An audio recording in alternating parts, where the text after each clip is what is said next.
Hi, welcome back guys. This is your friend, Cabbage Head Fanfics. Back with amazing fanfiction. This is the series of What If Deku Was in Secret Assassin Program. Now before starting, please give this video a like and subscribe to the channel if you want more videos like this. Now let's get into the fanfic. Rewritten on 10/1. Hey, Kora-sensei. Yes, Nagisa, my dear? I need some advice. I miss you. Silence. I'm sorry. What? I can't help you. You killed me, remember? Nagisa felt a chill. Suddenly, he was back in the classroom, surrounded by familiar faces, his classmates. They weren't smiling. They were glaring. He heard the shouts.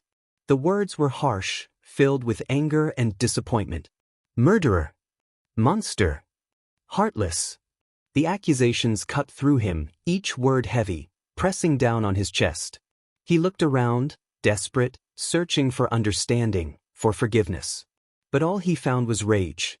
Why did you do it, Nagisa? Someone screamed, voice trembling with grief. We loved him. No. I didn't mean to. I swear, he cried, his voice cracking, the weight of guilt crashing over him. I'm sorry. I'm sorry. Nagisa's pleas were met with silence. He jolted awake, drenched in sweat.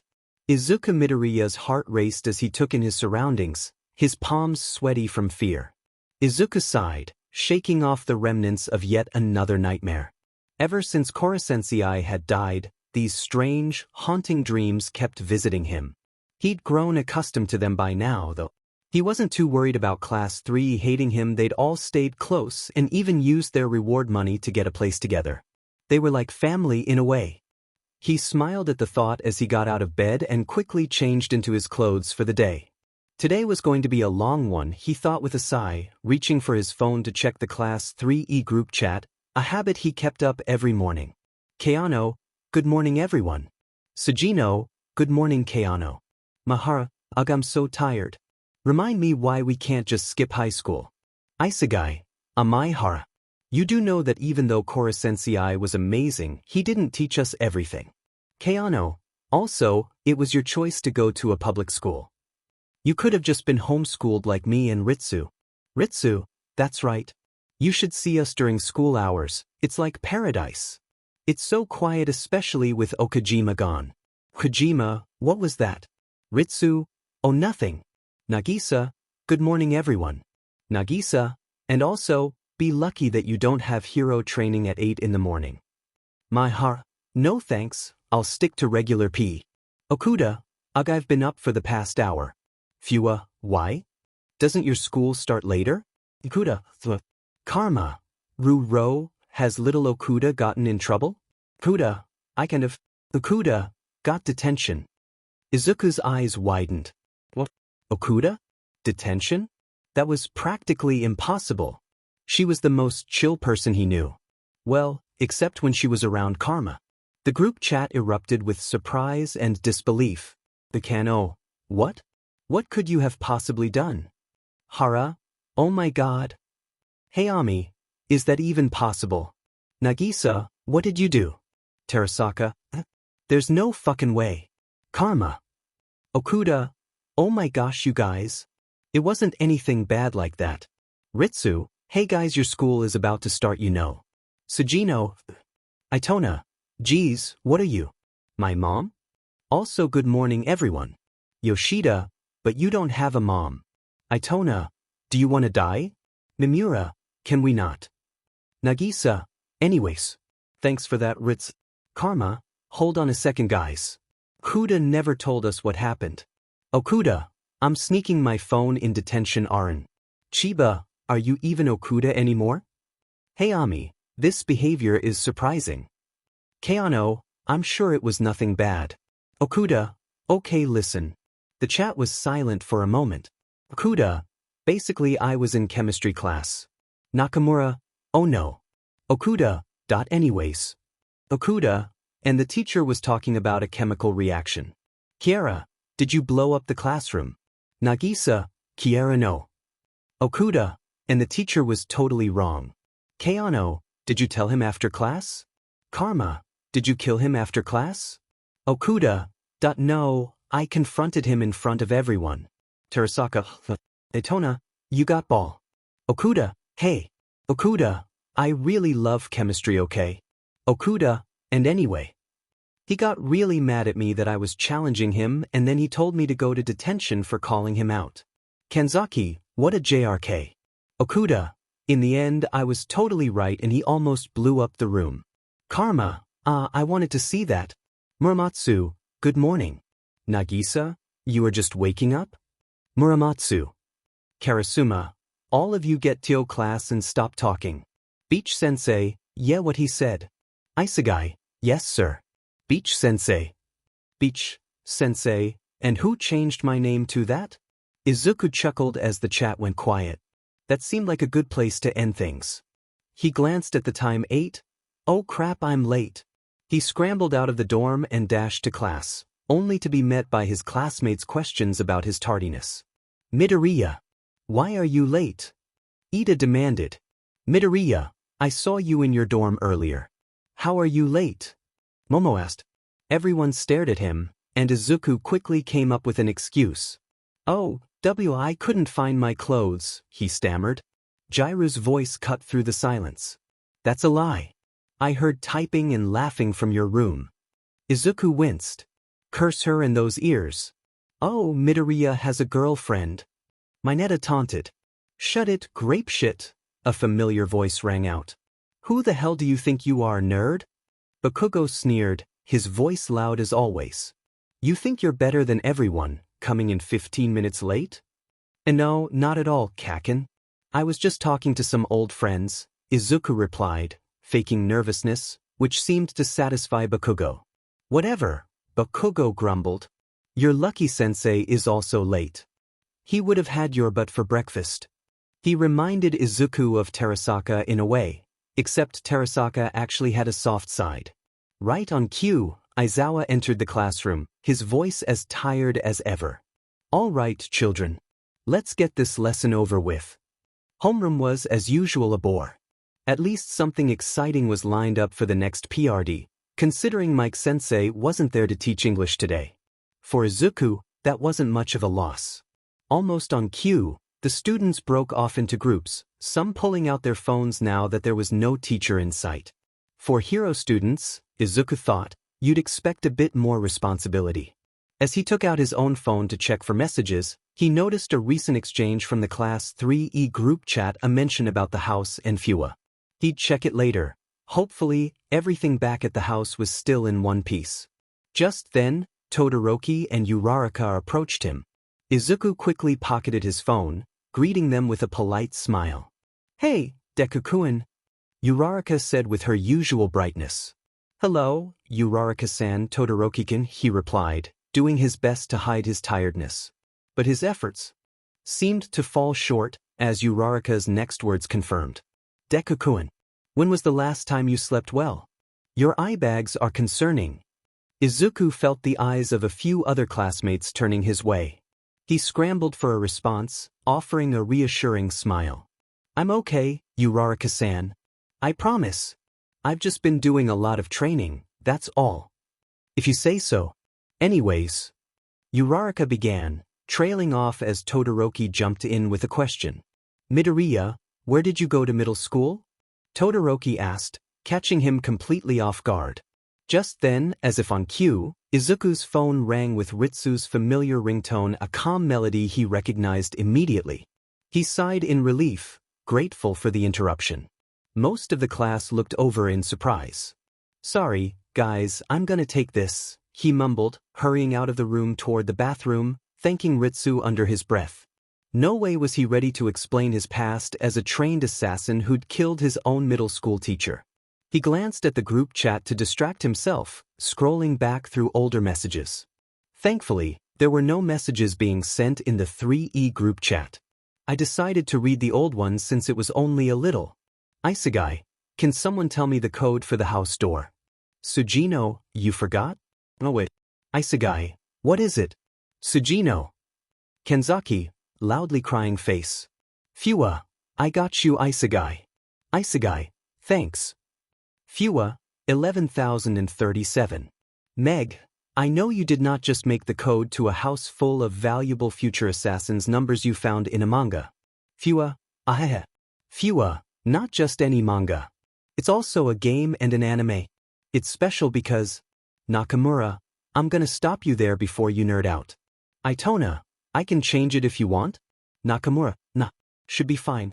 Isegai, thanks Fua, we might have to talk about your choices though. Beach-sensei, get to class. Nakamura, geez. Izuku smiled at the usual chaos. That explains the silence, he thought. As he pocketed his phone, he heard voices back in the classroom.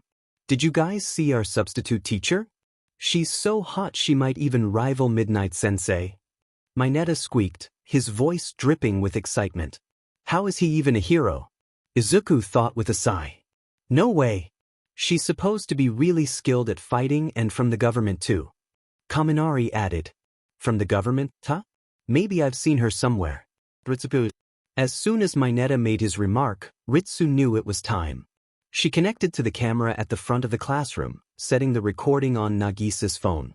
She sent a quick message. It's go time. Izuku stayed back, half curious and half dreading the appearance of the substitute teacher. The last thing I need is another Midnight Sensei. Suddenly, he heard footsteps echoing in the hallway. The entire class hurried to their seats, pretending to be busy as the figures stepped into the doorway. Beach Sensei? Izuku Midoriya thought he led a relatively normal life. Sure, he'd been demoted to E-class, then pulled his grades up, had the best teacher ever, killed that teacher, went to space, fought a few enemies, and even saved Earth from obliteration. Okay, maybe his life wasn't that normal. But he cherished every moment, thanks to the lessons Korosensei had taught him, to look for growth in every experience, no matter how challenging. That's why he never regretted even the bad times. He'd gotten used to his strange life, so when he spotted his former English teacher and pro-assassin standing at the front of his classroom, he was momentarily stunned. Beach Sensei? The words slipped out before he could stop himself, and his hand shot to his mouth, embarrassment flooding over him. Why did I say that out loud? Now I look like even more of a weirdo. The room fell silent, so quiet you could hear a pin drop. But only for a second, because then the classroom erupted. Midoriya. What kind of language is that for a teacher? What? Midoriya, are you feeling okay? Did that nerd just cuss out a teacher? Midobro, that is so not manly. Mineta's voice piped up. It's true. Her assets rival Midnight Sensei's. Silence fell once more, everyone glaring at Mineta in disgust. Before the class could start up again, Professor Beach snapped back. You little punk. Who do you think you're talking to? Class 1A POV. Class 1A stared, baffled. Midoriya was the last person anyone would expect to disrespect a teacher like that. He was usually polite, even apologetic for looking at someone the wrong way. But here he was, openly calling this teacher a name. The woman, unfazed, stormed over to Midoriya. The class tensed, fearing the punishment he was about to receive. But then it hugged him? Izuku's POV. Midoriya rolled his eyes, a grin creeping onto his face. You're not really one to talk, Mrs. Jelovich, he retorted. So, why are you here? Besides showing off your new, teaching credentials. She crossed her arms, unimpressed. I'm here to whip you punks into shape with English lessons, of course. Fantastic, Midoriya muttered, his voice dripping with sarcasm as he returned to his seat. Midoriya, watch out, the class cried in unison. He hadn't even settled when he sensed movement. Out of the corner of his eye, he saw a glint of silver hurtling toward him. He whipped around, catching the knife effortlessly, a smirk playing on his lips. Nice try, Professor Beach.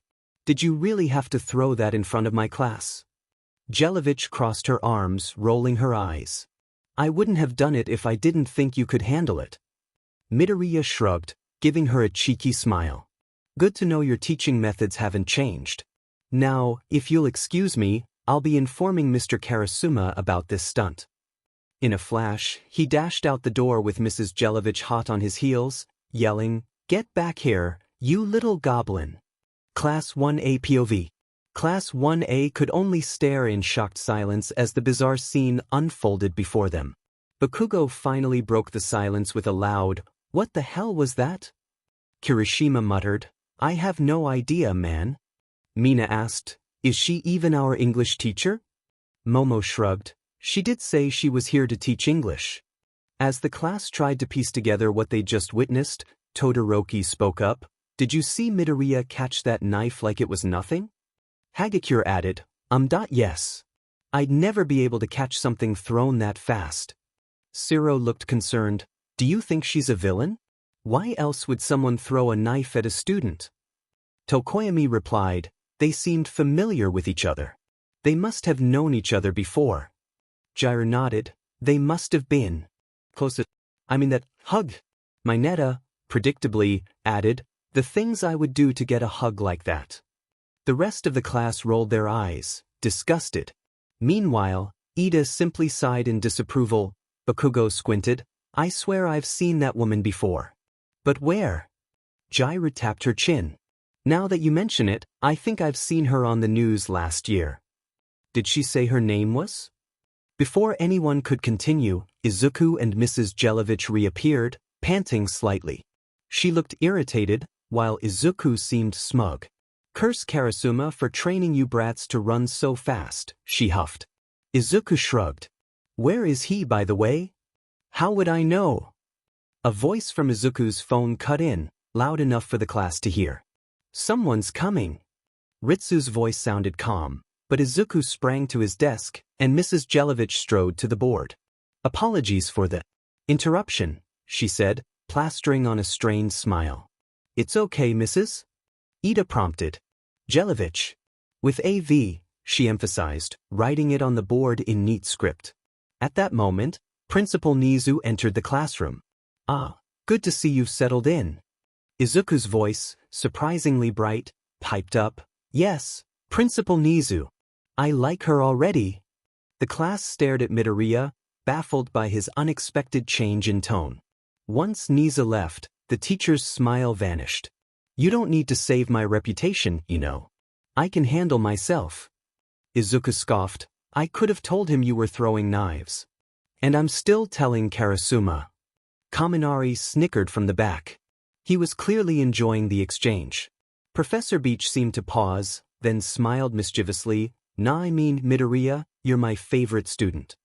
Izuku's eyes narrowed. "Glad to hear it, Jelovich." Mrs. Jelovich rolled her eyes and began the lesson by writing on the board, "You are incredible in bed." The class sweat dropped. What kind of sentence is that? Eventually, the bell rang, and the students thanked Mrs. Jelovich, still unsure of what they'd witnessed. Izuku lingered, turning to her with a smirk. Izuku's POV. "Beach-sensei, maybe you could have toned it down. And did you have to throw a knife?" She rolled her eyes, filing her nails. "It's not my fault you complained about your classmates thinking you're cryptic. I was just helping with the image." "Oh, and nearly calling me the wrong name? I told you it's Izuku Midoriya now." Right, she muttered. "But I still don't understand why you changed it." He replied, dripping sarcasm, "Oh, all those people trying to kill us and such. Small things." She shrugged. "Fair enough. Although, it sounds like Fua's antics haven't changed at all." "Not at all," he chuckled. Just then his phone buzzed, and Ritsu's face appeared on the screen. "You might want to check your messages, Nagisa." She wore a mischievous grin. Izuku sighed. "What now?" He went to check his phone, only to see a million messages from E-class. "Ritsu, live video has ended. Click to rewatch." He clicked on the video, thinking it couldn't be that bad. The video started and it was him? The video starts with Class 1A talking about the sub. Professor Beach walks into the class and Nagisa exclaims, "Beach-sensei?" He quickly covers his mouth and turns bright red. His classmates scold him and Beach-sensei pulls him into a melon's hug. The video goes on as it happened in real life, and stops when Class 1A leaves. "Seriously? Mahara? Oh, Nagisa, your face was hilarious. Sugino, you guys are so mean for tricking him like that. Kano, Okajima, why doesn't she give me melon's hugs? Kenzaki, because nobody wants to hug you. Kajima, stop it. Terasika, You guys are actual idiots. Mamatsu, guys don't listen to him, he's almost crying of laughter over here. Karma. Oh geez, that was something. Hinano, oh my gosh Nagisa, you turned as red as Karma's hair. Nakamura, OMG you're right ha. Yada, when did you tease Beach Sensei without us Nagisa? Isegai, poor Nagisa. Sagaya, how did you guys even get Jellybeach to agree to this? She hates kids. Nakamura, it was Ritsu's idea. Ritsu Fua, it would also be good for the plot. Kiera, what plot? Mahara, anyways. Muramatsu, you do know Nagisa is going to kill us right? Karma, not if we all blame it on Terasika. Terasika, what the hell? Okuda, how would we even do that, crying face? Nakamura, Nagisa wouldn't do anything, don't worry guys. He loves us too much. Nagisa. Nagisa, did you forget I could see the messages too? Nakamura, Dado. Nagisa, you guys are so stressful, sad face. Karma, I don't say that to us Nagisa. Keano, don't worry about it, it was just a silly prank. Nagisa, it's okay, I knew something was wrong because Ritsu was acting suspicious the whole time. Hayami, as if you could tell from her poker face. Hinano, yeah totally. I played cards with her and her face was so hard to read. Nagisa. Okay fine, I didn't know anything. Sujino, cheer up bro, it's okay. Nagisa, you should have seen how she was teaching in the class. It was almost like a normal teacher. Yoshida, there's no way dude. Itona, what does that even mean? Considering she's her. Nagisa, the examples were so normal. One of them was, the octopus jumped over the house. Meg, that reminds me of when we almost killed Korosensei and he had to jump on the roof of the school. Isegai, you're right. Kenzaki, I bet she misses him. Beach Sensei, hey kids. What are we talking about? Beach Sensei. Beach Sensei, I don't miss him Beach Sensei was muted. Sujino, you can do that? Ritsu, there goes my admin. Karasuma, yep. Well, he can't get mad at them for the prank because if it was happening to Terasika, he would totally laugh. Well, at least tomorrow is Friday. Back in the 1A dorms. Class 1A was in the common room, most of them laying on a couch, while the rest sit down on a rug. Amina sighed. What an eventful day. Kirishima agreed. I know, right? My favorite part was English class. We actually learned a lot despite Mrs. Jellybeach's weird methods of teaching. Kaminari shared. Mineta chimed in. I loved English class too, but not for that reason. Bakugo, unable to tolerate Mineta's antics, threw a pillow at his face, exclaiming, shut up already. You are so goddamn annoying. Mineta, undeterred, responded, whatever. I guess you don't want to hear what I have to say about Midoriya. I guess I'll get going. Todoroki intervened, hold on. What did you say? What are you hiding, Mineta? Don't joke around like that. Yurarika pressed. Ida added, Midoriya is our friend. We want to make sure he is okay. So if you have some information, you have to tell us. Mineta reluctantly agreed. Okay, fine. He got up from the couch and moved to a place where everyone could see him, piquing their interest. Mineta began to reveal, it all started when I was walking by the teacher's lounge. I noticed they were talking about us, and I decided to eavesdrop. Ida disapproved, stating, that is not hero-like at all. Bakugo, impatient, retorted, shut it, Four Eyes. You want to hear the story or what? Mineta continued, anyway, I heard them talking about our middle school, and they went over everyone's records one by one. Mina exclaimed, wow. Uraraka admired, what dedication. They got to Midoriya, and Aizawa-sensei was confused because Principal Nizu stopped talking. Mineta said, subtly lowering his voice. He paused for effect. Mineta continued, Aizawa-sensei asked what the problem was, and then Principal Nizu said there were no records from his third year at middle school. The class fell silent. The implications of having no record for an entire year were perplexing and unsettling. Momo questioned, wait a minute, what? Is that legal? Mineta confessed, I don't know. It sounded like a total cover-up for something. Even Mrs. Aizawa was concerned. Todoroki analyzed. There are only two possibilities. 1. He simply didn't go to middle school for his 3rd year, or 2. Something happened so bad that his record was sealed. Tsuyu added, but the only way for a record to be sealed is if it came from the government. Bakugo, visibly frustrated, demanded, "What the hell are you implying? Are you trying to say that he is involved with someone? Or something?" Shiro speculated. "It could be villains." Tokoyami suggested. "Or gangs." Jairu added. Uraraka, trying to make sense of it, defended Midoriya. "Hold on, guys. What are you even saying? This is the Midoriya we all know and love. He is the most kind person ever. He would never be involved in something bad. Unless he's not who he says he is." Hagakure said, disturbed. The class was stunned. Nobody had even considered that possibility. Todoroki expressed his unease. Something just isn't right. Tokoyami suggested, "We should get to bed. We have stuff to do anyway." The class, still processing the shocking information, reluctantly prepared for bed, their minds filled with uncertainty about their friend Midoriya. Tokoyami knew where Midoriya was, due to him being friends with Kiara. Kiara told him a little bit about his class and what that do, so Tokoyami knew he would leave on Friday. What he doesn't know is what the hell could Kiara and Midoriya be hiding. He decided it was best to play along and defend Midoriya, but he knew he had to get to the bottom of this somehow. It was finally Friday, Midoriya's favorite day of the week.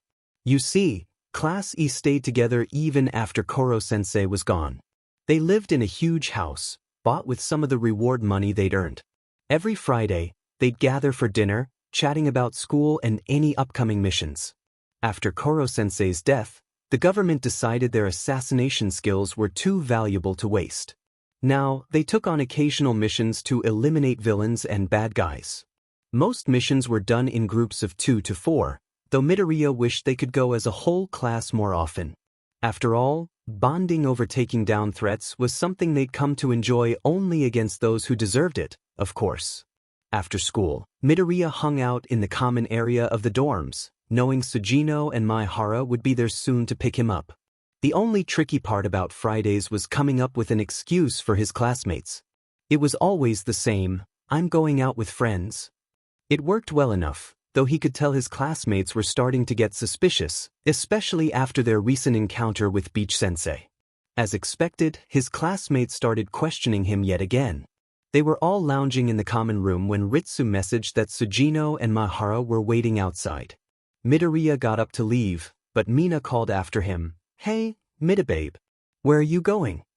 He responded like clockwork, "Just going out with some friends, like I do every Friday." He hoped that would be enough, but Hagakure chimed in, "It's weird that you never hang out with us on Fridays. Even Bakugo stays with us." "Huh? What was that, you invisible idiot?" Bakugo barked.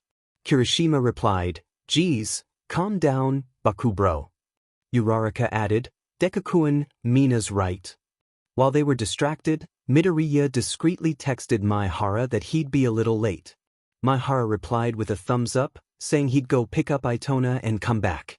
"Midoriya!" Ida suddenly shouted. "It is very rude to ignore your classmates and be on your phone. You seem very attached to that device lately." Midoriya inwardly sighed. Ida's outburst caught everyone's attention, though they thankfully didn't press further.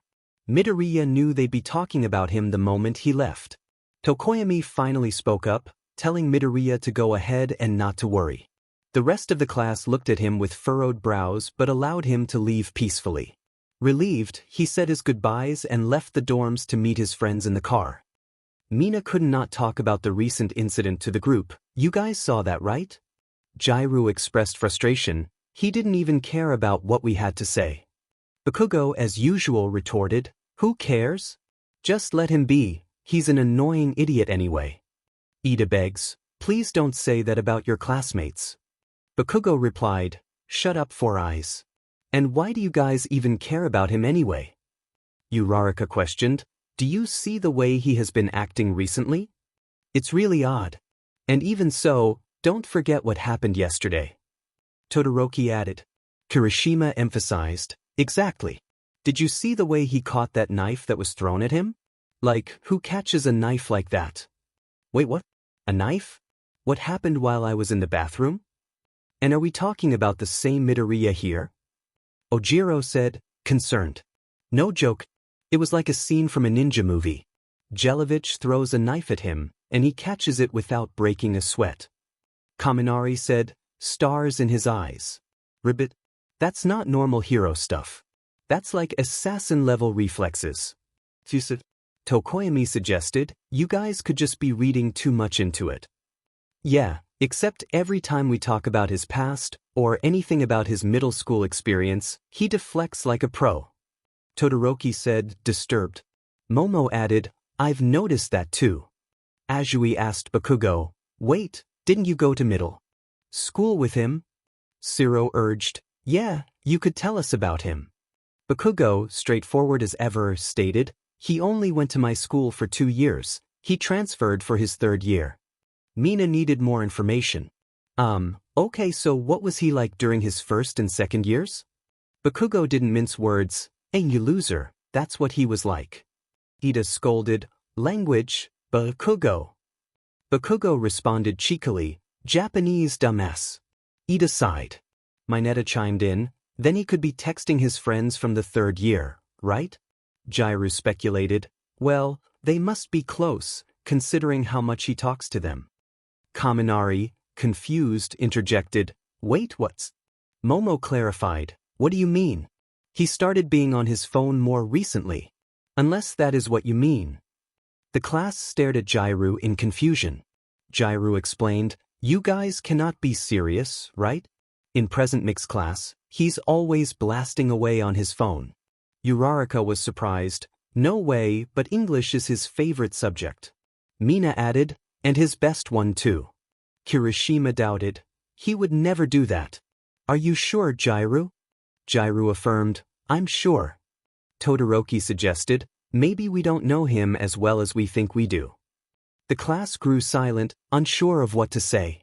Mina broke the silence, I guess we could ask him some questions when he comes back. Great. We could play truth or dare too. Hagakure suggested. Momo concluded, then it seems we have a plan. The kids went back to normal, resuming their typical Friday night activities. They were excited to see what happens next. After a while, the students grew concerned for Midoriya. He hadn't come home in a while and it was getting late. Ugh, why isn't he back yet? Uraraka said, concerned. He is breaking the curfew, is he not? Ida said, a hint of concern in his voice. No, that doesn't apply on Fridays. Momo said, correcting them. Do you think something happened to him? Mina said. She had asked the question that everyone was thinking, but too scared to ask. No. I trust that he is safe. He should be able to take care of himself, Kirishima said. Yeah, plus it's getting really late, we should get to bed. We have special combat training tomorrow. Kaminari added. That shitty nerd will be there tomorrow anyway. He wouldn't miss training. Bakugo exclaimed.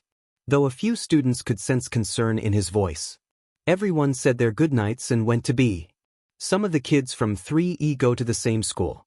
Some of them stay in dorms, but the others just return to the house. Isegai, Sujino, and Kanzaki, dorms.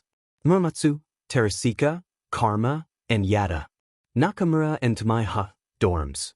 Kiera and Mimura. Okajima, Hayami, Chiba, Fua and Sagaya. Okuda, Itona, Yoshida, Takebayashi, dorms. Hara and Kimura. Keano and Ritsu do virtual school. Okano, Hinano, Meg, and Nagisa don't go to school with anyone else from E-class, dorms. The house that they all own is huge. Like, really big. That is what they can achieve when they are filthy rich, I guess. First floor. Kitchen, main living room, main dining room. Second floor. Rooms for every kid and a bathroom every 3 rooms apart. Third floor. Home theater, drink-making area, and an office area where they could work with computers. They could do things like keeping track of missions. Fourth floor. Huge library with tons of reading material. Most of it comes from the Ministry of Defense and covers everything from bomb making to self-defense. There are other books that are there just to read when you are bored. Fifth floor. A game room with things like video games to board games, and an outdoor rooftop area to just chill. Backyard. Pool area with a barbecue and many areas to hang out. Includes a guard. Each room in the house has an intercom hung on the wall. On said intercom, you can push a button to send an audio message to any room or all of them at once. Every room is also included with an emergency button. This can be used in the case of villains or assassins trying to get through the house security. Pushing this button will lock every personal room, the library, and the office because those rooms contain the most important stuff. They don't have to worry about cleaning or anything, thanks to Itona, Ritsu, and Mimura helping make cleaning robot. In this AU, all the characters live near to each other, so the UA dorms would be like a 25-minute drive to the 3E mansion. Kayano's appearance-changing quirk cannot be taken off unless she does so herself. Aizawa's erasure quirk will not change the appearance of Nagisa. Kayano cannot change the voices or eye color of a person, they have to get contacts themselves. Kayano is homeschooled so that she can continue her acting career. Most of the 3E characters are quirkless, but some of them have quirks. Those quirks are harmless and mostly basic. They will be noted if needed throughout the story. All the kids from 3E know that Nagisa has a quirk from All Might, but All Might doesn't know they know. The 3E middle school records from their third year are sealed by the government. Anything that Nizu can see is the fact that they graduated and their ranks for their final exams. This helped the 3E kids still be able to go to their dream high schools. The 3E kids can still pursue their careers, but they all know that assassination comes first. Most chapters are written in Izuku Nagisa POV, so if it doesn't have a POV written, it's most likely his. I have the next 2 chapters written but am still debating when to post the. Does anybody even read this FIC Skull and Crossbones? Nagisa, Sujino, Maha, and Itona finally arrive at the house, all of them beaming with excitement. This place is so cool. I'm glad we decided to get a house for us to stay in. Nagisa said enthusiastically. Dude, I'm so excited to see everyone, Maihara says, grinning. The door swings open, and their Class 3E classmates welcome them with enthusiasm. Hey guys! You finally made it, Kano said. They were met with a few other greetings, then they dispersed to check out what the classmates were doing. Nagisa glanced at the living room area. He could hear the sound of laughter and what sounded like a scream. He opened the door and was met with the sight of Karma and Terasika playing a video game together, Karma being relaxed and calm while Terasika looked like he was nearly crushing his joystick with how hard he was holding it. Isegai and Kimura were behind them on a couch, laughing at Terasika's attempt to win on Rainbow Road in Mario Kart. In the kitchen, Muramatsu, Yada, and Kanzaki were preparing something for them to eat, presumably dessert due to the amazing smell coming from the oven. In the other side of the living room area, Itona and Ritsu decided to work on something to build. Thanks to Itona's Ritsu Mobile, Ritsu was able to have a human-like body with robot functions. Maihara met up with Nakamura to help set up the table, and Nagisa noticed the huge variety of foods that were ready to eat. Nagisa ended up watching the boys play video games while also making sure that Karma and Terasika don't kill each other. After a couple minutes, Isegai and Meg helped gather the kids to the table to eat. Hey everyone! It's time to eat, Isegai said with a grin. Come soon, or I'll eat all the food, Meg said playfully. That was enough to get everyone settled. They all noticed the food and were ready to eat. They really have something for everyone here, Nagisa thought. Hey, by the way, where did you guys get all this food? Questioned Sujino, eyeing the impressive spread. Well, me, Muramatsu, and Yada worked their magic in the kitchen, but we also managed to score some additional options from a friend who owns a restaurant. Kanzaki said, beaming with pride. Wow, that's amazing, guys. Thank you so much. Hinano exclaimed, already eyeing a plate full of delicious treats. The rest of the kids expressed their gratitude, and they all sat down to enjoy their feast. Nakamura, wow. This ramen is amazing, Mamatsu. Terasaka, smirking, she's not wrong. It's better than your dad's. The others chuckled, and Muramatsu, with a mock-offended expression, responded. Muramatsu exclaimed, come on. My dad's ramen isn't that bad. Itona responded casually, Let's agree to disagree on that. Personally, I love the steak Yada made. It's delicious. Karma shared. Nagisa teased him. Karma's weakness number 1, steak. The others chuckled.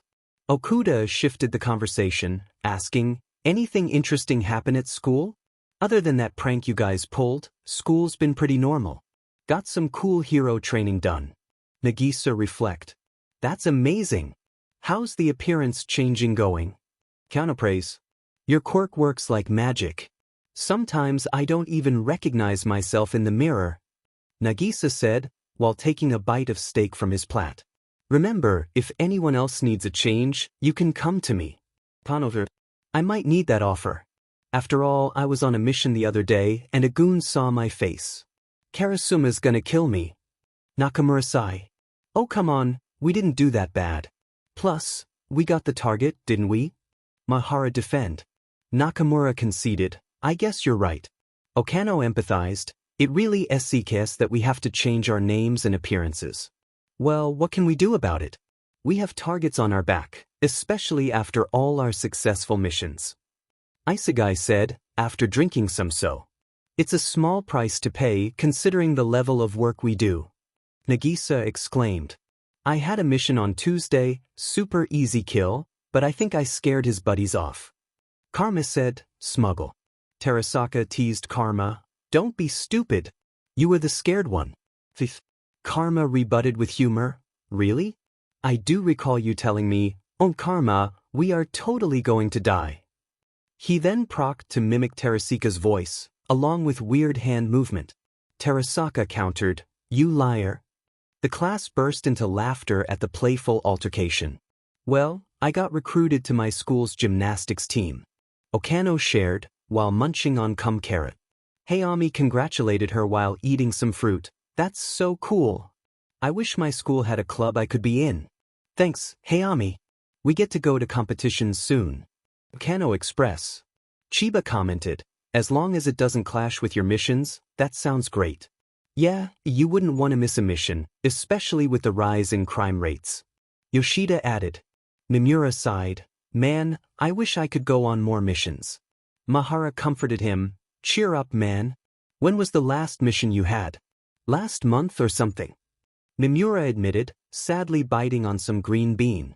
Isegai tried to uplift him, that's not too bad. Mimura agreed, you have a point. Hey Mimura, did you forget?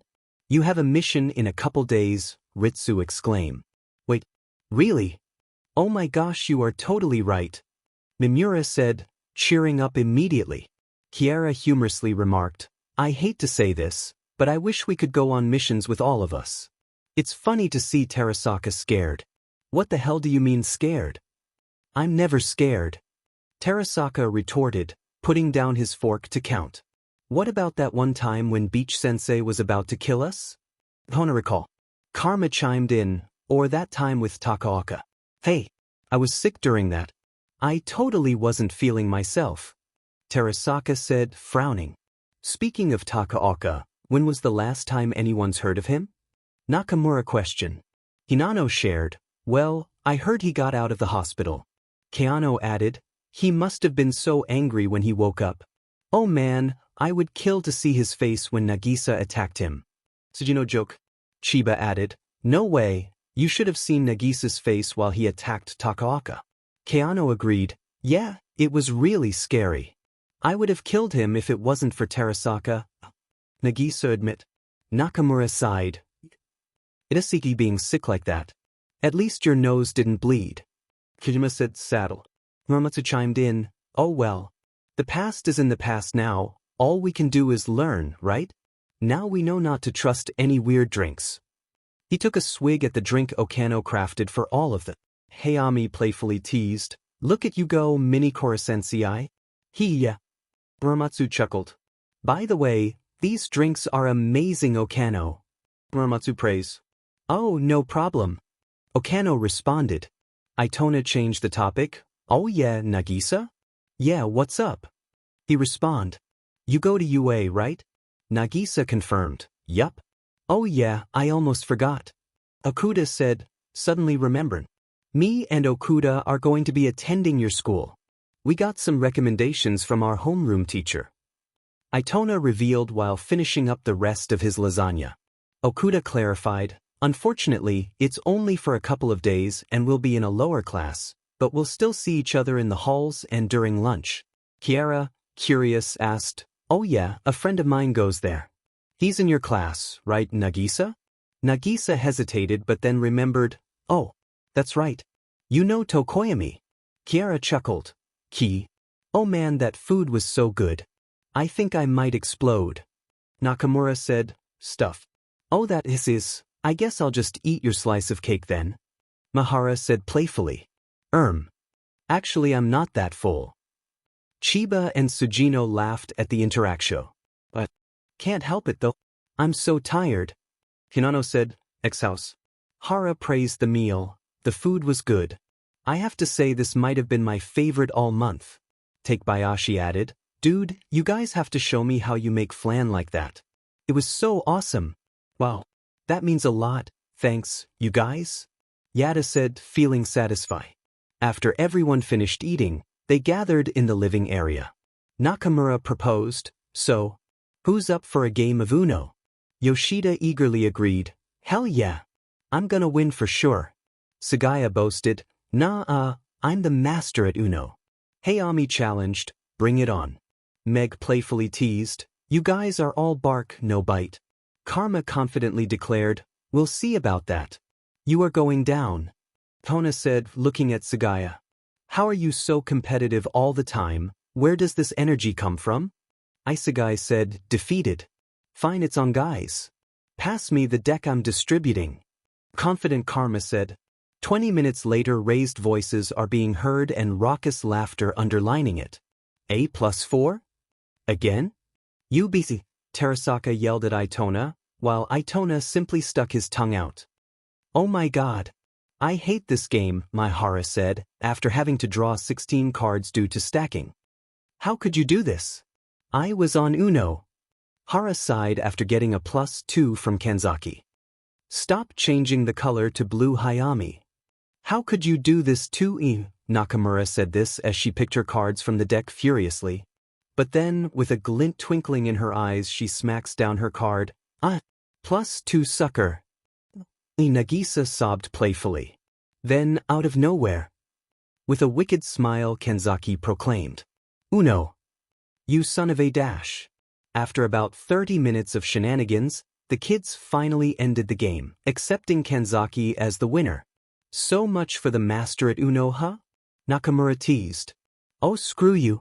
I was one card away, Sagaya said, playfully sobbing. Ritsu was having the time of her life watching everyone's faces when they realized that Kanzaki won. After a little, they decided to sit down and watch a movie. Fua wanted to watch a mystery, while Hinano wanted to watch a romance. Kiara wanted to watch a horror movie, Okajima wanted to watch an 18+ movie, and Terasaka wanted to watch an action movie. They ended up watching a movie with all of those things, thanks to Ritsu and her miraculous knowledge. After the movie finished, they went to their rooms to sleep. Nagisa mentioned having to be back, but there were two problems. He really wanted to stay, and his friends were just really convincing. Nagisa woke up a little earlier than the others, used to the routine of getting up early for hero training. Deciding to make breakfast, he noticed that no one else had beaten him to it. Usually, Sato handled breakfast at UA, but honestly he preferred Terasaka's pancakes. He got ready, put on some casual clothes and headed downstairs. Arriving in the kitchen, Nagisa decided on waffles. Just as he was about to start, Sujino and Kanzaki joined him. Good morning, guys, he greeted them. Good morning, Nagisa. Sujino replied, still looking half asleep. Good morning, Nagisa. How was your sleep? Kanzaki asked. It was great. I miss sleeping in my own room, he admitted with a chuckle. Sujino nodded, for sure.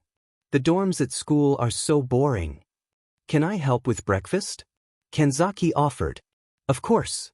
I'll make some bacon, Sujino said, seeming more awake now. In no time, they'd whipped up enough food for everyone. Kanzaki went to the intercom and announced, Hey, guys. Good morning. Nagisa, Sujino and I made breakfast, so come down whenever you're ready. Within an hour, most of the kids were awake and had eaten. A few scattered around the house. Okuda headed to the library, Terasaka and a few others to the game room, and Meg and Yada went to the spa to relax. So, what do you guys want to do today? Keano asked. Oh my gosh! We should go on a shopping spree! Hinano exclaimed excitedly. Literal stars appeared in Keano's eyes, and she was off running before Mai Hara stopped her. Oh no, leave me out of this. And don't tell Nakamura. She'll get way too excited, he said, nervously.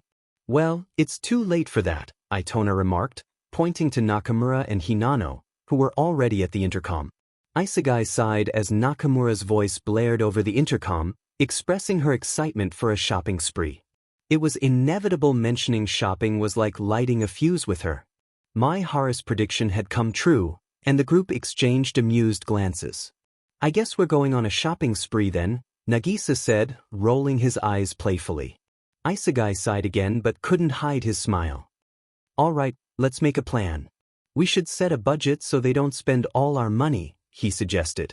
Soon enough, Keano, Itona, Sujino, Kanzaki, Mai Hara, Nakamura, Hinano, Hayami, Chiba, and Nagisa found themselves navigating the bustling shopping district, staying close as a group. Nakamura immediately dragged Hinano into a cosmetics store, her eyes gleaming with excitement, while the rest of the group wandered around, joking and laughing as they explored.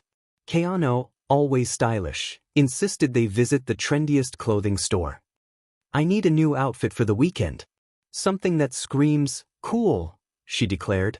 Itona, initially eyeing an electronics store, decided to join, hoping to find tech-inspired clothing for his missions. Mai Hara tagged along with a grin. They spent hours trying on clothes, looking at gadgets, and snacking from street vendors. Kanzaki and Nakamura seemed to know all the best places for food, much to everyone's delight. The boys took charge next, leading the way to a shoe store they claimed had the best stealthy-themed sneakers. You guys know we don't need sneakers, we get them from the ministry, Hayami laughed, already halfway through the door. Yeah, but they don't care, Chiba agreed, following the crowd. The boys exchanged resigned glances but couldn't help laughing. Their day was far from over. As they continued shopping, Nagisa spotted a few of his UA classmates in the distance. He tensed but then relaxed, realizing they didn't recognize him thanks to Kayano's quirk. Sujino, noticing his change in demeanor, leaned over and asked, Hey Nagisa, you okay? Yeah, I just saw some classmates from UA and got worried they'd recognize me. But I'm good. I look like myself, he said with a grin. Sujino chuckled. Perks of going to school in disguise, huh? Why were you worried anyway? It's just shopping, Sujino replied, walking a bit slower. Oh, I just had some silly combat training at UA today, and I decided to skip it. Karasuma's training beats UA combat any day. Nagisa shrugged. Wow, never thought you'd skip, Sujino remarked, amused. Yeah, I needed a break from hero training. Plus, you guys are way more fun, Nagisa replied. After hours of shopping, they realized they hadn't actually bought much. The memories of running around and joking together were better than anything they could buy. Even the girls only ended up with a couple of things. One thing was certain, though they hadn't held back on food. Most of them, tired from the outing, returned to the house to relax. Some headed to the pool, while Nagisa made his way back to his room to chill for a bit. Class 1A group chat. 8:55 a.m. Ida, good morning everyone. Make sure you are up soon to begin training at 9:30. Momo, good morning, please try not to be late today, as Aizawa-sensei has a tight schedule. Bakugo, you guys are such SCK-ups. Mina, it's called being the responsible ones, Bakugo. Kaminari, not like you would know anyway. Bakugo, what the F, did you just say to me dunce face? Kirishima, Bakubro, please calm down. Juru, it is way too early for this. Tsuyu, I agree. Sato, I made pancakes. Come to the common area whenever you guys are ready. Todoroki, thank you. Kaminari, you the best. Juru, you're the best. Kirishima, oof. Ida, guys stop with the texting and go eat and get ready for today. Mina, okay fine. Class 1A group chat. 9:15 a.m. Momo, hey guys. Meet us at the front training area. Ida, hurry up. You guys only have 15 minutes. Uraraka, hey, has anyone seen Deku-kun? Kirishima, now that you mention it. Uraraka, Deku-kun, if you're reading this, come soon to the training grounds. Mina, Uraraka, Tsuyu, Bakube, please come to the training grounds. Bakugo, I am coming. Don't rush me. Mineta, he is totally struggling to put on his hero suit. Bakugo, I'll blast you to hell you demon grape. Shut the Uraraka, he didn't deny it. Bakugo, I am denying it right now. The sun was out. Class 1A gathered in the huge training ground. All Might stood at the front, his big figure casting a shadow over the students. Beside him, Mr. Aizawa, with his ever-present stoic expression, surveyed the group. All right, kiddos. Today, you're going to have a special combat training session with me and Aizawa, All Might announced, his voice resonating with authority. But there's a catch. No quirks allowed. The students exchanged puzzled glances, their excitement dying down. Mina raised her hand, but All Might, our quirks are what make us heroes. How can we train without them? All Might grinned, that's the challenge, young Ishido. Heroes need more than just quirks. They need skill, strategy, and strength. Today, we'll focus on the last one. Aizawa stepped forward. Your task is simple. One-on-one hand-to-hand combat with your classmates. No quirks, just raw physical ability. Show me what you've got. The students reluctantly paired up, and the training ground soon became a battlefield. After the matches concluded, Aizawa gathered the students. Looking dissatisfied, he claimed, "You call that hand-to-hand combat? Horrible. You're all so dependent on your quirks that you forget the basics. Your technique is very poor." Momo protested, "But sensei, isn't that the point of having quirks?" Aizawa shot her a glare. A hero should be well-rounded. Now, since you're so terrible without quirks, we'll do some conditioning. The students groaned as Aizawa led them through a grueling workout, pushing their physical limits. As sweat dripped down their faces, Todoroki asked, "Hey, where's Midoriya?" Aizawa hesitated for a moment, his eyes narrowing. "He's dealing with a separate matter. Now focus." The students continued their workout, sparring against training dummies. The students continued the punishing workout, muscles aching and fatigue setting in. Aizawa, satisfied, finally released them, and they collapsed onto the ground, gasping for breath. As they caught their breath, Ida managed to ask, "Sensei, why was Midoriya absent? What's going on? Yeah, is he okay?" "He would never miss practice," Uraraka asked, concerned. Aizawa's eyes darted around, a tired expression forming on his face. "Class dismissed. Ask too many questions and you might just get extra homework. Ask him yourself tomorrow." The students exchanged somber glances, too tired to press further. They stumbled away from the training ground, their bodies drained from the intense. Really short chapter, I know. I have story ideas but I'm just finding trouble writing them down. I promise I'm not dead! ! By the way, after Korosensei died, the government decided to ban any videos and news coverage of the incident, meaning every live recording and website were taken down. Only national leaders, high government officials, professional assassins, and the 3E kids know about Korosensei. Since the media blockage of the event, very little people would be able to notice the kids of 3E, so just to be safe they changed their appearance just to be safe. Their homeroom teacher is listed as Karasuma, and the middle school records is missing a roster for all of the 3E kids' third year, so that their teachers and classmates don't find it suspicious their name isn't on the roster. Please refer back to the chapter, Basic Stuff, to more understand the AU. I'll be adding stuff on there soon. And also holy sheet, almost 800 views. I promise I'll post more and more often, but I'm getting busy with school and sports. Quick poll for you guys. What time should this story be in? Should it be before or after the USJ incident and sports festival? To Aizawa, Midoriya was like his child. His problem child. And he was very protective of him. He had always known that Midoriya always gets in some sort of a situation, but somehow, it's different this time. It started when he had overheard the kids talking about him bad-mouthing a teacher, and that was weird on its own. Midoriya, cursing? Oh, never. He had brushed it off as teenage rumors, but when he found out that he had no record from his 3rd year in middle school, Aizawa knew something was wrong. Here is what he knew. Midoriya has been acting very weird lately. He has no records of his 3rd year in middle school. In fact, nobody knows where he went for his 3rd year. Every time someone brings up his past, he conveniently gets a distraction. What the hell? None of this makes any sense. Aizawa mumbled. I remember hearing Jiru saying he's always on his phone. Maybe there is something there, right? I can check it. Only to be safe, of course. Right? Then it hit him. He hadn't seen Midoriya since Friday. What the hell? Where is Problem Child? How did I not notice this? I should have known something was up after not seeing him at the dorms and the kids constantly asking about him at training. How the hell was I so ignorant?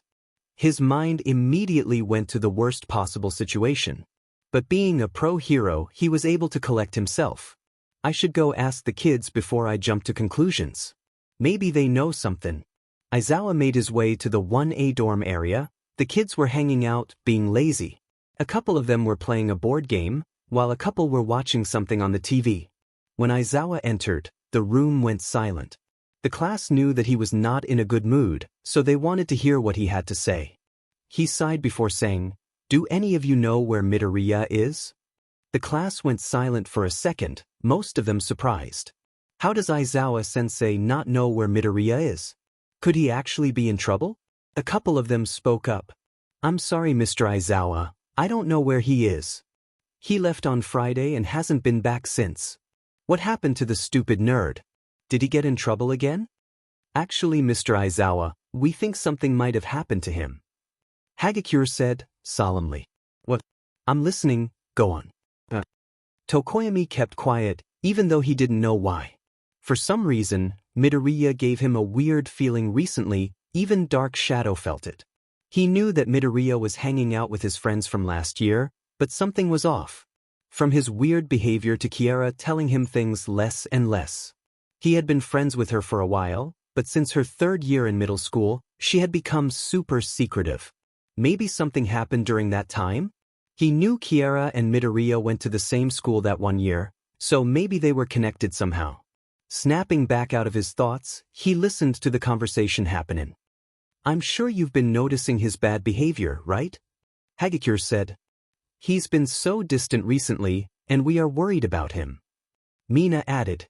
We noticed that he leaves after school is over every Friday, but this week, we asked him where he was going.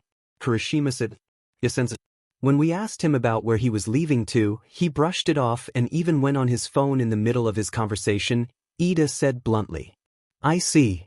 Aizawa said, lost in thought. Okay then. If he is not here by tomorrow, we will take action. Aizawa said. He walked out of the dorms and said goodbye. When the doors finally closed, Uraraka stood up. I can't do this anymore. I'm getting really worried about him. A blanket of despair floated around the room. The kids were very close, and they cared about everyone dearly. We don't have a choice. We can't do anything. All we have to do is hope he comes back tomorrow and question him then, Todoroki said. Bakugo noticed Tokoyami acting strange. So, as he would normally do, he confronted him. What's wrong with you, emo freak? Why do you look so uneasy? If you're hiding something, I'll kill you. Tokoyami just sighed. I really don't know anything except that he's supposed to be hanging out with his 3rd year middle school friends, he said, still trying to figure out what was going on. Wait a minute, what?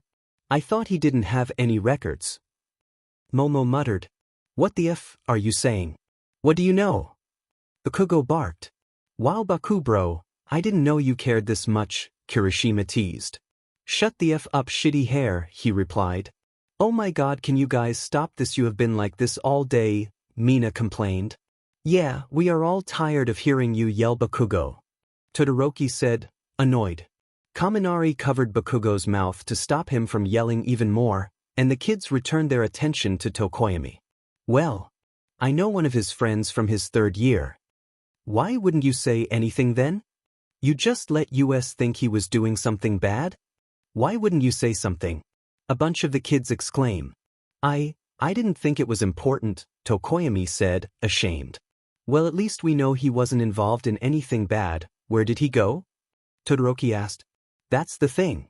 I met his friend in summer camp and she never got to tell me where she went, Tokoyami said. Oh, that's unfortunate. But we could still ask him, Kaminari said. Yeah, if he doesn't get distracted, that is, Tsuada. After a bit more discussion, the kids got bored and resumed their activities. They were excited to see what would happen tomorrow. The dorm room buzzed with the lively chatter of Class 1A, and the topic shifted away from Midoriya as they delved into lighter discussions. Mina, flipping her pink hair, decided to break the tension with a playful suggestion. Alright, enough of this serious stuff. Who's up for a game night? I've got Uno and Monopoly. Kaminari's eyes lit up with excitement. Game night sounds awesome. But can we play something where I won't get electrocuted every time I lose? My quirk doesn't take breaks, you know. Ojiro, recalling the last game they played a week ago, laughed at the interaction. Ida, ever the responsible one, chimed in. I believe a structured game like chess would be more appropriate. It enhances strategic thinking and maintains a respectable level of decorum.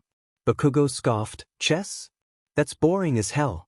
I say we go all out with Mario Kart, no holding back, just pure chaos. Uraraka laughed. Mario Kart it is. But let's settle it once and for all who's the real king or queen of Rainbow Road. As they prepared for an intense Mario Kart tournament, Tokoyami pondered, do you think our quirks would give us an advantage in a real-life Mario Kart race? Momo, always analytical, responded, well, some quirks might have unique applications. Imagine Todoroki creating an ice track or Zero using tape to navigate tricky turns. Kirishima grinned, and Bakugo would just blast everyone off the track with explosions. Talk about a fiery race. The dorm room filled with laughter as they set up the game console, putting aside hero training for a moment to enjoy a night of friendly competition and camaraderie. As the Mario Kart tournament heated up, Momo suggested, how about we make it interesting? The loser of each race has to do a random dare chosen by the winner. Denki grinned mischievously. I'm in. Let the dares begin.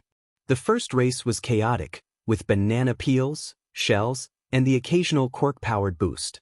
In the end, Mineta found himself at the bottom of the rankings. Zero, the victorious racer, thought for a moment before. Grinning. I dare you to wear a grape costume for the rest of the night. Mineta sighed but accepted his fate. Fine. But only for tonight. The room erupted in laughter as Mineta donned the oversized grape costume, racing with a fruity flair. After the kids were done with their lollygagging, they decided to sit down and eat. Jaru, taking a bite of her stir-fry, suggested, this is really good, Zero. You should share the recipe. Zero grinned. Thanks, Jaru. It's a family recipe. I can give you the details later. As they enjoyed the food, the conversation turned to lighter topics. Bakugo, in between bites, rolled his eyes. Why are we even discussing recipes? We're heroes, not chefs. Kirishima chuckled. Hey, a hero's gotta eat well to stay in top shape. Plus, it's nice to know your way around the kitchen. Mina, sipping on her drink, added, speaking of staying in shape, anyone up for some training after dinner? I need a good sparring partner. Zero grinned. I'm always up for a friendly match. Let's do it. Amidst the small talk, Denki glanced at the clock. Hey, has anyone decided what movie to watch tonight? Tokoyami raised an eyebrow. Movie night again? Just pick one quickly this time. Uraraka nodded. We were just discussing that, silly. Anybody have recommendations? Ida sighed. Fine. We'll watch the new All Might movie now. Eat, decide quickly, and don't stay up too late. We have training tomorrow.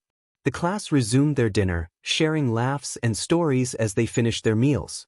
Once the plates were cleared, they settled on heroic harmony without much debate, enjoying a relaxed evening of camaraderie and movie watching. As the credits rolled, Momo stood up. That's enough. Bedtime. We should get some rest for tomorrow's training. Just a little calm before the storm. Thanks for reading. 622 words. It was late at night when Nagisa finally arrived at the UA dorms, grateful to have escaped Keanu and Hinano's attempts to give him a makeover. As he walked, he whispered into his phone, trying not to wake the others in the dorm. "Hey, guys, I just got to my dorm." "We're here too," Sujino replied, Kenzaki nodding beside him. "Man, I'm so tired," Mahara groaned, his face twisting in exhaustion. Yeah, we told you not to stay in the pool for so long," Okano sighed. "I wasn't about to turn down a water fight with Okajima," he countered, clearly unrepentant. "I'm still going to get back at you for spraying me," Hayami added, mock-angry. "Oh yeah, go get him." Megacturon. "You guys should have joined me and Sujino in the spa. It was so relaxing," Nagisa said, happily stretching his sore shoulders. Keanu chimed in, sounding chipper. "Let's just be happy we haven't had any missions recently." As Nagisa stepped inside the dorms, he brushed against the kitchen counter, accidentally spilling water on his shirt. "Damn it. Now I have to get a change." He reached into his bag, fishing around for an extra shirt. Instead, he pulled out. "Nakamura. Why is there a dress in my bag?" he hissed, trying to keep his voice down so as not to wake anyone. The call fell silent, followed by a few muffled snickers. "Oh, what? Why are you asking me?" Nakamura replied, feigning innocence. Nagisa's unimpressed expression said it all as he glared into the phone camera. "It could have been Karma, you know."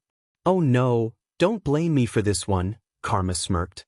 Ritsu's voice cut in, cheerful as ever. "It was Ryo and Karma, by the way." Nagisa sighed.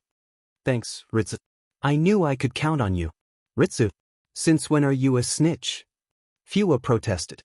"I just wanted to see Nagisa's reaction." "Oh, and I took a picture, by the way." Ritsu giggled. Nagisa's expression turned cold. "Ritsu, I will literally kill you," smiley face. "Calm down, Nagisa," Justice said, eyes wide. "Oh, come on," Chiba said, unimpressed. "Let's not underestimate his lessons from one of the most infamous assassins ever." Terasaka scoffed. "Whatever. When's the last time you even went on a mission, anyway?" Nagisa rolled his eyes. "About 2 weeks ago. I've been focusing on hero training. Not that I'd ever harm you guys." He was nearly at his room, the exhaustion seeping in. But before he could sign off, he added, "Nakamura-san, I haven't forgotten about you." He could almost see her tense up on the screen, flashing a sheepish smile. It was Karma's idea. They all looked at Karma, who just grinned back, hands raised in mock innocence. "Oh." Sagaya sighed, sweat dropping.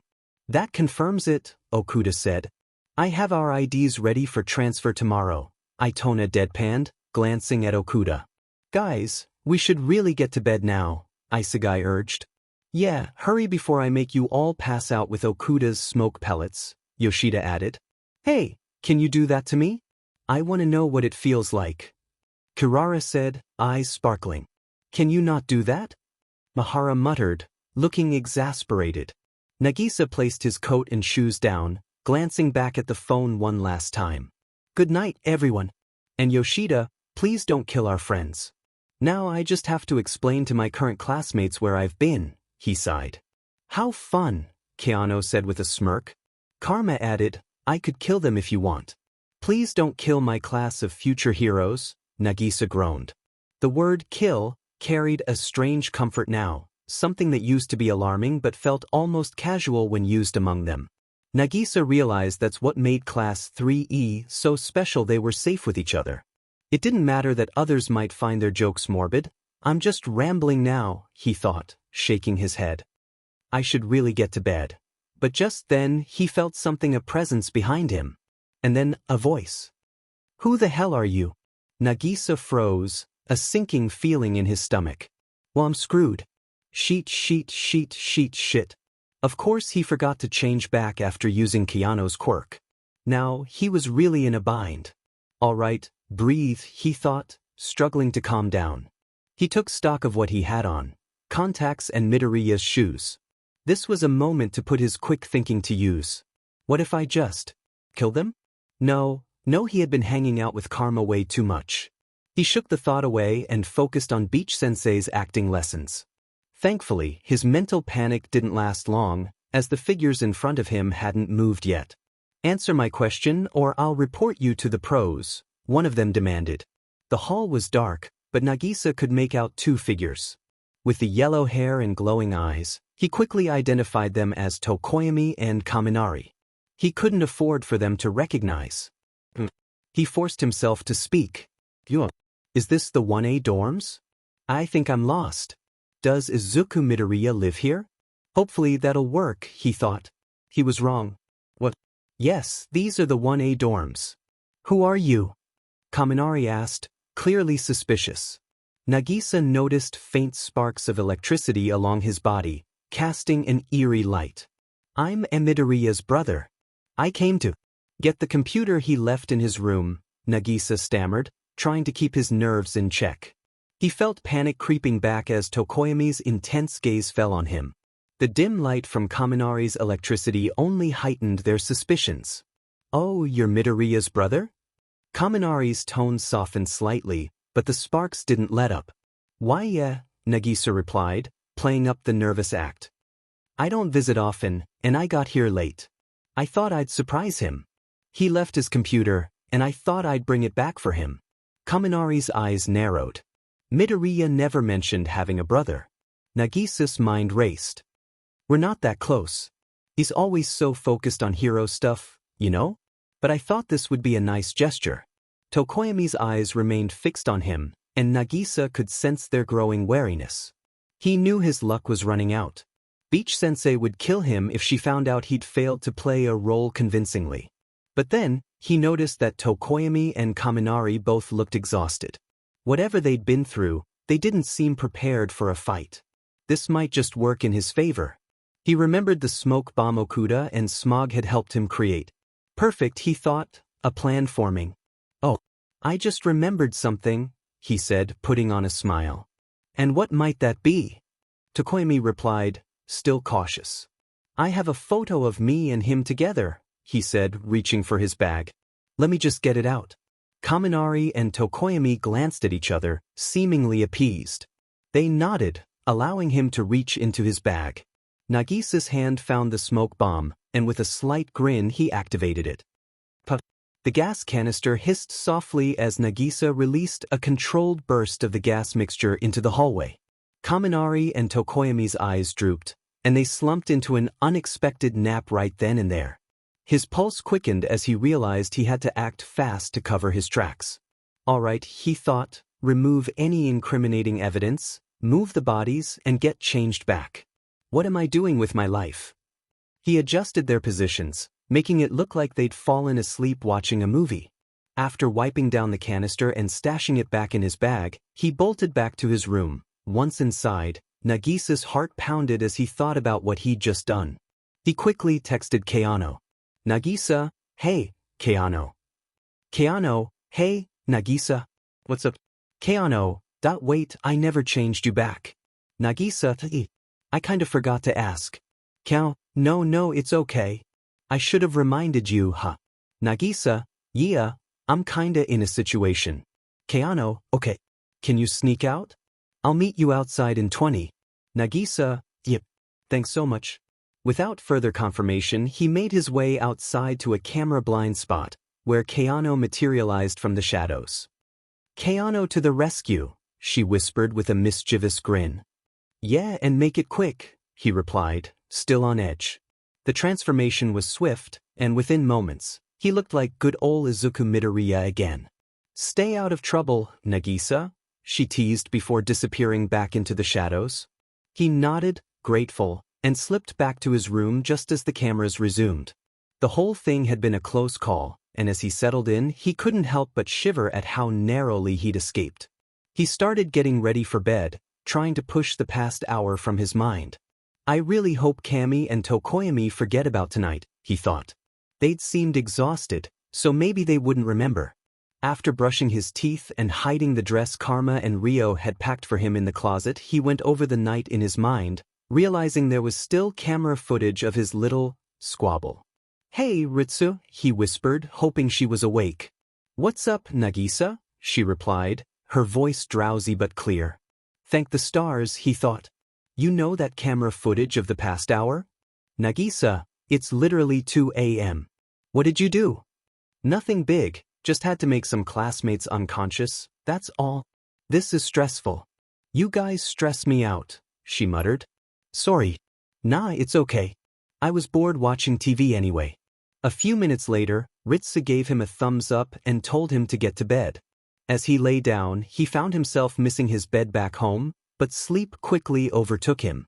Tomorrow, he thought as he drifted off, I'll have plenty of lying and excuse-making to do. And Itona and Okuda are coming. He fell asleep like any completely normal person who was not an assassin, unaware that someone might have heard him sneaking back in. Nagisa loved his class from UA. He really did. They all cared for each other in a way, like heroes, but he always felt a difference between himself and them. Like things he wouldn't tell them. Like how he got a quirk, or whatever happened last year. With his other class, his family, he could tell them anything.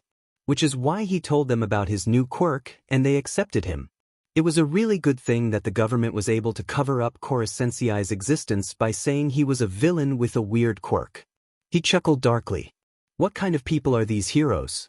When we tried to reach out to them, they wanted nothing to do with us.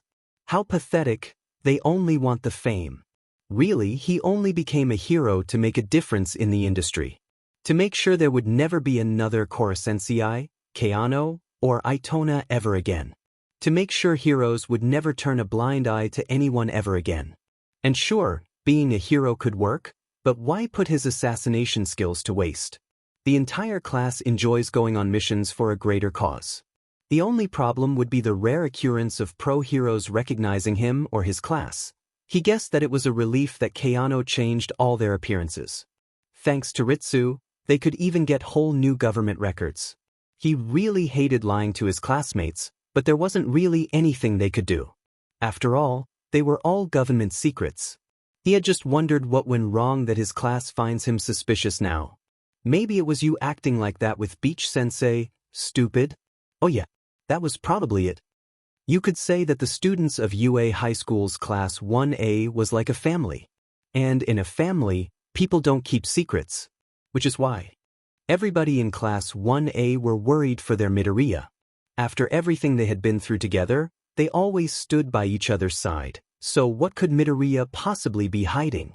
He had been acting suspicious lately, and most of 1A thought maybe it was Toga pretending to be Midoriya. The mere thought of that made them nervous and uneasy. However, a few of them wished that that was the case, because they could not imagine Midoriya hiding something from them. They told each other everything. Or so they thought. Every time one of them had a problem, 1A was there for them. Especially Midoriya. He hadn't been seen all weekend, and he didn't even show up for the training camp. That was really suspicious behavior knowing that Midoriya is literally the most dedicated hero in training ever. Midoriya woke up at 7:45 that morning, a little later than usual. He had slept well after enjoying the dinner Hara cooked for them the previous night, but he also stayed up late trying to come up with excuses for being missing for 2 whole days. Oh well, at least Itona and Okuda are coming tomorrow. He got dressed and prepared for school, but first, he needed to head to the common area for breakfast. As he walked out of his room, he mentally steeled himself for the day ahead. Thankfully, nobody was in the hallway, but he could hear lots of voices coming from the common area. He caught snippets of Kaminari talking about a weird dream where Midoriya was at the dorms late at night, followed by Jiru scolding him for falling asleep on the couch like a loser. This is perfect.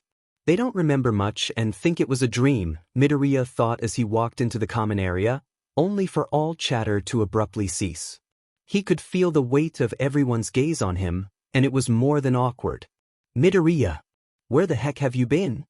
Are you okay? Uraraka's voice sliced through the silence, concern etched across her face. The rest of Class 1A echoed similar sentiments. Yeah man, we were worried. You disappeared without a trace, Kirishima added, his eyebrows furrowed. We thought you were kidnapped or something. Siro exclaimed, worry evident on his face. Midoriya scratched the back of his head nervously, trying to come up with an explanation that wouldn't raise too many eyebrows. Sorry about that, guys. I just had some personal stuff to take care of. Personal stuff? But you told us you were hanging out with friends? Mina accused. Personal stuff? Dude, you can't just vanish like that. What if something happened to you? Kaminari interjected, eyes wide with worry. Ida chimed in, his voice full of concern. Seriously, Midoriya, it's not very hero-like to disappear like that. Midoriya sighed, feeling the pressure of their collective gaze. I know. I didn't mean to worry you all. It's just family stuff. Family stuff? Tsu raised an eyebrow. You can't just drop that bomb and expect us to be okay with it. What happened? He hesitated, scrambling for a believable excuse. Well, I went to visit my dad. He needed me for something. The room fell silent, skepticism evident in their eyes. Before anyone could question further, Bakugo exploded, his temper flaring. You FING liar, you don't have a dad. Oh shit. Oops. Midoriya noticed Momo putting her hands over her mouth, gasping at Bakugo's outburst. He winced, realizing his mistake. I met my mom. She's actually in the hospital, not feeling well, he said, trying his best to sound sad. Silence hung in the air for a moment. Todoroki finally spoke up, his voice calm but probing. Your mom? Is everything okay? Midoriya nodded quickly. Yeah, she's just dealing with some health issues. Nothing too serious, but I wanted to be there for her. The tension in the room eased slightly as the others exchanged glances. He felt a mix of relief and guilt for the half-truth, but he had to maintain the facade. As his classmates seemed to accept the explanation, he couldn't help but catch Bakugo's stern gaze, a silent warning not to play games with them. Holy shit, that actually worked. Next time, just let someone know where you're going, okay? Uraraka said, her concern shifting into a more caring tone. Yeah, we're like a family here. We look out for each other, Kirishima added with a reassuring smile. Midoriya tried to blend in with the returning buzz of conversation, but he could still sense the lingering skepticism in the room. Todoroki shot him a sideways glance, while Uraraka's eyes held a glimmer of doubt. Bakugo, however, was having none of it. His palms sparked with explosive energy as he took a step toward him. Hospital, huh? You're full of crap, Deku. What are you hiding? Midoriya's heart raced, and he stammered, I swear, Kaken, it's the truth. My mom's not feeling well, and I needed to be with her. Bakugo's narrowed eyes bore into his, fists clenched. You think you can lie to us and get away with it? Before the situation escalated, Jiru, sitting on the couch with her earphone jacks trailing from her earlobes, spoke up. Actually, guys, I heard him come in last night. It was like 2 a.m. What were you doing out so late, Midoriya? Kaminari gasped. Oh my gosh. Maybe my dream was true after all, he said, eyes wide with excitement. Don't be an idiot, Kaminari. You're but thought it would be good to get a midnight snack, and we ended up falling asleep on the couch at like 1 or something. That dream was not real, Tokoyami stated bluntly. Anyways, back to what I was saying, Midoriya, are you sure? Jiru asked, trying to ignore the boy's antics. Midoriya mentally rejoiced, relieved that Kaminari and Tokoyami were too tired the previous night to remember what happened. The room fell silent once again, and he swallowed nervously. Well, I had to stay at the hospital with my mom. They needed someone to be with her, and I lost track of time. Kuda's eyes narrowed. Hospitals these days don't really last that long. Are you sure you're okay? The weight of their collective gaze intensified, and he felt the need to elaborate, even if it meant stretching the truth. Fine. The hospital thing was just part of it. I was dealing with some other personal stuff too, and I didn't want to burden you all with the details. Mina crossed her arms, still unconvinced. Personal stuff? What the hell? This is getting annoying and repetitive now. He hesitated, glancing around the room at their expectant faces. I can't really talk about it. It's complicated. Bakugo scoffed, anger still simmering. Family issues? You're dodging the question, idiot. Midoriya took a deep breath, trying to keep his composure. Look, I know it sounds sketchy, but I promise I'm not hiding anything dangerous. I just needed some time to sort things out, and I didn't want to drag you all into it. Uraraka softened her expression, though doubt still lingered. Midoriya, We're your friends. If something's bothering you, we want to help. Yeah, dude, we got your back, Kirishima chimed in, echoing Uraraka's sentiment. Midoriya appreciated their concern but couldn't risk revealing too much. I appreciate that, really, but I just need a little space right now. I'll let you all know if there's anything you can do to help. As the tension lingered in the room, Siro cleared his throat and approached him cautiously. Hey, Midoriya, mind if I ask you something personal? Random, I know, but it's just for fun. A couple of kids in the room exchanged glances, and he knew they were trying to ask him a question that only he would know. He raised an eyebrow but nodded, understanding their need for reassurance. Sure, go ahead. Siro scratched the back of his head, looking slightly awkward. Okay, do you remember what happened that one time when we tried to hide Mr. Aizawa's sleeping bag? A couple of kids laughed, recalling the event. Midoriya blinked in surprise at the unexpected question, then smiled. Oh, that's easy. We hid it in the common room, and when he found out, he made us run 30 laps around the school. The laughter from his classmates slowly shifted to grimaces, remembering how brutal those laps were, especially since he had even erased their quirks. Siro grinned sheepishly, satisfied with my response. Alright, it's really you then. No villain would know about that. The atmosphere lightened a bit, and the others seemed to relax, accepting his presence more readily. However, the lingering doubt persisted. Soon after, Kirishima piped up with a puzzled expression. Hey, Midoriya, did you know that English teacher we had on Friday? The one who threw a knife at you? He nodded, recalling the unexpected prank. Yeah, I kind of knew her. She's been around for a while, but I wasn't expecting her to. Throw a knife at me. Uraraka raised an eyebrow. Wait, you knew her and she still threw a knife at you? What kind of relationship is that? He chuckled nervously, trying to downplay the oddity of the situation. It's complicated. She's, an interesting character. Todoroki, usually composed, showed a hint of curiosity. How did you manage to catch the knife, though? That was pretty quick. Midoriya hesitated, not wanting to reveal the true extent of my abilities. Instinct, I guess. I've been through a lot, and you learn to react quickly. Tokoyami and Kaminari exchanged skeptical glances. Instinct? Come on, Midoriya, that's a bit too vague, Kaminari said, crossing his arms. Yeah, and you always act so weird. You're telling me you're just naturally quick. Tokoyami added, his bird-like shadow, dark shadow, seeming equally skeptical. I scratched the back of my head, feeling the weight of their disbelief. Well, I've had some unique experiences that sharpened my reflexes. It's hard to explain. I glanced at Kaken, trying to make it sound more real by referring to his bullying. Tokoyami's eyes narrowed, and dark shadow ruffled its feathers.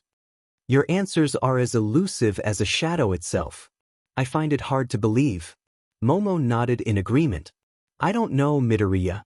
Instinct can't explain everything. After all those villain attacks, you have to stay on your toes, right? Ever since the USJ, I've been making my training more intense. That seemed to work. A bunch of their faces lightened. Oh, come on. I told you guys, I'm fine, and my mom should be okay, I said, grinning. This definitely went better than I had expected.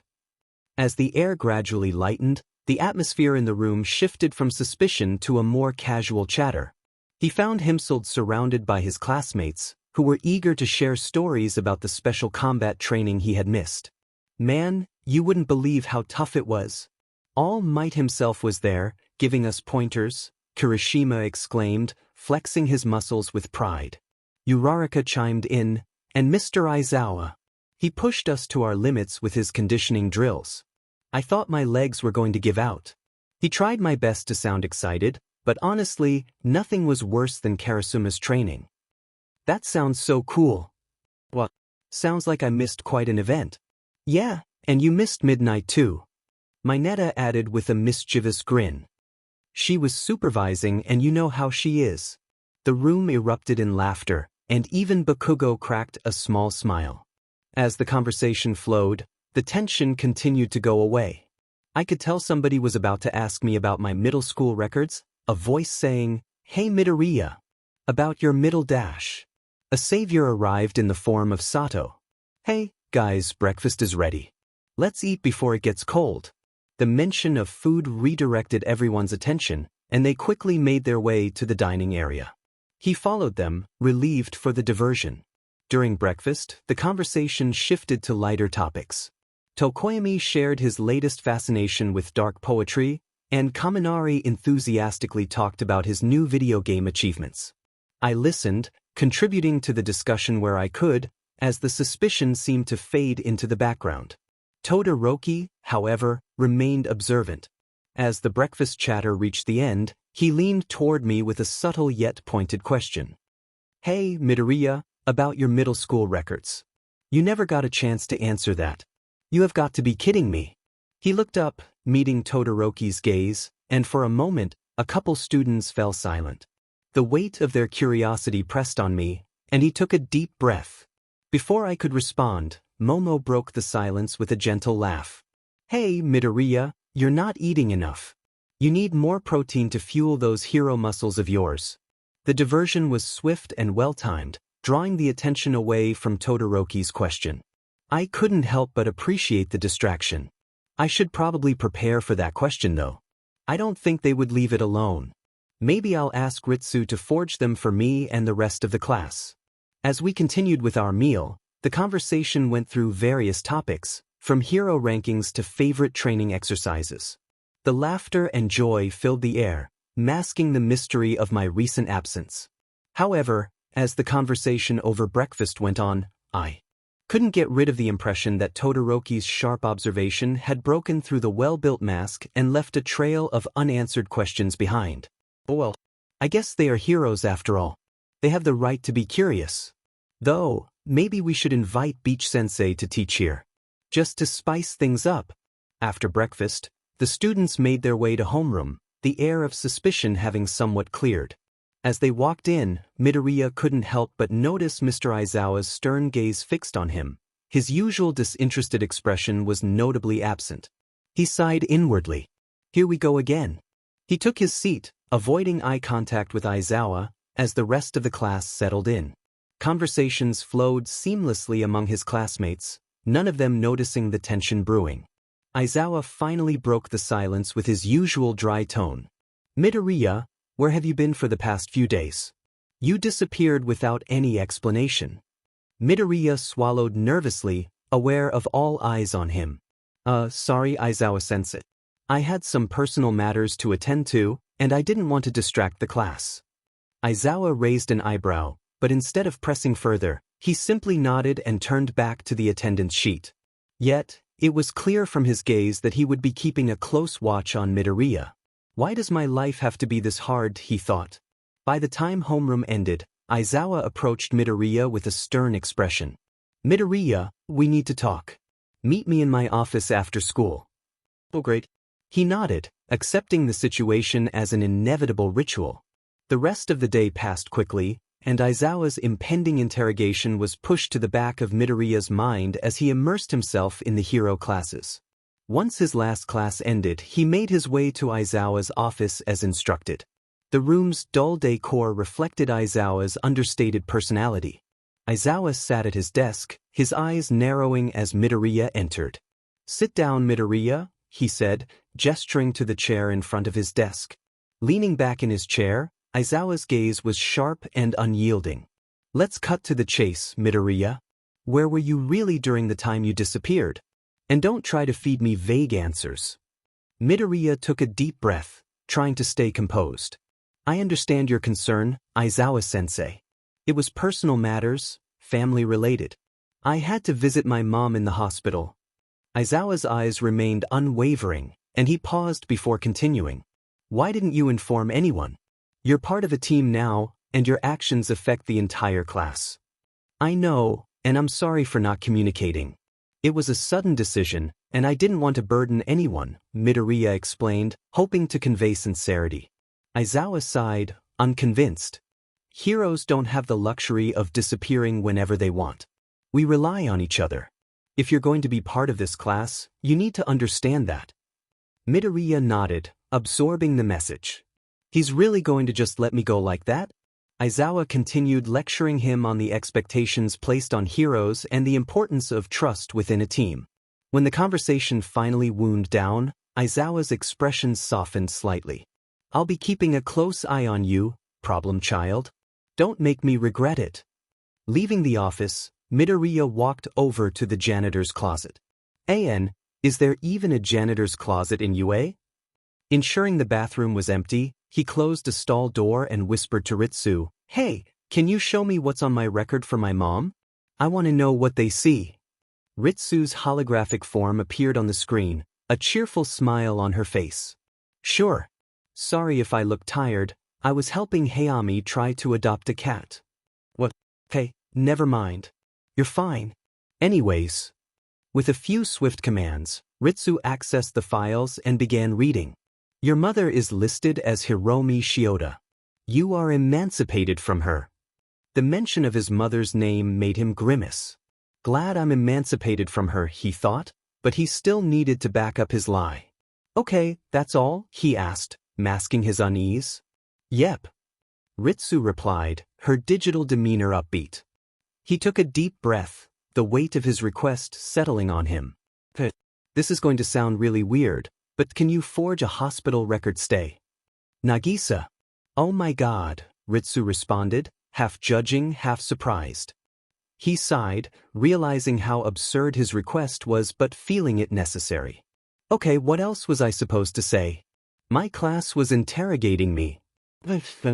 Ritsu grinned, her efficiency almost comical given the situation. He rolled his eyes. "Ritsu, you just love to complain, don't you?" "Yep," she chirped with a mischievous grin. After pocketing his phone, he left the bathroom and walked past Principal Nizu's office, where Nizu was working on new student IDs. Now, he felt prepared to back up his story if it came up again. "Nagisa, hey guys. Okuda, oh hey there. What's up?" "Nagisa, are you guys ready for TMR? I am, but I also don't want to deal with your classmates." "Okuda, they should be fine. Are we okay to stay in your dorms, Nagisa?" "Nagisa, yeah, as long as we ask, you guys should be able to stay." "Itona, we have to remember our fake names, like in normal school." "Itona, Ritsu, can you remind us?" "Ritsu, Nagisa is Izuku Midoriya, Okuda is Akari Kurosawa and Itona is Hakuri Tanaka." "Nagisa, perfect. Where did you guys get the names though?" "Okuda, I think Fua and Yada helped us pick them out." "Itona, yeah, something like that." "Nagisa, okay, I have to go. Bye guys, see you tomorrow." "Okuda, bye." "Itona, goodbye." He put down his phone and went to bed.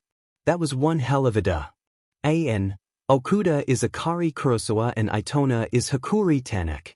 Itona and Okuda found themselves awake at an ungodly hour trying to set up everything for their transfer.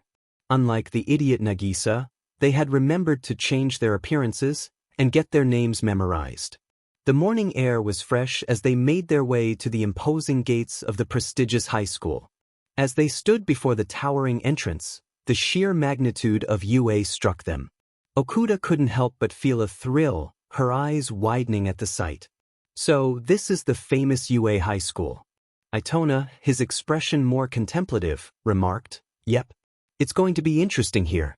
"Indeed, just imagine the kind of experiences we'll have." Okuda replied, her enthusiasm infectious. Itona, however, couldn't help but voice a note of caution. "Yeah, let's try not to stir up too much trouble. We're here to blend in, not stand out." A wry smile crossed Okuda's face. "Well, hopefully Yoshida and Takebayashi won't miss us too much." They approached the gate, scanning the ID cards they had found in the house mailbox. With a faint beep, the gates swung open, revealing the expansive campus beyond. Itona couldn't help but comment on the security measures. "But there's so much security. Though, it doesn't seem very foolproof. Me or Ritsu could probably break in." "True," Okuda agreed, her eyes scanning the surroundings. "I heard they revamped the security system after a villain incident and a press scandal. Still, it seems to have its flaws." Walking through the gates, they were met by the school's principal, Nizu. The peculiar figure, resembling a hybrid of a rat, bear, or mouse, greeted them with a warm welcome. Welcome, new students. I'm Principal Nizu. I trust you'll find your time at UA both challenging and rewarding. Itona and Okuda exchanged glances, momentarily bewildered by the sight of the unique principal. Nizu continued, if you ever need guidance or have any questions, don't hesitate to ask. Enjoy your first day at UA. As Itona and Okuda strolled through the bustling halls of UA, they couldn't shake the sense that Principal Nizu was keeping a watchful eye on them. They had heard from Nagisa that he was super intelligent or something. The students of UA, ever perceptive, couldn't help but stare at them in the halls. Undeterred, Itona and Okuda met the gazes head-on, their expressions reflecting a quiet determination. So, why do they all look so weird? Okuda whispered to Itona as they navigated through the sea of curious eyes. Itona raised an intrigued eyebrow. I was just about to ask you the same thing. Are quirks that random? That guy has a fish head. They look nothing like Coruscensii.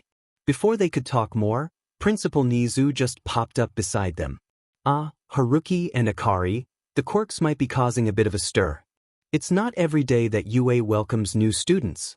Embarrassment crept over Itona and Okuda as they realized they had been openly questioning the appearance of their fellow students. Sorry about that, Okuda mumbled, her cheeks flushing. Nizu chuckled, his tone light and understanding. No need to apologize. It's only natural to be curious. Now, I'm sure you're eager to start your first day. Off you go. Making their way to the General Studies classroom, Itona and Okuda engaged in a hushed conversation about the peculiarities of UA. Do you think everyone here has quirks that make them look different? Itona pondered. Okuda nodded thoughtfully. It seems that way. UA is known for its diverse and exceptional students, after all. They made their way around the school and finally found the support course room. The moment Itona and Okuda stepped into the support class, the room fell silent. Students turned their heads in unison, their eyes widening with curiosity as they looked at the newcomers. Itona and Okuda exchanged glances, and then sighed. Power Loader, the instructor for the support course, looked up from his workbench and grinned. We have some fresh faces joining us today. Class, these are our new students, Akari and Haruki. Treat them well. The students offered polite nods, but a lingering uncertainty filled the air.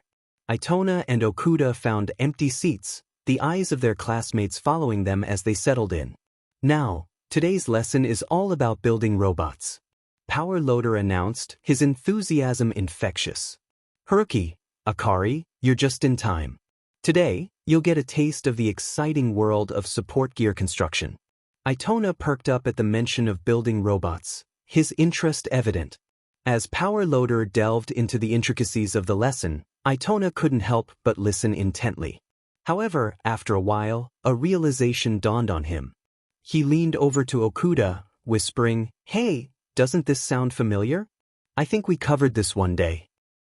That's right, me and Mr. Karasuma taught you guys. Okuda's eyes widened as she recalled the shared memory. A smile played on her lips as she whispered back, You're right. I remember now. Power Loader, amidst his instructing, glanced over at the pair, a subtle curiosity in his eyes.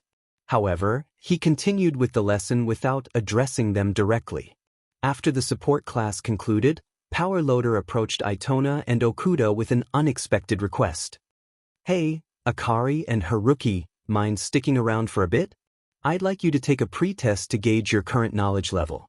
It's not something we usually do with new students, but I'm curious. Itona and Okuda exchanged glances before nodding in agreement. They followed Power Loader to a separate room where the pre-test awaited them. The questions covered a wide range of topics, from constructing robots to disassembling bombs. Okuda raised an eyebrow at the latter, and Itona couldn't help but chuckle. Seems like they're really testing us here, huh? The room was filled with an air of intensity as Itona and Okuda sat side by side, facing a set of carefully arranged devices. The low hum of machinery surrounded them, the task at hand requiring a delicate mix of precision and speed. Itona's hands worked with a trained smoothness as the timer started counting down, fingertips dancing across the bomb's components. The room echoed with the metallic click of tools as he quickly disassembled the complex system in front of him. You could feel him focusing, his expertise buried in every step. On the other hand, Okuda displayed an unusual kind of skill. Her quick fingers worked with strength, carefully building the device. Her eyes shone with assurance as she maneuvered around the chemicals, every move deliberate and measured. Itona disassembled the bomb and Okuda built a bomb in record time, creating a synchronized noise of mechanical clicks and hums around the room. Their skills were clearly visible. They were the product of extraordinary experiences. Power Loader couldn't help but be flabbergasted by their work. It was as if time slowed down. As the last components fell into place, the room fell silent for a brief moment, the tension dissipating. Itona and Okuda exchanged a nod, both of them knowing that they already stirred up some trouble. Power Loader, a mix of astonishment and pride evident on his face, broke the silence.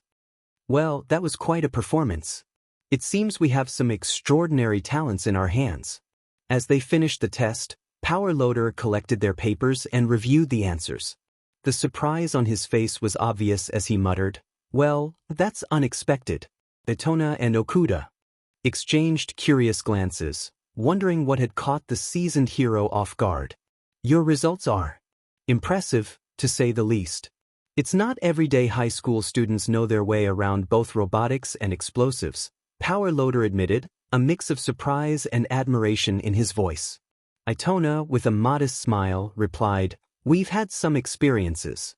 "Indeed," Okuda added, her eyes gleaming with a hint of mischief. Power Loader dismissed them with a nod. "All right, you two, you can head off for now." As they left the room, Power Loader rushed to Principal Nizu's office, a mixture of concern driving him. Bursting through the door, he exclaimed, "Principal Nizu, you won't believe what just happened in the support class." Nizu, looking up from his paperwork, raised an inquisitive eyebrow. "Do tell, Power Loader. What's got you so worked up?"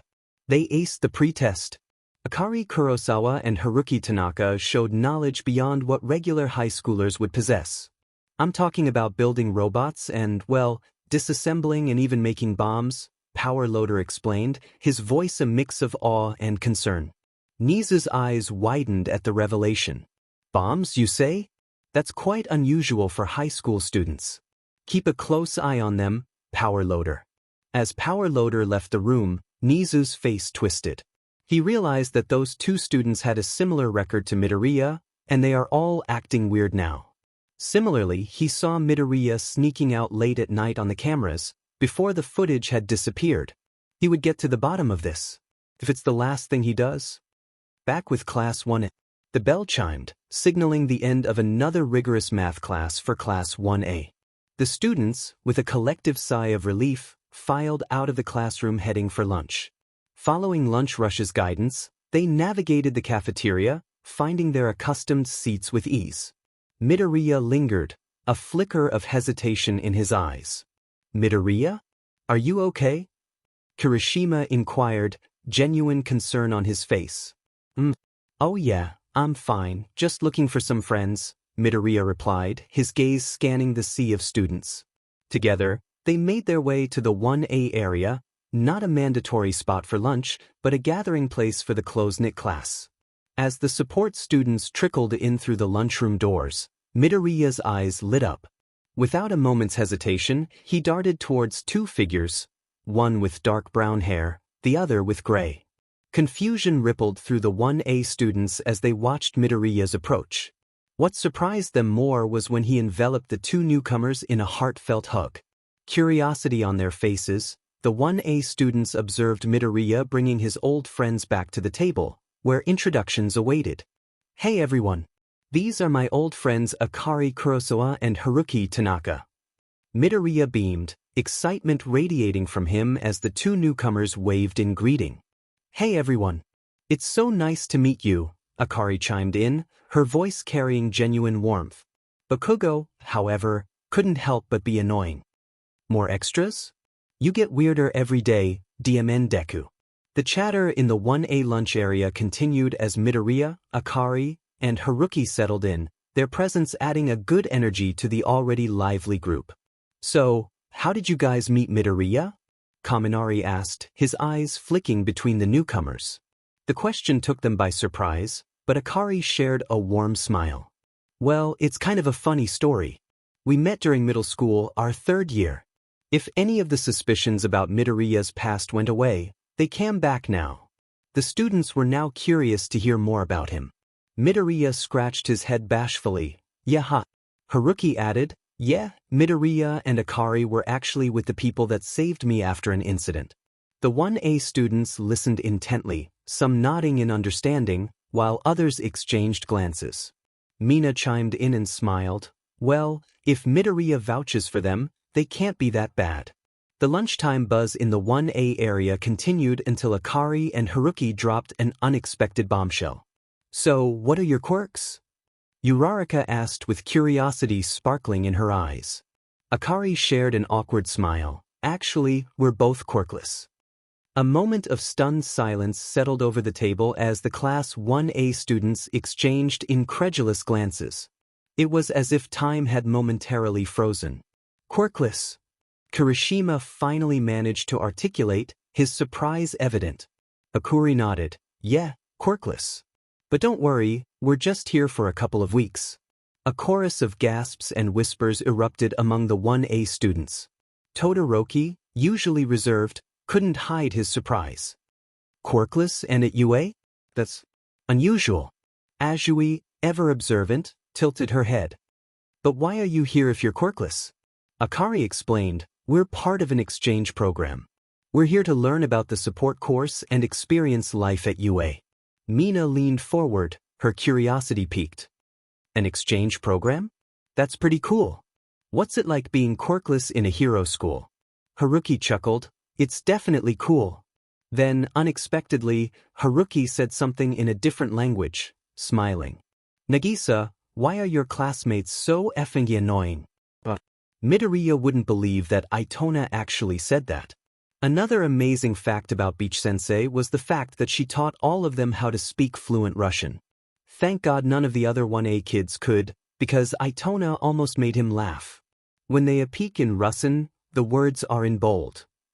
"Nagisa, why are your classmates so annoying?" Okuda put her hands over her mouth.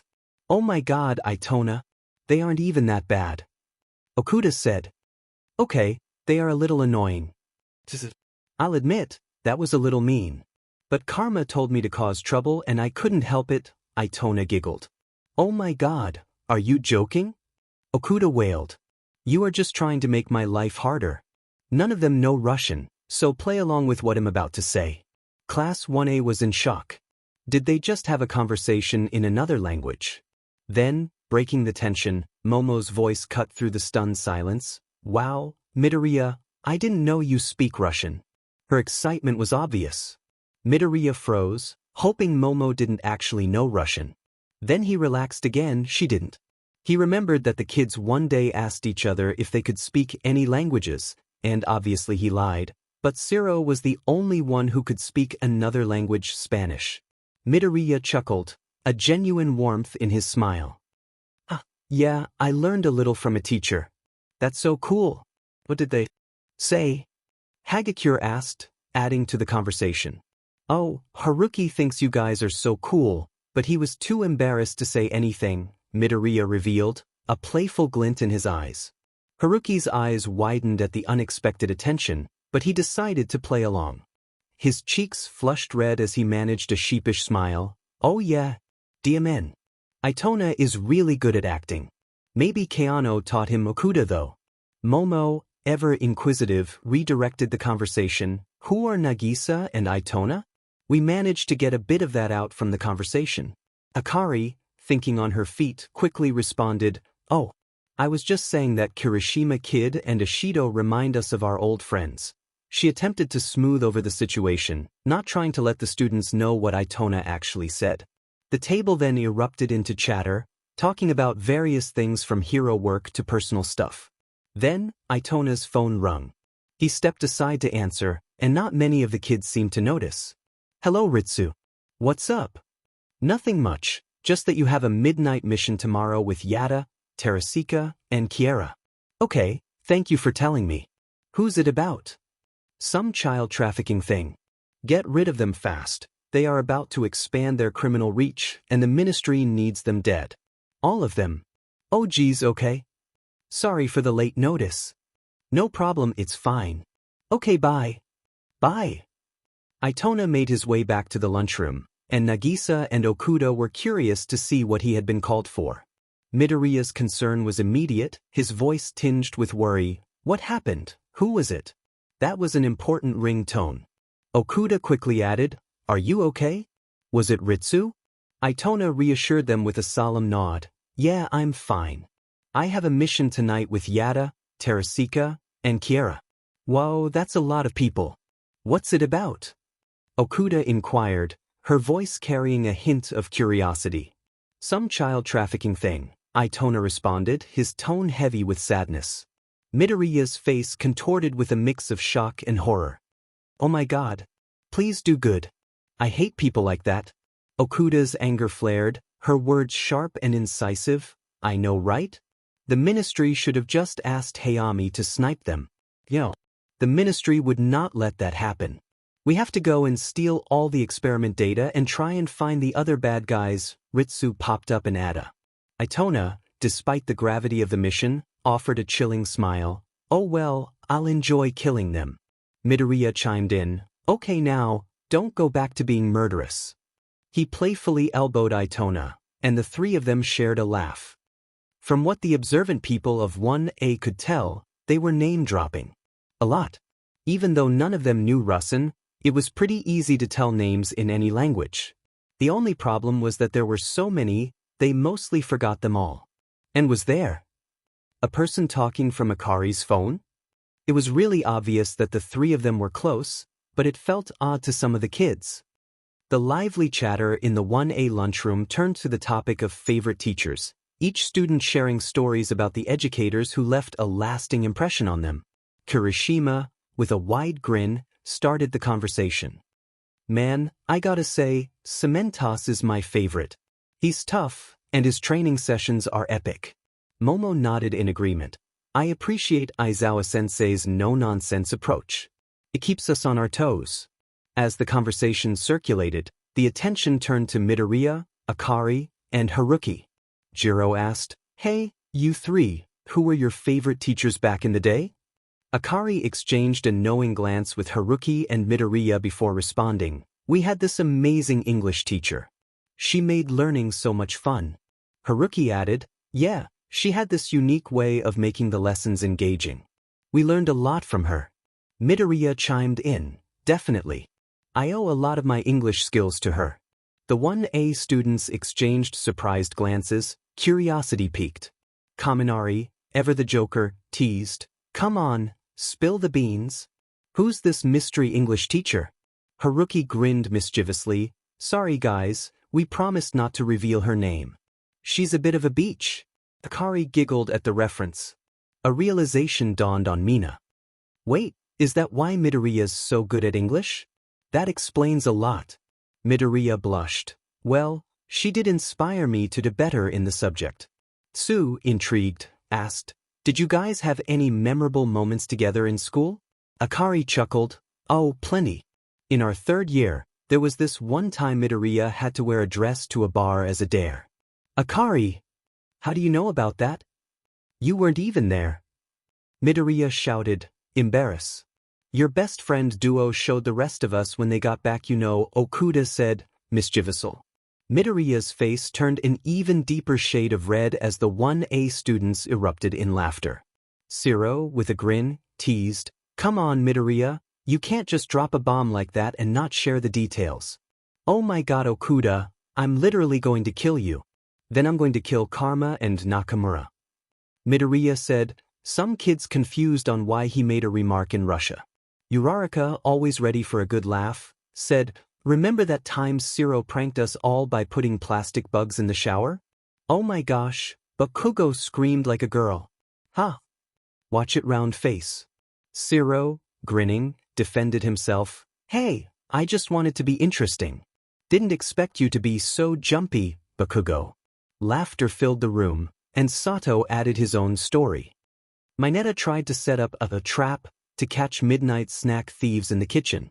Turned out, he accidentally caught himself instead. Mineta, embarrassed but playing it off, protested, "It was a genius plan. I just miscalculated the height of the trap." The group erupted in laughter, and Jiro shared her own tale.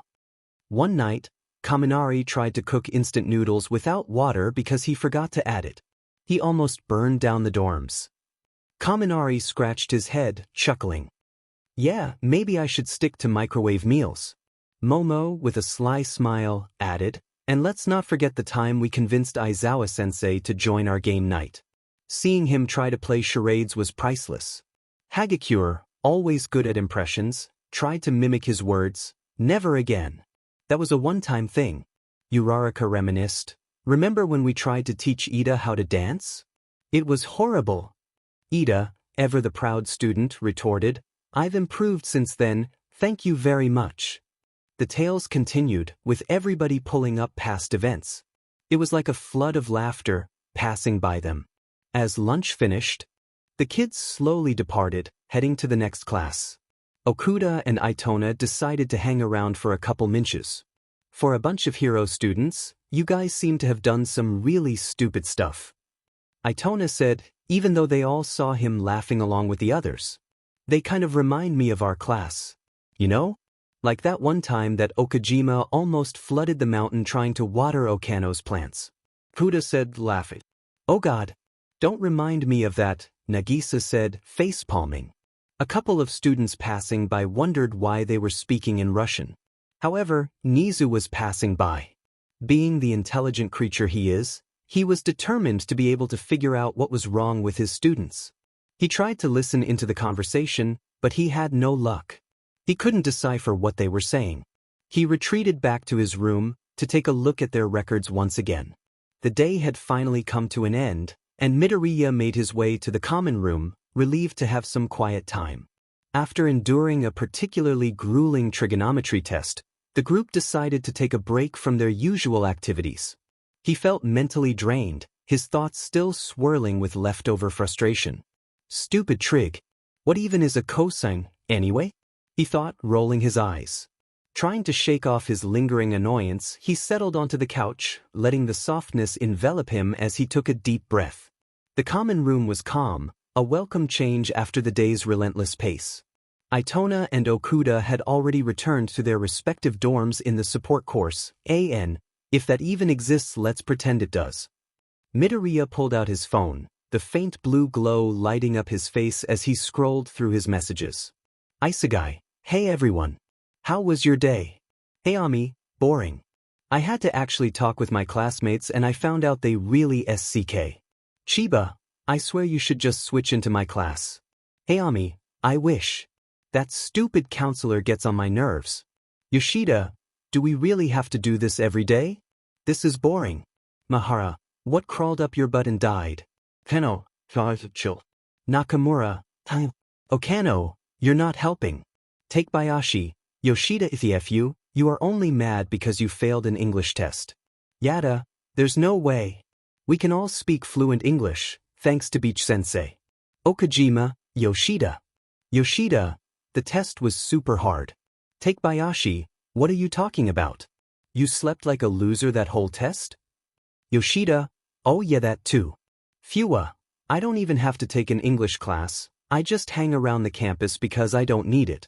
Hara, lucky. Fua, I just plan my mangas anyway. Meg, I can tell that you will become an author when you grow up. Fua, if I'm lucky. Ritsu, before Hayami goes offline, I think she needs to ask you guys something. Hayami. Hayami, no.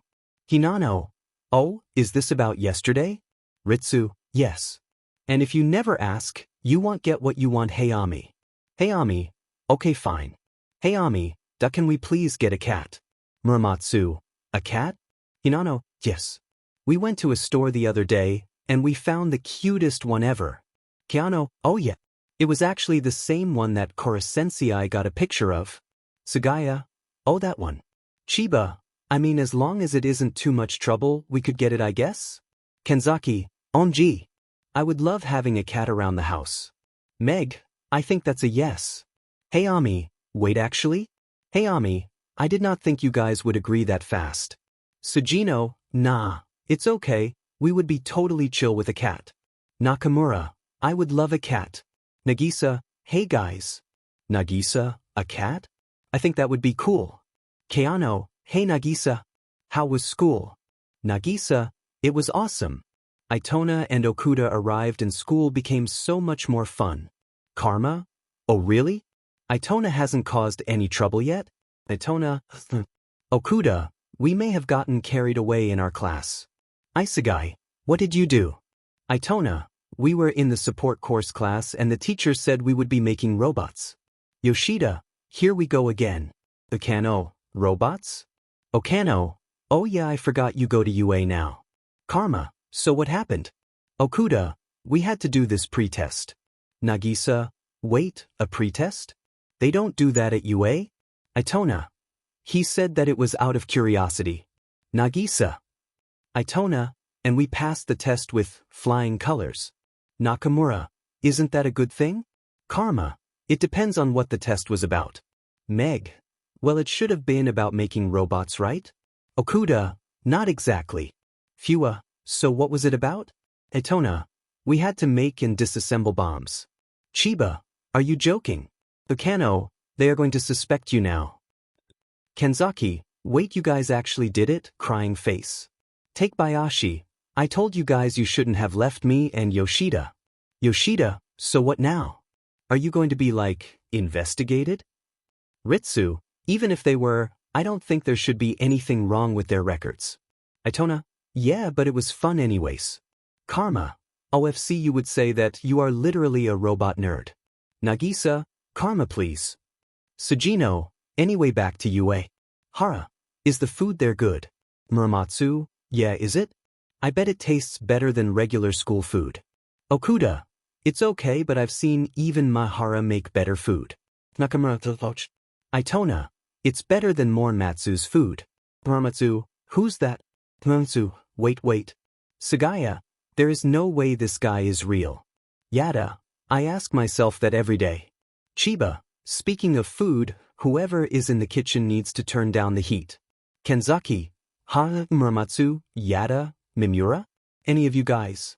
Yada, no, I don't think anyone's in the kitchen. Hey Ami, it's prob the air conditioning going weird BCS Itona has been gone. Sujino, no someone was making food. Nakamura, oh yeah it was Mahara right. Mahara, what? Since when am I allowed in the kitchen? Okano, you idiot when were you banned from the kitchen? Mahara, I wasn't? Nagisa, I think I can hear Okano facepalming. Hinano, did you guys find out if it was the air conditioning? Chiba, no it wasn't. Mahara, oh yeah I was in the kitchen. Kiera, and then what? Takebayashi, since when? Sujino, you said you were hungry like 30 minutes ago. Karma, there was leftovers in the fridge. Mahara, oh yeah I was making something. Okajima, this guy is slower than me. Mahara, I think I left something on the stove. Isegai, what? Nakamura, oh what? Nagisa, since when? Hayami, holy shit there's a fire. Chiba, Jot the freak. Hara, a fire? Bikano, help? Mahara what did you do? Maihara, what? Trying. Maihara, T.O. make a quesadilla. Isegai, what? What? Fire. Sugaya, WTF is happening in the house? Okuda, Ritsu?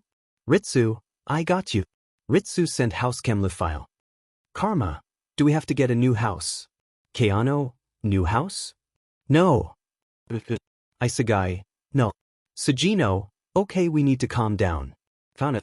I'm not home Arin. Kenzaki, okay what are we going to do? Chiba and Hayami have no clue and they are trying to turn off the stove. Itona, use the button on the side. Kiera, how are you so calm? Yoshida, I could ask you the same thing. Meg, Nagisa. Where the hell is the fire extinguisher? Nagisa, help? I am coming over. Class 1A was sprawled around the common area. bored and looking for anything to do. The atmosphere was sluggish, with everyone listlessly scrolling through their phones or staring off into space. Suddenly, Midoriya, engrossed in a video, jolted forward, nearly tumbling off the couch. "What the hell? What's wrong with you, shitty nerd?" Bakugo barked from across the room, his tone as blunt as ever. Midoriya quickly laughed it off, trying to regain his composure. "Oh, nothing. Just watching a funny video." Without another word, he sprang up and made a dash for the door, but before he could get too far, Ida blocked his path, arms crossed in his usual, authoritative manner. "And where exactly do you think you're going?" Midoriya flashed an innocent grin. "I need to go check on some friends." "Friends? What friends?" Bakugo called from the kitchen, clearly suspicious. Midoriya just rolled his eyes and shot back, "Don't worry about it, Kakin." Thinking quickly, he pointed behind Ida. "Oh wait, Ida-san, look. Kaminari's jumping on the couch." "What?" Ida's attention immediately snapped to the common area, where Kaminari was lounging harmlessly. But that was all the time Midoriya needed. Seizing the opportunity, he slipped out the door. Shortly afterward, he received a frantic text. Maihara had somehow managed to start a fire. Sprinting back to the 3E house, Midoriya roof jumped across campus and arrived in under 5 minutes. He burst through the door to find chaos unfolding before him. Hayami was shouting frantically, urging Chiba to do something, while Maihara stood sheepishly in the corner. Nakamura and Karma looked on, clearly entertained by the spectacle. Meg and Isegai were racing around, trying to locate a fire extinguisher, while Fuwa, Hara, Hinano, and Mimura watched the scene unfold with a mix of amusement and disbelief. Kiera was half laughing, half attempting to help. "Nagisa, where did you put the extinguisher?" Meg yelled, desperation clear in her voice. "I think it's in the bathroom for Terasaka and his group," he replied hastily. "Okay, Yoshida, send it down." Chiba shouted upstairs. Midoriya dashed to the intercom, relaying the message to Yoshida, who promptly located the extinguisher and lowered it down. Grabbing it, Midoriya rushed to the kitchen, where Hayami was trying to control the flames. "Karma, get over here and help," he called. Together, they managed to extinguish the fire, but the damage was done.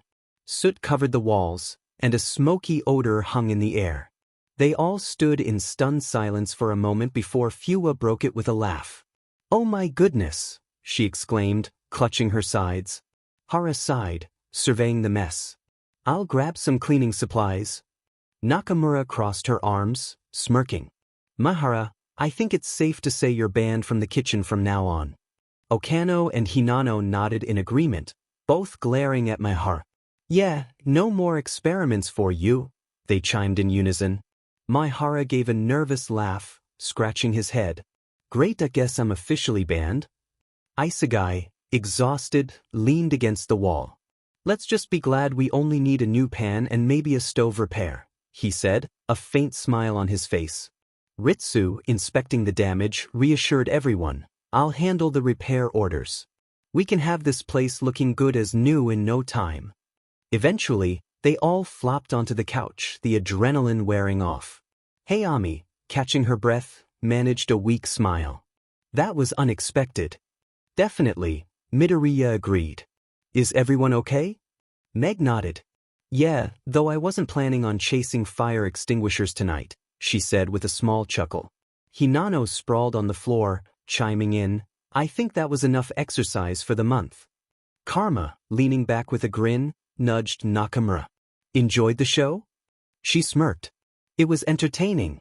But let's try not to make this a habit." Kiera handed out snacks, grinning. "Now that the chaos is over, how about a movie night?" Meg perked up.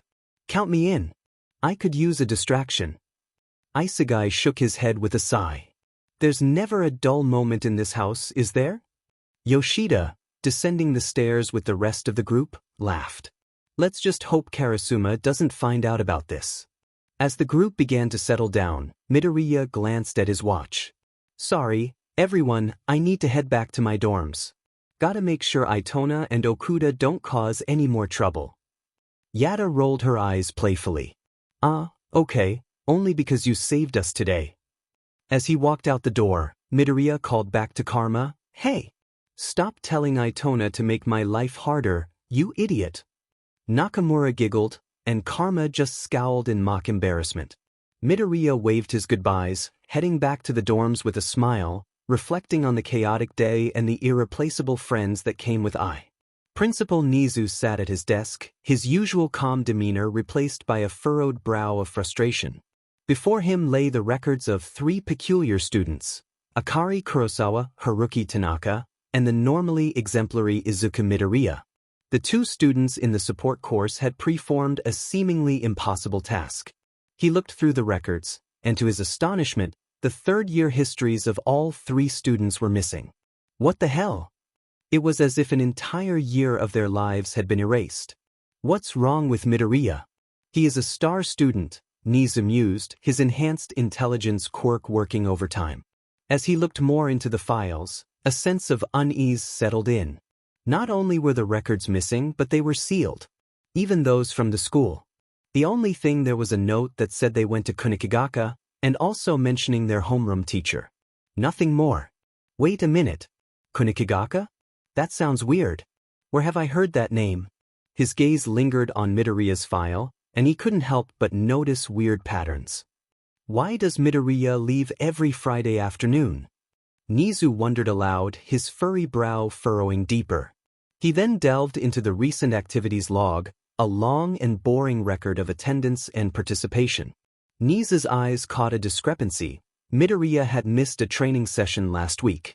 For a star student known for his dedication, such an absence was uncommon and raised further questions. The principal's focus shifted to the cryptic conversation the 3 students had engaged in earlier, speaking in Russian. Nizu marveled at the skill displayed by Kurosawa, Tanaka, and Midoriya. How did they manage to talk in a language they've never officially learned at UA? He pondered, feeling uneasy about what he doesn't know. The principal leaned back in his chair, deep in thought. He contemplated the possibilities, hidden backgrounds, secret missions, or perhaps a darker past that had brought these students together, like a villain attack. His mind was everywhere. It set him off when he didn't know everything. He was an intelligent creature. Just as his thoughts began to spiral into speculation, a knock on the door disrupted his thinking. Nizu permitted entry, and a mysterious brunette woman stepped into his office. Her attire struck him as peculiar, not really similar to the normal appearance of UA staff. "Take a seat," Nizu suggested, his beady eyes studying the newcomer with keen interest. The woman complied, her enigmatic presence lingering in the room. "So, you must be the English teacher we called," Nizu stated, trying to put the mystery acid. "Thank you for joining us today. I must admit your arrival has sparked my curiosity," Nizu remarked, his sharp eyes peering over the rim of his glasses. The English teacher, poised and composed, replied with a calm demeanor. "The pleasure is mine, Principal Nizu. I'm here to contribute to the academic environment at UA." Nizu leaned forward, his tiny paws clasped together. "Let's delve into your background. What brings you to UA High, and what unique skills or expertise do you bring to the table?" The teacher, with an air of confidence, answered, "I have a passion for language and literature, and I believe that effective communication is crucial for aspiring heroes. My previous teaching experiences have allowed me to hone my skills in nurturing both language proficiency and critical thinking." Nizu nodded, acknowledging the importance of effective communication in hero society. "Your attire is quite distinctive. May I inquire about your choice of clothing?"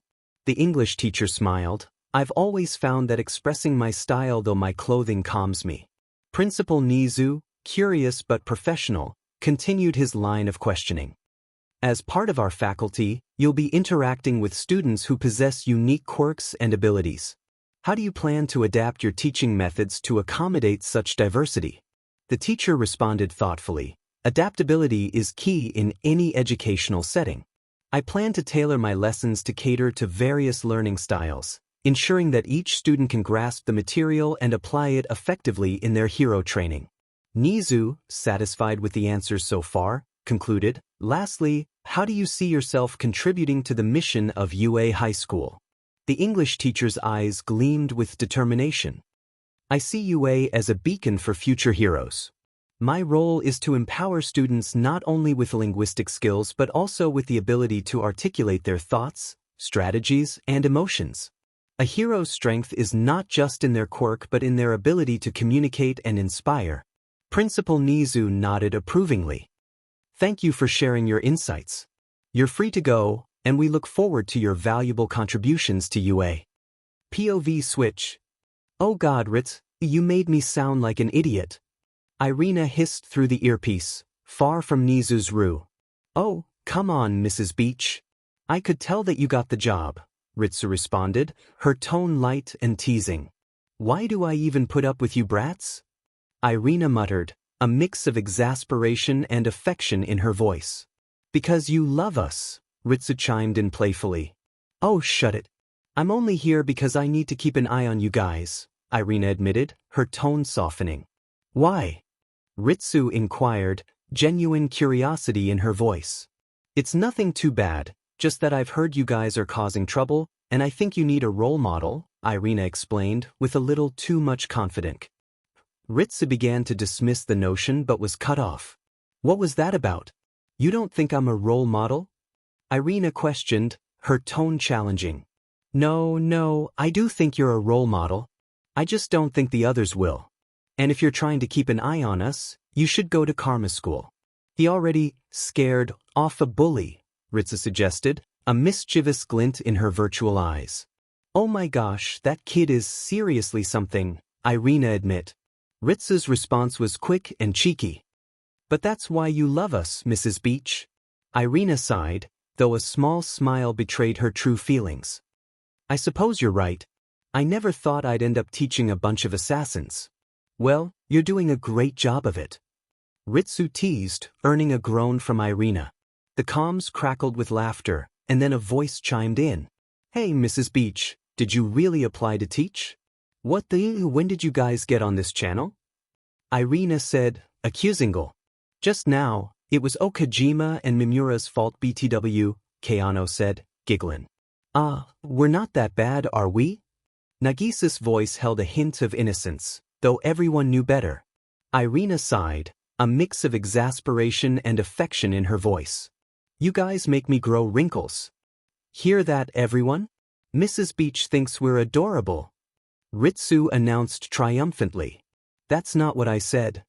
The kids on the comms flooded the channel with laughter. Okay kids, let's get back to what we were doing. And shouldn't you guys be training at the house right now? Karasuma's voice chimed in. Nobody answered him, and everyone left the comms.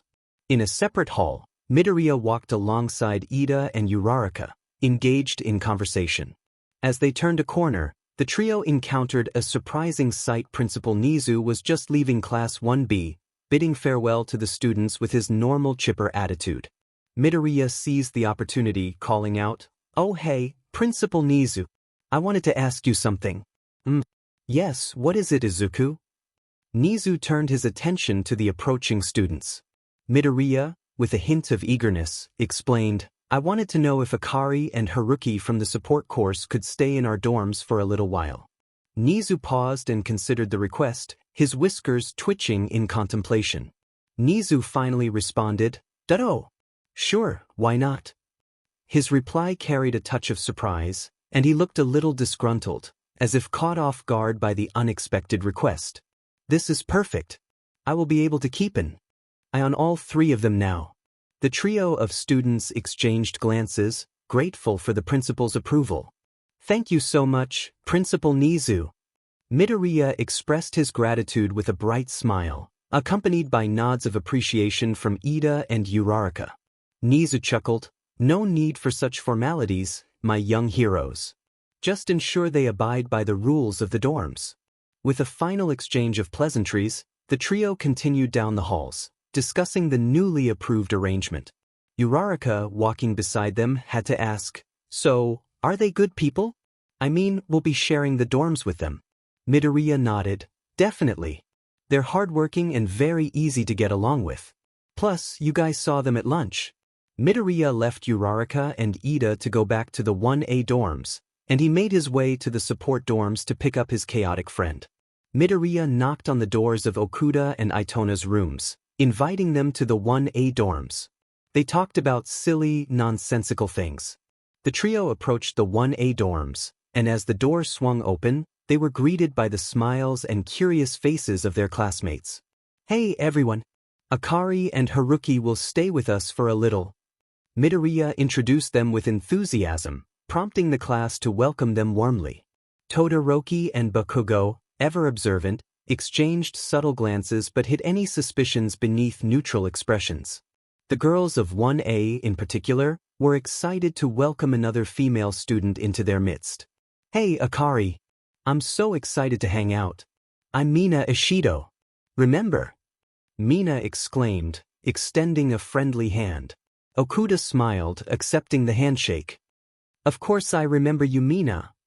Momo turned to Akari with excitement. "So, Akari, have you explored the whole campus yet? There are so many cool places to hang out." Akari smiled. "Not yet, but I'm looking forward to it. Any recommendations?" Kirishima jumped into the conversation. "You should check out the training grounds. It's where we go all out with our quirks. Super fun." Meanwhile, Itona found himself talking to Kaminari about gadgets and technology. "Haruki, you ever thought about inventing your own hero costume gadgets?" Haruki's eyes were tired and boring. "Yeah, I guess I have." Siro jumped in the conversation, interested in the question asking. "Hey, I heard from my friends at the support course that you two are geniuses." The group chuckled, and just as the conversation was about to continue, Sato's voice echoed through the dorms, announcing dinner. "Hey everyone, dinner's ready.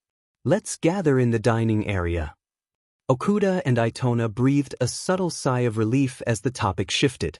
They followed the rest of the group toward the dining area, where the amazing smell of Sato's cooking welcomed them. Tsu, taking a bite of her meal, looked around the table with a curious gleam in her eyes. "All right, let's lighten the mood. What's the silliest thing you've ever done?" Mineta, always ready with a cheeky grin, didn't hesitate.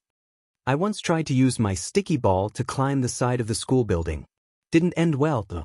Laughter erupted around the table, and Momo, with a smile, admitted, "I once accidentally created a giant marshmallow during training. I was hungry at the time." "Oh my gosh.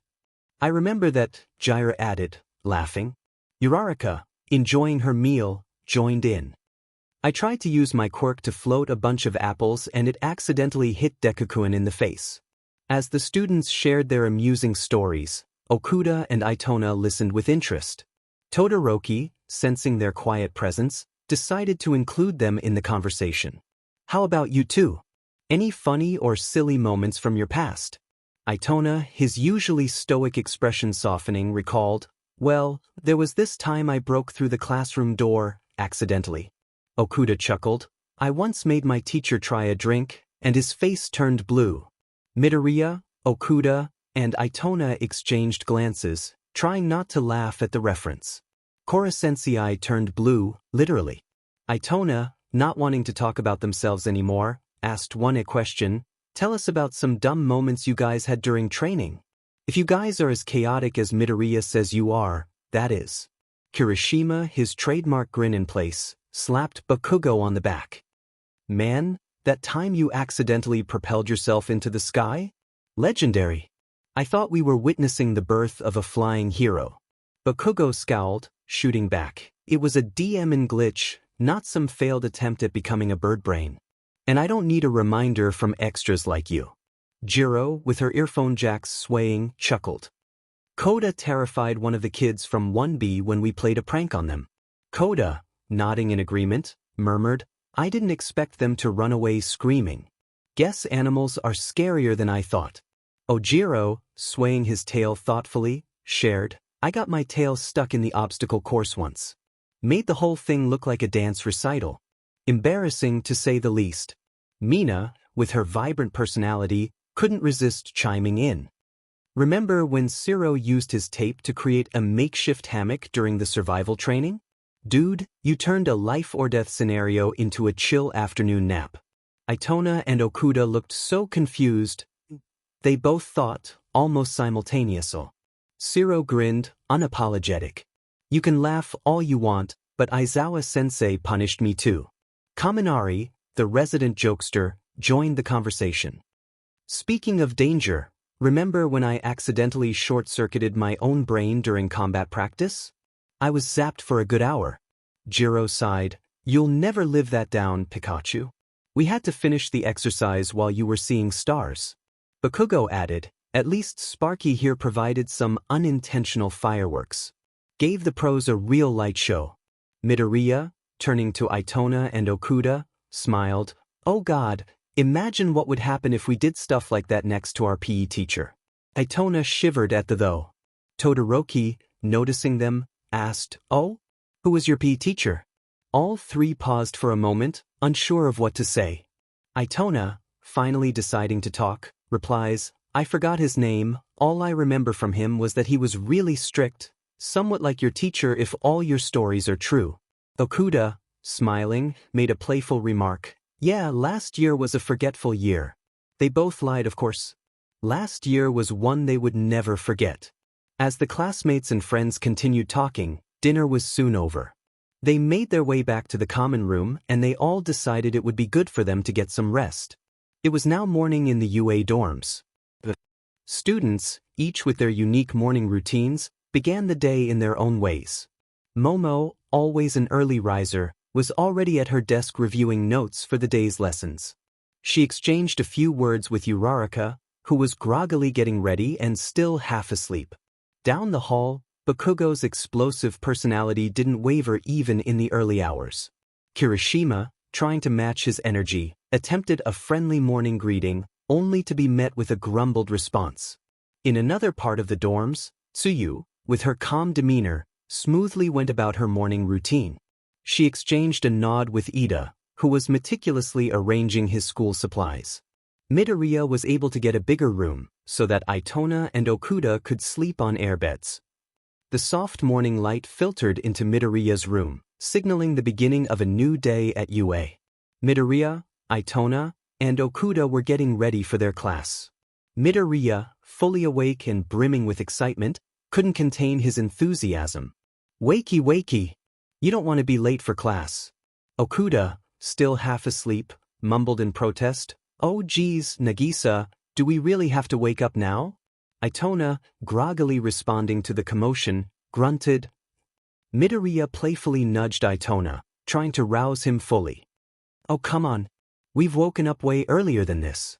Okuda, surrendering to the inevitable wake-up call, reluctantly admitted, I guess you're right. Itona, now more aware of his surroundings, grumbled, I'm awake. I'm awake. Itona paused, then voiced his frustration. I'm tired of having to answer so many questions from your classmates, Nagisa. Okuda, chiming in with a teasing smile, countered, well, wouldn't you do the same? Midoriya, recalling Itona's crazy transfer, chuckled, I mean, we did that to you when you transferred, right? Itona, now fully awake, rolled his eyes. Fair point. As they continued their morning routine, Midoriya couldn't help but flash a sad smile. You guys still getting used to being with Class 1A instead of the E-Class? Okuda, adjusting her uniform, nodded. Even though we have been to normal school for a while, it feels weird to be with a class now. Itona, fiddling with his support gear, added, yeah, and at least they aren't Jarkus like the past A-Class. Midoriya, empathizing with his friends, said, oh well. Now we know how the Big Five feels. Okuda, fumbling with her tie, sighed, I still can't get used to this uniform. It's so different from what we wore back in E-Class. Midoriya, adjusting his own tie expertly, grinned, well, we have uniforms now. As the students finished getting ready, they gathered in the common area, sharing a few words and laughs before heading out. They could all smell breakfast being made, courtesy of Sato, who had taken on the role of the dorm's unofficial chef. They sat down to eat and made their ways to the campus. Itona and Okuda parted ways with the rest of 1A, and everyone made it to class safely. The Class 1A students filed into their homeroom, chatting as they prepared for another day of hero training. Aizawa watched them with his usual disinterested gaze. Aizawa, leaning against his desk, spoke up in his usual monotone voice. "Good morning, class. We've got some important training today, so listen up." Kirishima, nudging Kaminari, whispered, "Wonder what kind of training we're in for today." Kaminari shrugged. "Who knows? Aizawa-sensei always keeps us on our toes." Aizawa continued, "Today's lesson is all about adaptability. Heroes need to be prepared for any situation, and that means being able to think on your feet." Mina, twirling a strand of her hair, mused, "Adaptability, huh? This sounds interesting." Aizawa, eyes scanning the room, added, "I've invited a special guest to help with today's lesson. Pay attention and learn. You never know when these skills might save your life." Ida, adjusting his glasses, couldn't hide his curiosity. "A special guest? I wonder who it is." As Aizawa spoke, the classroom door slid open, revealing Present Mike with his usual energetic flair. "Surprise, surprise. Today, we're diving into some unexpected scenarios to test your ability to adapt. Buckle up, kiddos." Bakugo, muttering to himself, grumbled, "This better be worth my time." Aizawa raised an eyebrow. "Bakugo, want to repeat that?" Bakugo tensed up and replied, "No, sensei." The kids made their way to ground beta, excited to see what was in store for them. Across the field, Todoroki and Momo strategized quietly, focusing on their quirks. Aizawa, interrupting the chatter, signaled the start of the lesson. Present Mike added a burst of energy. "Your first challenge begins now. Show me your adaptability." After the lesson was over, the kids came back to the main campus, still talking about that training. Kirishima couldn't contain his excitement, expressing, "Man, that was cool." Kaminari, affirming their success, chimed in with a sense of camaraderie, "Bro, I think we all passed those challenges." Uraraka, still caught up in the thrill, exclaimed, That training was so fun." Mina added, "And better than the combat training we had the other week." Midoriya, curious about the sentiment, questioned, "Was it that bad?" Jair, offering her perspective, replied, "It was tiring, that's really it." Siro, dramatically expressing his exhaustion, proclaimed, "Tiring? That was horrible. I thought I was going to die." Mineta, reflecting on the difficulty, shared, "This practice was pretty hard too." Bakugo dismissed the challenge, stated, "Oh, stop being weak. This was child's play." Kirishima, cautioning Bakugo, whispered, "Are you crazy, Baku bro? Keep your voice down before Aizawa magically hears you and makes us do more work." Sue remarked, "Karo, Aizawa seems more tame these days." Ida, attributing it to the class's progress, asserted, "I believe it's just because we are getting better." As passing PRD ended, the kids now waited in their seats for the next PRD English. "Here we go again. I'll try not to yell this time," Nagisa thought, still embarrassed about the prank. As the new English teacher entered the room, a couple of the boys, Kaminari and Mineta, made some diabolical remarks. For the sake of the fandom, I will not write them. As the students settled into their seats, Mrs. Irina introduced herself, her vibrant presence filling the room. "All right, people. My name is Mrs. Irina, and I will be your new English teacher for a bit." Mina leaned over to Kirishima, a mischievous glint in her eye, and whispered, "This is gonna be interesting."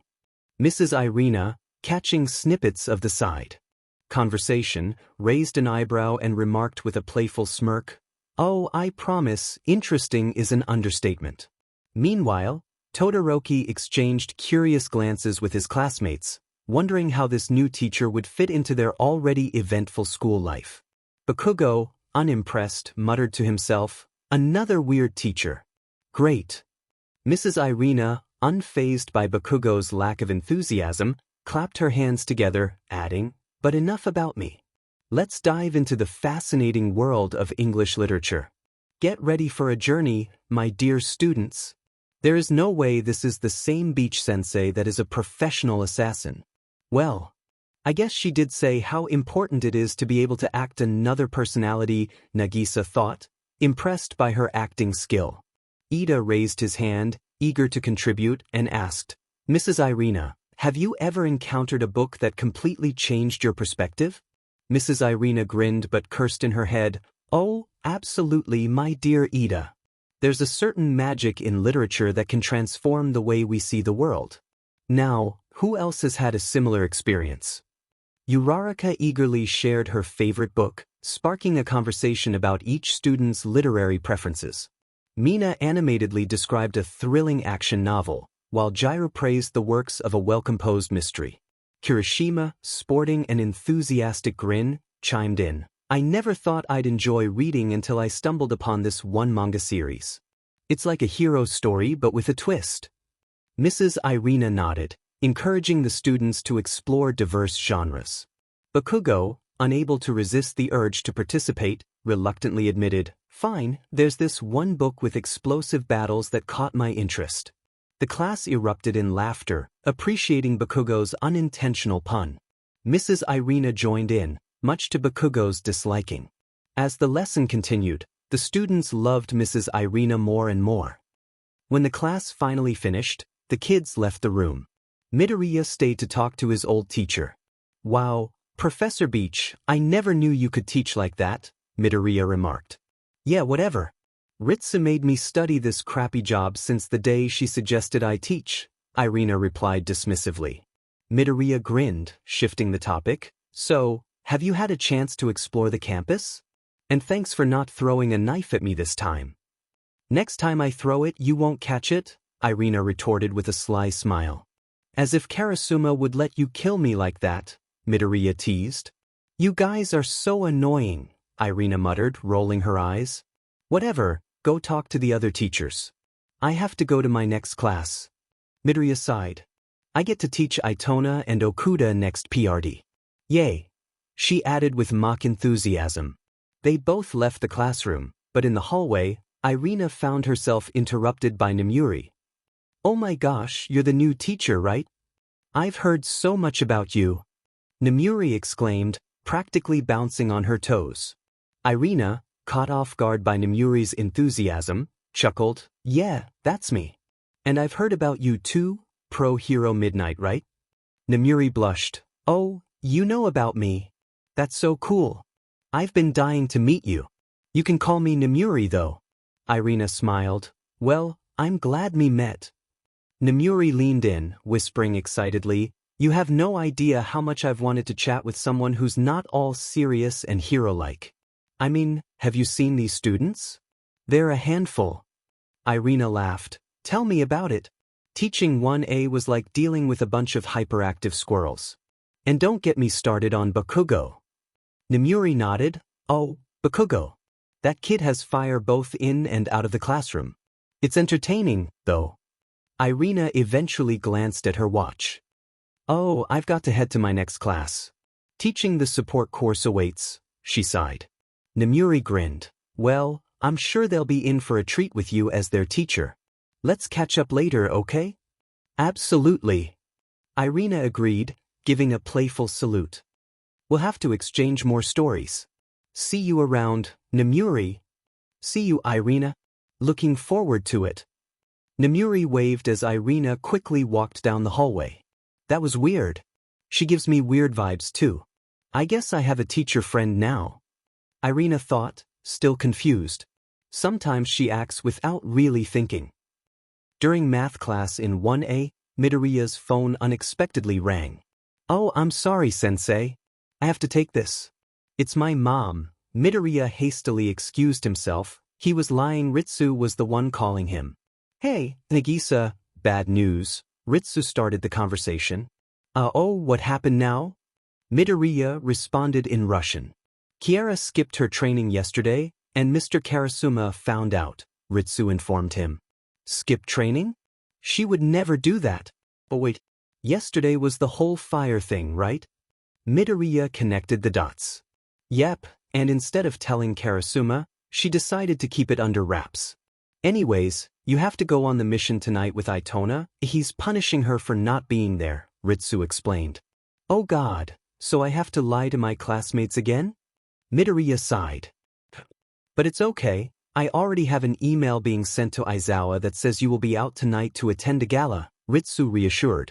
A gala? So fancy, Midoriya chuckled. Yeah, it was Yada's idea. Her last mission with Hayami was to off someone at a gala, Ritsu added. Oh, okay then, Midoriya agreed. Tell Kiara thanks for not ratting us out, Midoriya said before the call concluded with a casual, no problem. Bye, Nagisa. Mina glanced at Jairu when Midoriya left the room. They were both thinking the same thing, for her to use her quirk to listen in. She tried her best, but she was surprised when they started talking in Russian. She couldn't make out anything from the conversation, much to her disappointment. Mina noticed her eyes widening, and Jairu silently let her know that she couldn't hear anything. Midoriya entered the room again, and they continued the lesson like it was any normal day. When class was over, the kids made their way to the lunchroom. It was lunchtime, and Itona and Okuda weren't able to sit with 1A. Something about support class bonding. As 1A sat down, they started talking like normal. That was until Mina decided to bring something up. Hey Midoriya, who was that on the phone during math? Mina chimed in, her eyes glinting with curiosity. Jairu, leaning on the table, added, yeah, it seemed kinda urgent. Everything okay? Midoriya, attempting to downplay the situation, hesitated before responding, oh, that? It was just my mom. Wasn't well, but she is feeling a little better now. Oh no, that's tough. I hope she gets well soon, Uraraka expressed genuine concern. Yeah, moms are the best. Is she still in the hospital? Kaminari asked, his tone sympathetic. Midoriya nodded. Yeah, she is, but it's nothing too serious. Just needed some rest. As the lively lunchtime conversations in Class 1A continued, Todoroki leaned in and remarked, Midoriya, you've been through a lot lately. How are you holding up? Midoriya flashed a reassuring smile. I'm fine, Todoroki. Just dealing with the usual hero stuff. Kirishima, always eager for a good story, chimed in. Speaking of hero stuff, did you guys catch the news about Endeavor's latest battle? Yeah, that was insane. The flames were like whoosh, boom. Kaminari exaggerated, gesturing dramatically. Siro chuckled. I'd pay to see you do a reenactment, Kaminari. Todoroki sighed. See us and we not talk about stupid Endeavor right now. Momo grinned sure. Uraraka nudged Midoriya playfully. So, when are you introducing us to your mom, Midoriya? Ida, always the responsible one, added with a hint of authority, it would be a good idea. We could organize a little get-together or something. Midoriya chuckled nervously, maybe sometime in the future. She's still recovering and you know hero schedules and all that. Bakugo added with a hint of annoyance in his voice, just don't go crying to mommy if you can't handle the training, Deku. Midoriya sheepishly smiled, stuttering, don't worry, Kaken. I can handle it just fine. The rest of the day passed in a blur of lessons, training exercises, and occasional banter between the classmates. Class 1A along with Itona and Okuda hung out in the dorms. Kirishima started the conversation. Hey, Akari, Haruki, how was your day? Haruki, slightly caught off guard, responded, huh? Oh yeah, it was great. Akari chimed in, yeah, we had a new English teacher. Kaminari joined the discussion. Oh really? We did too. Was it Irina-sensei? Haruki began to answer with an unintended slip. Yeah, it was Bit-dash. Akari quickly interjected, yep, it was. Midoriya shot Haruki a glare for nearly revealing too much, and Haruki responded with an apologetic look. Todoroki, observant as always, asked, what were you saying, Haruki? Mina seemed puzzled, asking, what are you talking about? Meanwhile, Midoriya cursed internally at the close call. Akari explained, he's in a bad mood. Midoriya added with a forced grin, yeah, I stole his food today. Jairu teased, you fiend. Aoyama chimed in with his unique flair, how unsparkly. Bakugo, unimpressed, retorted, what the hell does that even mean? You're always yapping about sparkles and sheet. Aoyama just disappeared into the shadows. Bakugo grumbled some complaints, and the kids tried their best to ignore him. In the midst of the banter, Siro raised an eyebrow, curious about Haruki's earlier slip. So, Haruki, What were you saying about the new English teacher? Haruki nervously chuckled, attempting to downplay it. Oh, nothing much. Just getting used to her style, you know? Todoroki, still intrigued, persisted. It sounded like there was more to it. Is there something we should know? Midoriya, quick on his feet, intervened. Nah, it's just a little inside joke between us. Nothing serious. Mina, always up for some gossip, added, inside joke? Spill the tea, Haruki. Haruki glanced at Midoriya, who discreetly signaled him to change the subject. Trying to lighten the mood, he said, well, you know, it's just typical school stuff. Nothing juicy, sorry. Bakugo, uninterested in the conversation, muttered, whatever, just keep it down.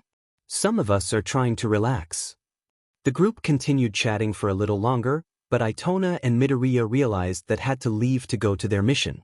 Normally, before a mission, the kids leave an hour early to meet with the ministry and get a brief overview. Midoriya and Haruki casually announced, we've got to head out, guys. The class exchanged glances. Kaminari couldn't help but ask, leaving again, Midoriya? What's the deal? Midoriya sighed, realizing he had to do this carefully. Just some personal stuff, you know? Nothing to worry about. Bakugo raised an eyebrow. Personal stuff? You always pull this crap, Deku. Haruki, trying to ease the tension, added, it's not a big deal, seriously. We have to catch an event, so we'll catch up with you later. Kirishima nudged Bakugo. Let them go, man. They've got their own stuff. Zero shrugged. All right if you say so. But you better not be up to anything weird.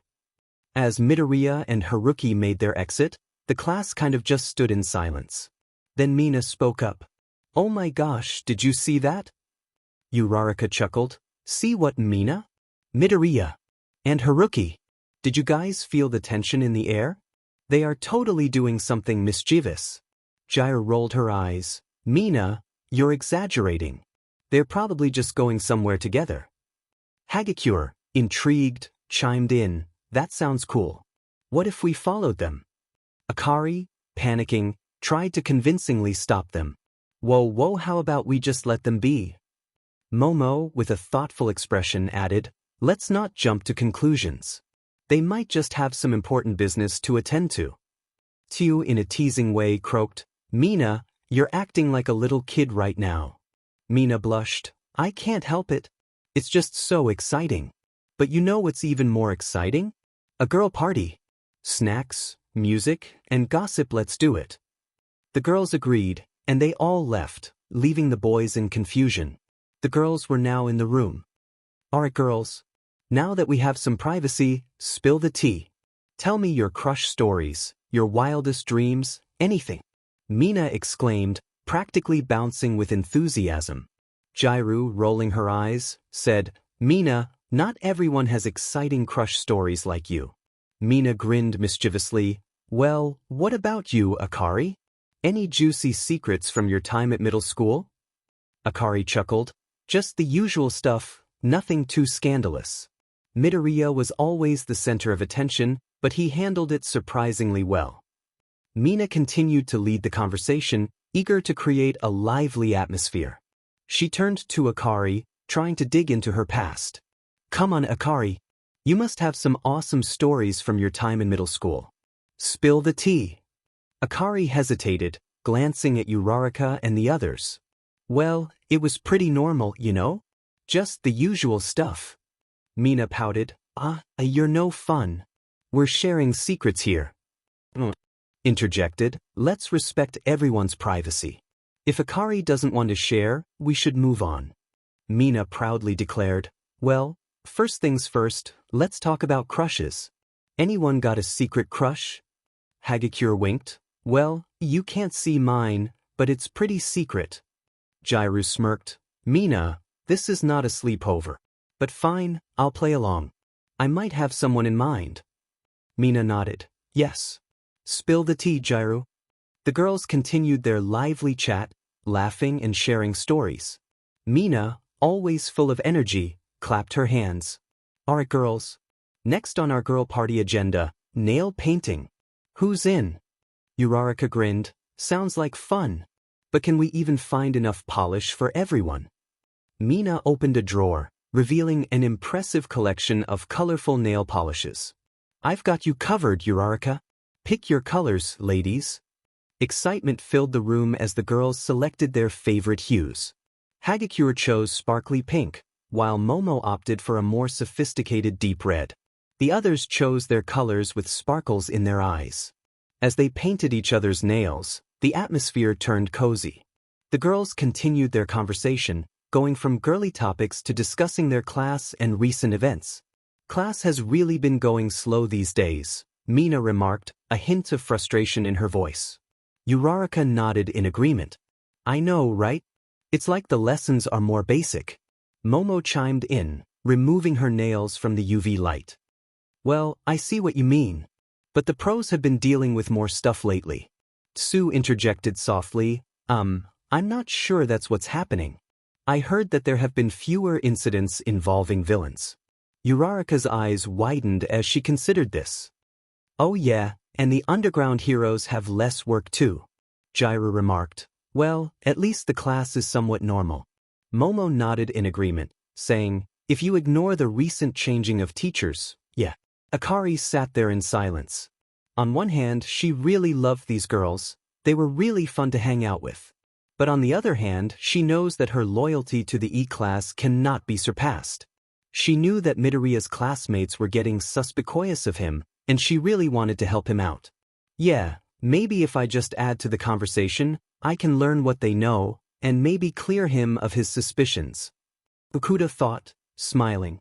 Akari hesitated before speaking up, her voice trembling slightly. Don't you guys think Izuku is acting a little weird?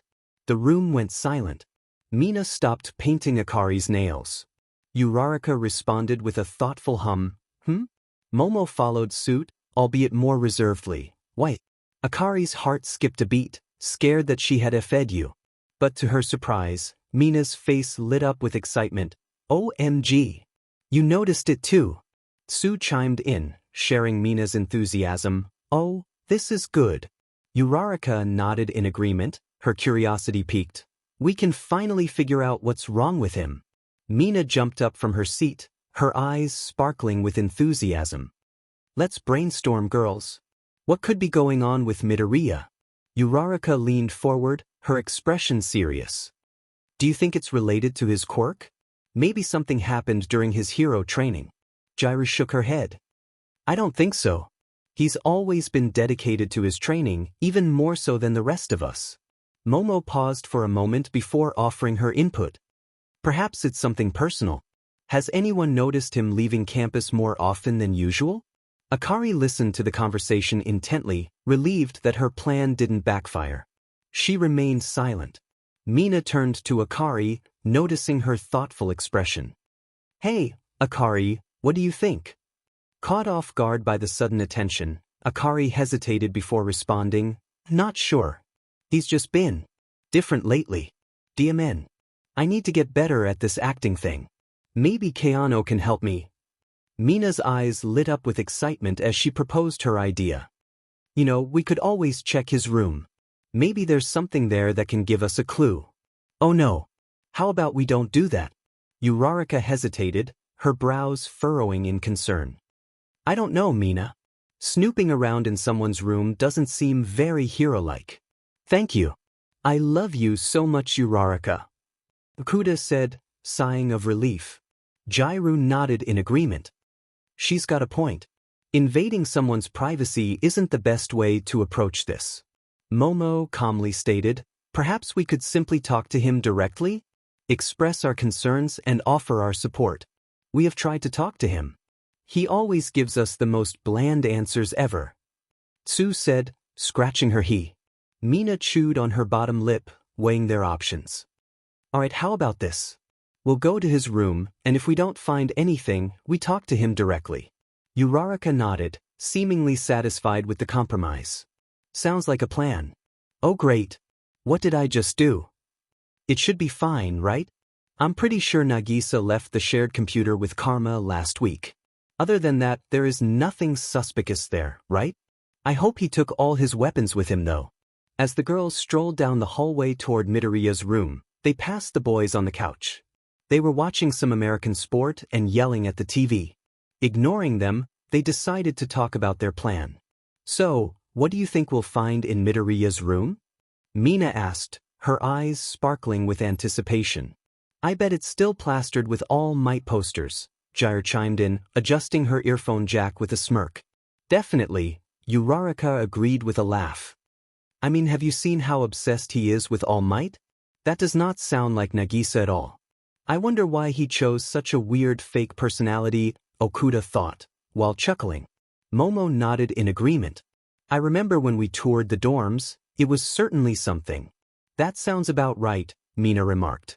The girls pushed open the door to Midoriya's room, expecting to be greeted by a vibrant display of All Might stuff. However, what they found left them utterly stunned. Oh, where's all the All Might stuff? Mina gasped, her eyes scanning the room in disbelief. It's like a completely different room, Uraraka remarked, her voice tinged with confusion. Jairu's eyebrows furrowed as she surveyed the room. I've never seen it this plain before. What's going on? As they stepped further into the room, they noticed the simple bed with plain bedsheets, different from the superhero spread they recalled. However, their attention was drawn to a small yellow octopus plush resting on a pillow, an unexpected sight in the room. Is that an octopus plush? Momo questioned, her gaze fixed on the plushie. Okuda giggled at that. She found it cute how Nagisa still loves him. Meanwhile, on one side of the room, the sight of a safe caught their attention, which left them in shock. What's with the safe? Mina wondered aloud, her curiosity piqued. And look, there's a computer on his desk, Jur pointed out, gesturing toward the desk where the computer sat. Oh my fu Nagisa. I thought you gave it 2 karma for the week, Okuda mentally cursed. As the girls gathered around Midoriya's computer, excitement and curiosity filled the air. Mina reached out and pressed the power button, while Uraraka leaned in closer to get a better view of the screen. Whoa, it's unlocked! Mina exclaimed with a grin. Let's see what's on here. Uraraka agreed eagerly. Jairu was still unsure. Should we really be doing this? It feels kinda wrong. Momo nodded in agreement, adding, I agree with Jairu. This feels like an invasion of privacy. Mina waved off their worries, saying, Come on, guys, this is Izuku we're talking about. He wouldn't mind. Tsu hesitated. Mina is right. First his weird behavior, and now the whole room being different? It's like a whole new Midoriya. Icons scattered across the computer. Mina gasped in amazement, while Jairu raised an eyebrow, impressed by the lack of security measures. Okuda decided it was enough. But something was really wrong. Why was the computer unlocked? As the girls scrolled through Midoriya's computer, their excitement grew with each click. Look, there's a folder labeled Middle School. Mina exclaimed, her eyes widening with anticipation. Maybe we'll find some clues about what's been going on with him. Uraraka chimed in, her voice brimming with enthusiasm. They eagerly attempted to open the folder, only to be met with a prompt for a password. Oh, of course it's locked. Juru exclaimed, sadly. Momo furrowed her brows in thought.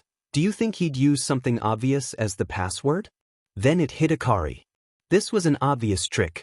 They don't have a file named Middle School on the computer. It was probably a trap for snoopers.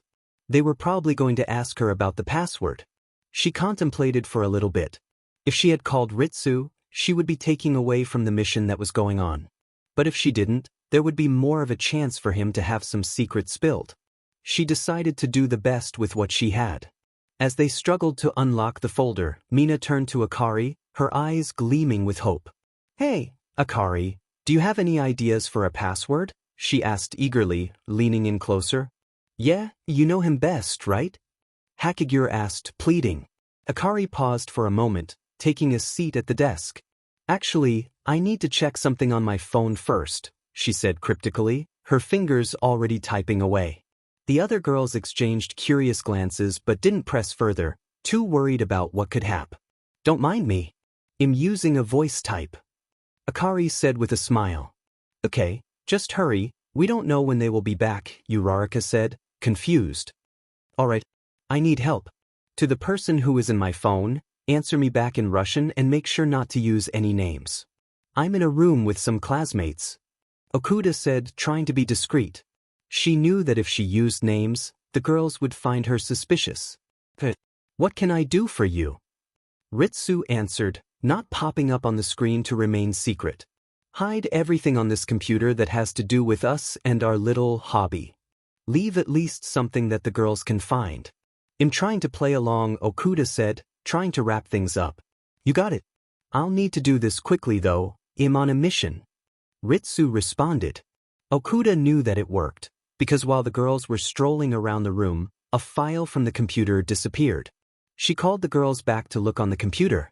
She told them that she had no idea what the password was, and she wasn't lying. The computer was locked, only a retina scan of a 3E kid could open all the files. The girls exchanged disappointed looks as they had no luck opening it. Back to square one, Mina groaned, slumping in her seat. Uraraka sighed in frustration.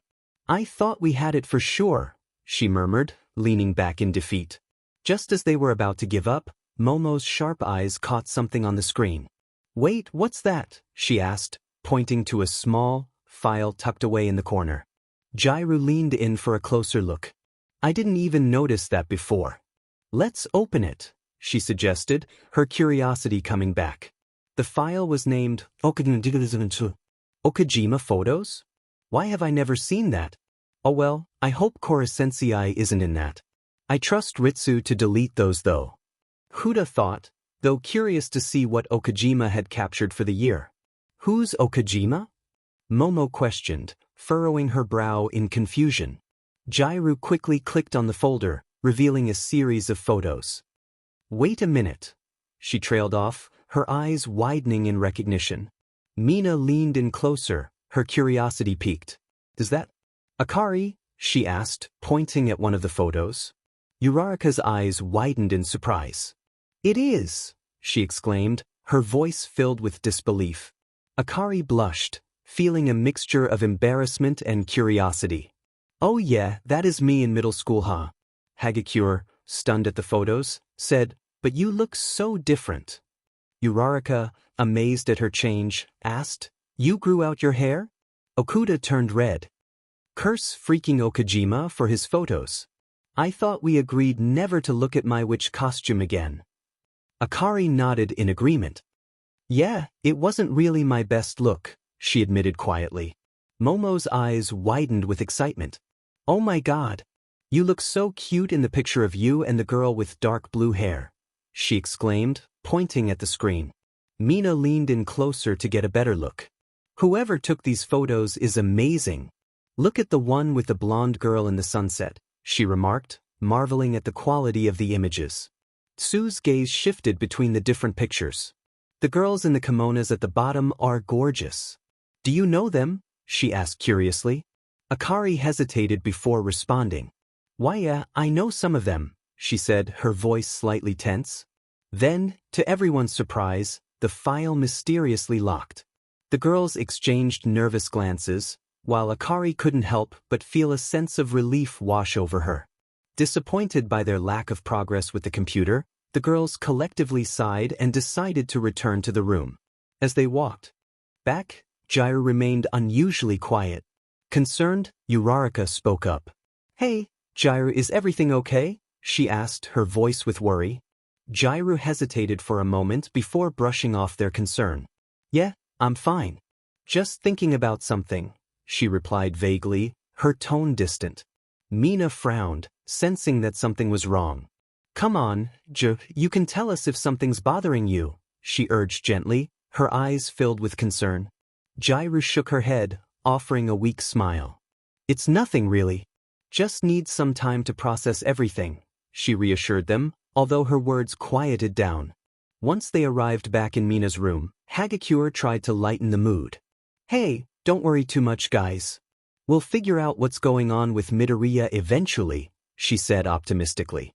Tsu nodded in agreement. Yeah, Hagakure's right. Let's try not to stress too much about it for now, she chimed in, forming a reassuring smile. Mina perked up at the suggestion. I've been dying to watch Legally Blonde. It's such a classic, she exclaimed, her excitement infectious as she rummaged through her DVD collection to find the movie. Uraraka and Akari exchanged amused glances before joining in on the enthusiasm. Sounds like a plan, Uraraka agreed with a grin, while Momo nodded in approval. With the decision made, the girls settled down on Mina's bed, ready to enjoy their movie night together. As the movie played on, the girls couldn't help but add their own commentary, giggling at the funny scenes and sharing their thoughts on the characters. "Oh my gosh, Elle is such a queen," Mina exclaimed, her eyes glued to the screen as she admired the determination. Uraraka chimed in, "I love how she proves everyone wrong and follows her dreams. It's so inspiring." Momo nodded in agreement, a small smile playing on her lips. "Definitely. It just shows that you can't judge someone based on appearances alone."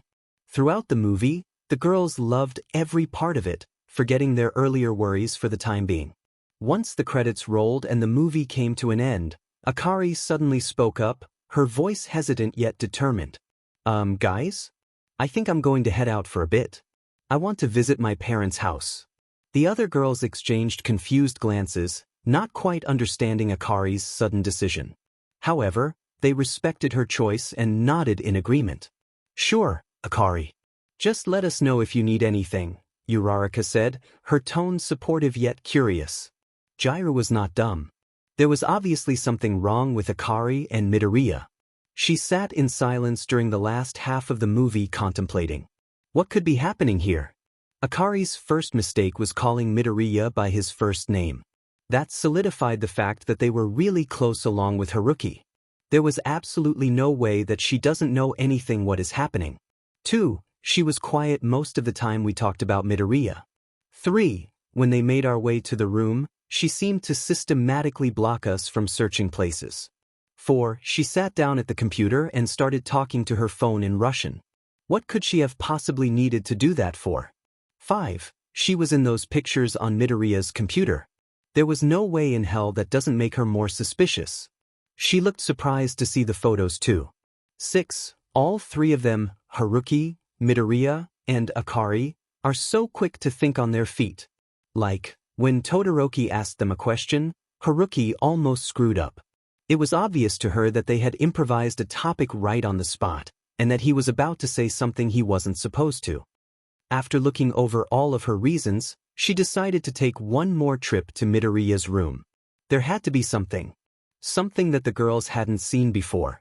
As Jiraiya made her way to Midoriya's room, a nagging feeling of unease gnawed at her insides. Something just didn't sit right with her about the whole situation. She couldn't shake the feeling that Akari and Midoriya were hiding something from them, and she needed to get to the bottom of it. Entering Midoriya's room, Jiraiya's eyes scanned the familiar surroundings, searching for any clues that might confirm her suspicions. She tried to recall things that they hadn't searched their first time in the room, and her eyes couldn't stop going back to the closet. As she approached the closet, her heart pounded in her chest with each step. After all, she didn't know what she could be dealing with. With trembling hands, she reached out and slowly pulled open the closet door, revealing what was inside. What she saw left her speechless and frozen in shock. Tucked away among Midoriya's belongings were weapons: 3 knives, 1 green and 2 real ones, a small gun, and even a sniper rifle. There was even boxes of ammo. One of the boxes had BB-looking bullets. The longer she looked, the weirder things became. Curse Kaminari for his video games, I shouldn't even know what a sniper rifle is. A wave of panic washed over Jiraiya as she struggled to comprehend what she was seeing. Why would Midoriya have weapons hidden in his closet? What was he planning to do with them? Her mind raced with a bunch of questions and worst-case scenarios, each more terrifying than the last. Could Midoriya be in danger? Or worse, could he be planning something dangerous himself? Was he a villain? The UA traitor. Panicked, she picked up the green knife. It seemed like rubber with weird letters on it. Then her internal voice yelled at her. Her eyes widened when she realized that she shouldn't have touched them. He could know if he remembered where they were placed. She quickly put them back in place, praying that he wouldn't notice. Should I report this to Nizu? What would happen? Is this really his stuff? She was really panicking now. She tried to think back at all the times they had been together in class. He was by far one of the kindest people in all of 1A, and he would never hurt anyone. She tried to brush it off, though the thought of it still bothered her. But then something hit her. Those weapons were used recently, and there was space for more. Based off the position of the clothes and stuff in the closet, the weapons were on top. You see, in a regular closet, a dress you wouldn't wear often would be at the bottom of things, like other clothes, shoes, or anything else. One example of this was a shoebox that had something on top of it. Based off that, she could tell that he hadn't used that shoebox or whatever was in it for a while. The weapons, however, were at the top of everything. They looked like that had been used recently. She paused for a bit, then made a decision. She made her way back to the room and decided to keep her mouth shut about everything. The time will come and she was sure she would get answers soon. Talking to Nizu might break the trust he has in Class 1A. After watching the movie, Okuda left the UA dorms. Because she was actually really hungry and needed to catch up with the E-class girls. She entered the house, only to see Yoshida, Muramatsu, Takebayashi, and Justice. Studying? Wow, I never took you guys for nerds, Okuda remarked with a playful grin, crossing her arms over her chest. She channeled her inner karma while saying that. Muramatsu glanced up from his notes, offering a nonchalant shrug. Whatever, we all have a test on the same thing soon, and Takebayashi is helping us. Ah, that's so cute. Okuda teased, her smile widening as she looked at Takebayashi. Ignoring the teasing, Okuda turned her attention to Justice. Do you guys know if Nagisa and the others are back from their mission? I don't know, they have been gone for a while, Takebayashi replied, furrowing his brow in thought. Terasika is probably falling asleep. He has an early bedtime, Yoshida chimed in with a chuckle. Haha, that reminds me of one of the kids from UA. Anyways, where are the girls? Or anyone? Okuda asked, glancing around the room curiously. I'm pretty sure a couple of them are in the spa. Something about an everything day, whatever that means, Muramatsu replied, his gaze returning to his notes. Okay, try not to stay up too late. Okuda called over her shoulder as she turned to leave. Who are you? Hara. Yoshida joked, earning a laugh from the others. Ha, very funny. I'm going now, Okuda replied, waving goodbye as she exited the room. With her goodbyes exchanged, Okuda made her way down the hall towards the spa. As she opened the door, she could see Meg, Keano, and Okano relaxing on chairs while Nakamura, Kanzaki, and Yada were doing their hair. Hayami, Hara, and Fua were all passed out, sleeping on massage chair. Okuda's sweat dropped at the sight. Oh, hey there, Okuda. Nakamura greeted with a friendly smile, waving her over to join the group. Oh, I thought you were busy with all your hero stuff. Too good to hang out with us, huh? Nakamura teased, nudging Okuda playfully. Now you all know that's not true. And we literally talked on the phone yesterday. Okuda chuckled, shaking her head at their playful banter. She glanced around the room and noticed Hayami asleep in one corner. Is Hayami asleep? Keano turned her head and laughed at the sight. Oh, it looks like Fua and Hara are passed out as well, Okano remarked, pointing to the other sleeping figures in the room. So, what's up? Why are you here so early in the week? Meg asked, curiosity in her tone. Oh well, I decided to come over since Nagisa and Itona are gone on a mission, Okuda explained, settling into a nearby chair. Oh right, they still aren't back? Keano asked, raising an eyebrow in surprise. I guess not, but I asked Ritsu a little bit ago, and she said they should be wrapping up. They are most likely at the ministry right now, Kanzaki chimed in. So, how's life at the dorms? Keno asked, curious. Oh yeah, did you guys know that Okajima made a photo album of us during 1 month? Okuda shared excitedly, reaching for her phone to show them the pictures. Oh no, he didn't. Meg exclaimed, leaning in closer to get a better look. I really hope they are appropriate, Hinano interjected, joining the conversation from the other side of the room. Don't worry, they are actually so cute. There was even one of Mr. Karasuma and Beach Sensei. Okuda laughed, scrolling through the photos on her phone. Oh my gosh, that's so cute. Keano exclaimed, her eyes lighting up with delight at the adorable pictures. Okano raised an eyebrow, her expression curious. But how did you see them? I thought the computer was with Nagisa. Nakamura interjected. Wasn't it with Karma? Okuda shook her head, her lips pursed in thought. Actually, it was still in Nagisa's room. Keano leaned forward, her eyes and smile wide. Oh, then how did you get to it? Okuda began to explain. His classroom. Keano interrupted with an exclamation. Oh my gosh. Why are his classmates so troublesome? Nakamura chuckled, shaking her head. Well, you can't blame them, I always love some good drama. Okano smirked playfully, teasing Nakamura. Yeah, but that's because you are like the devil. Nakamura's eyes widened in mock offense. Hey what? Kankazi giggled at the playful banter between Nakamura and Okano.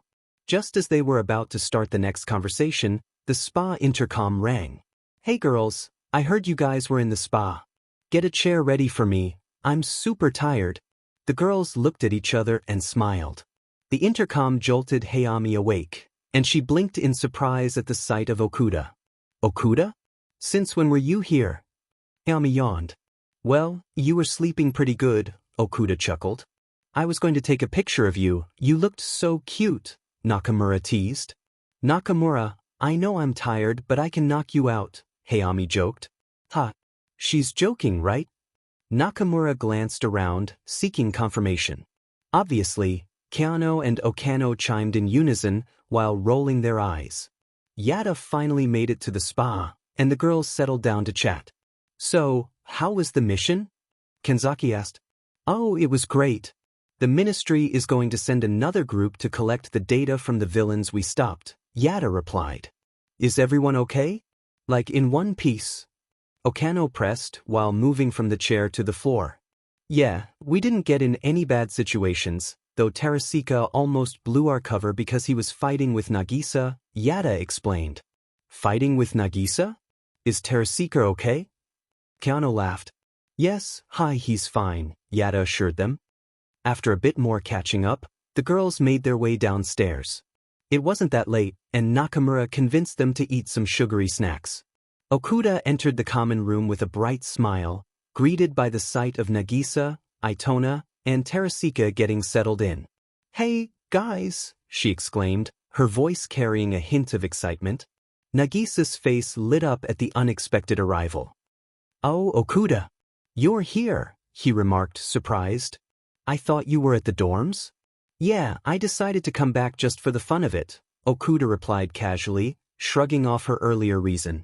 Nakamura, with her usual playful banter, no, she's lying. Just because your classmates are boring and Okuda loves us more than them, she teased, earning a chuckle from Keano. Hey, don't forget there's Super Snoopy too, Keano added, joining in on the jest. Nagisa's expression shifted to one of concern. Oh God, what did they do? He asked, a note of worry in his voice. Okuda's tone turned around as she tried to explain. They went into your room and searched it, she said, her eyes meeting Nagisa's with sympathy. Nagisa's eyes widened in horror. What? Okuda, I didn't put my weapons away, he exclaimed, panic evident in his voice. Okuda tried to reassure him. It's fine, they didn't find anything, she reassured him, hoping to alleviate his distress. Nagisa breathed a sigh of relief, but his face said otherwise. I swear to Achua with these people, he muttered under his breath, running a hand through his hair in frustration. They had to find something though, Keano remarked, her brows furrowing in thought. Okuda nodded in agreement. They found the house computer, she revealed, her expression betraying a hint of concern. Nagisa, you freaking idiot. That was supposed to be at Karma's today. Nakamura scolded, shaking her head in exasperation. Nagisa's cheeks flushed with embarrassment. I forgot, he admitted sheepishly, realizing his mistake. Okuda quickly shifted the focus away from Nagisa's oversight. But they didn't find anything, only some pictures Okajima took, she explained, trying to steer the conversation to a lighter topic. Hayami, who had been silent until now, piped up with curiosity. Wait, what pictures? Keano chuckled softly, offering an explanation to the bewildered Hayami. You were there, oh wait, I forgot you were sleeping, she remarked with a playful grin. Meg jumped in with excitement. He took some pictures of us last year. They came out super cute, she exclaimed, her eyes sparkling with enthusiasm. Hinano's face lit up with delight. We all look amazing in them, she exclaimed, her voice filled with admiration. Hayami's face contorted in disgust. No. I look so horrible in pictures. As the conversation continued, time passed. Soon, Nagisa, Okuda, and Itona had to leave. They called Itona from his room in the intercom, said their goodbyes, and left, returning to you. Nagisa was not going to let his classmates just get away with snooping. He had to come up with a plan, and make sure he was more careful from now on. Well, there goes my trust. I really thought they were better than this, but I guess I was wrong. Nagisa sighed. Midoriya couldn't believe it. His classmates really couldn't be trusted. He needed to do something to keep them off his trail, something that would stop their suspicions. Suddenly, an idea popped into his mind. When he returned to the dorms, he spotted most of his classmates gathered around the couch, deeply engrossed in a movie. He made his way over and found Mina and the others sitting on the carpet nearby. Hey, Midoriya. Mina greeted with a smile. Hey. Kirishima chimed in. Welcome back. Isn't it a little late? Uraraka asked, her voice tinged with concern. Where were you? Jaira questioned, an accusatory note in her tone. Are you okay? Momo inquired, worry evident in her eyes. He paused, gathering his thoughts before speaking up. Well, I was okay. Until I went into my room and found things out of place. You guys went through it, didn't you? He allowed a hint of venom to seep into his voice, doing his best to sound genuinely hurt. The TV clicked off, and a heavy silence fell over the group. The boys looked bewildered, while the girls exchanged guilty glances, fully aware of what he was referring to. Oh, Momo whispered, her voice filled with regret. We're really sorry. We didn't mean to snoop, Uraraka apologized earnestly. Then why did you do it? Are you really that fake? That untrustworthy? Midoriya's frustration was palpable. Well, what are you guys talking about? Kirishima interjected, looking from one person to another in confusion. Sneaking into his room? Kaminari echoed, furrowing his brows. That is very unheroic. What could you possibly have needed? Ida added, his disapproval unmistakable. Midoriya, are you sure you're not reading too much into this? Siro suggested, trying to calm things down. You've been acting so different lately. Can you blame us? Jaira challenged, her glare sharp. Midoriya sighed, deciding it was time for the next part of his plan. You want to know why I keep leaving? Why I'm so secretive these days? Fine. I'll tell you. My mother has a very bad disease. She's literally dying. I didn't realize you all felt the need to snoop into everything I do. I thought I could trust you. I even heard some of you think I'm a villain. Really? He shook his head, feigning hurt. I've always been honest with you. I try to tell you everything, but maybe that trust is gone now. I'd never do anything to hurt any of you. He forced his voice to crack as he spoke, willing himself to look sad. A quick glance around the room showed it was working. Some of the girls looked ashamed, and the rest of the class seemed genuinely concerned. I'm going back to my room. Don't knock unless it's an emergency, he declared, turning on his heel and heading down the hall. As soon as he was out of sight, a small smile broke out on his face. That seemed to work. Great. Now, I just need to do a bit of damage control. Back in his room, he started tidying up, rearranging things to make it look less cryptic. Then he noticed his computer. This was supposed to be with Karma today. I'll give it to him tomorrow. He needs it for training before his mission on Tuesday. He moved to his closet, but his heart dropped when he saw that his weapons had been moved. This was bad. Being caught with unapproved weapons on campus could get him expelled. He hoped none of his classmates had discovered them. Then he remembered Okuda had been with the girls during their search. She would have prevented them from finding anything. With a sigh of relief, he decided to lock his weapons in a safe place, hiding them further out of sight. By the time he finished cleaning, it was very late. He lay down, trying to gather his thoughts for tomorrow. Where are the others? Right? Itona is skipping class, and Okuda's sleeping over at the house. Itona must be getting sick of the others. Midoriya's eyes drifted closed, a small smile on his face as he thought of how well he'd pulled off the day. With his plans in place, he let sleep take over, ready to face whatever came next. 3rd Perso. Morning arrived, but the tension from the previous night lingered thickly in the air, casting an awkwardness over breakfast. Bakugo wasted no time, confused on why the class was silent. Alright, what the f happened last night? Why are all of you extras so dim and quiet? Midoriya greeted him with forced cheeriness. Good morning, Kaken. We just had a little chat about trust and reliability last night. Bakugo clicked his tongue in irritation. Tisich, whatever. The rest of breakfast passed in a blur. Class 1A strolled into the room, greeted by the sight of Vlad King, their history teacher, standing at the front. All right, students. We have a special lesson for today, Vlad King announced. The class exchanged curious glances, intrigued by what their lesson could entail. Have you guys ever wondered what happened to our moon? Vlad King prompted. Midoriya, who wasn't really paying attention, now tuned in attentively. Momo eagerly raised her hand. Didn't it get destroyed by some cruel villain? Midoriya winced at Momo's mention of Koro-sensei. Vlad King nodded. Yes, very good Momo. The moon was indeed destroyed by a villain. Kirishima chimed in. What kind of heartless monster would do that? Yeah, don't we need the moon to survive? Kaminari added. Was the villain caught or something? Bakugo inquired. So this is a peculiar lesson, Vlad King paused. We don't know much about this villain because he mysteriously died. Oh yeah, it was last year, right? Yaraka recalled. Yeah, wasn't it on the news? Ida added. Vlad continued. Yes, the event was recorded on the news, but... Hagakure interrupted. Then how do you not know much about it?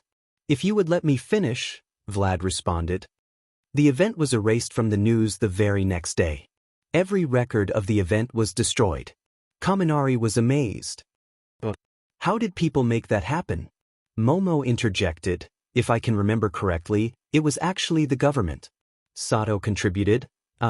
Actually, I heard that it was leaders from everywhere in the world. That doesn't even make sense, Mina remarked. Now, let's get back to the lesson, Vlad urged.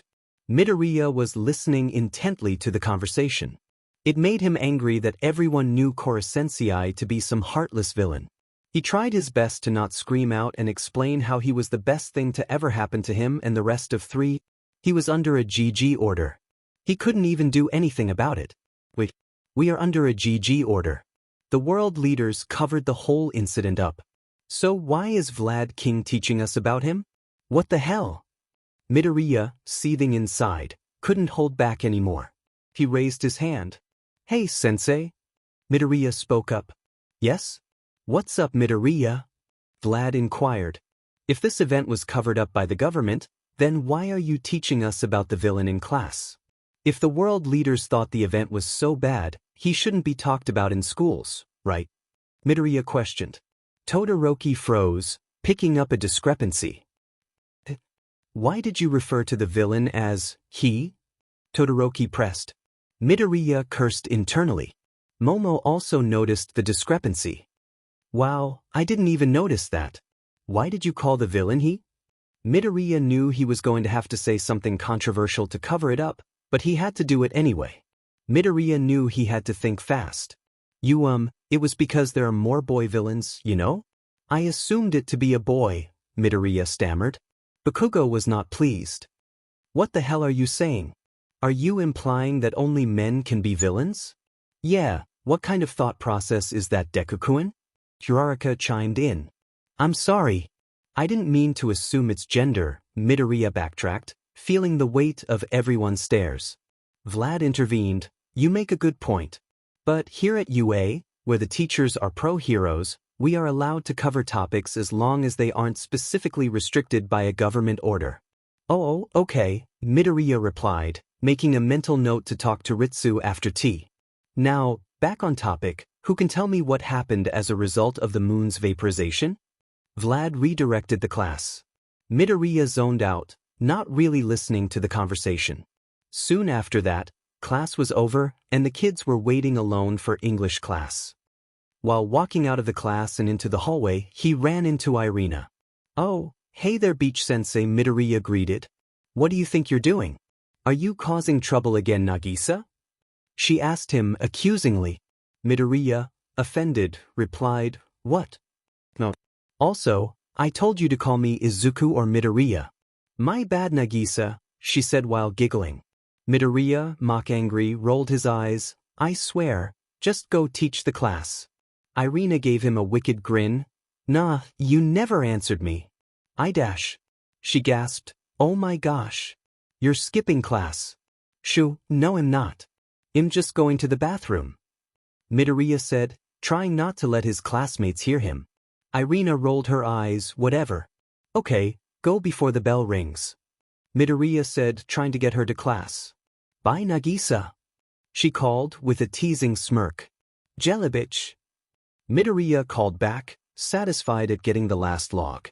Midoriya wandered around the halls, and then made his way to the bathroom. After making sure nobody was in there, he sat down in silence. He had that feeling of unease in his body. Like when you don't feel angry or sad, just... He pulled out his phone to read the messages in the 3 Icha.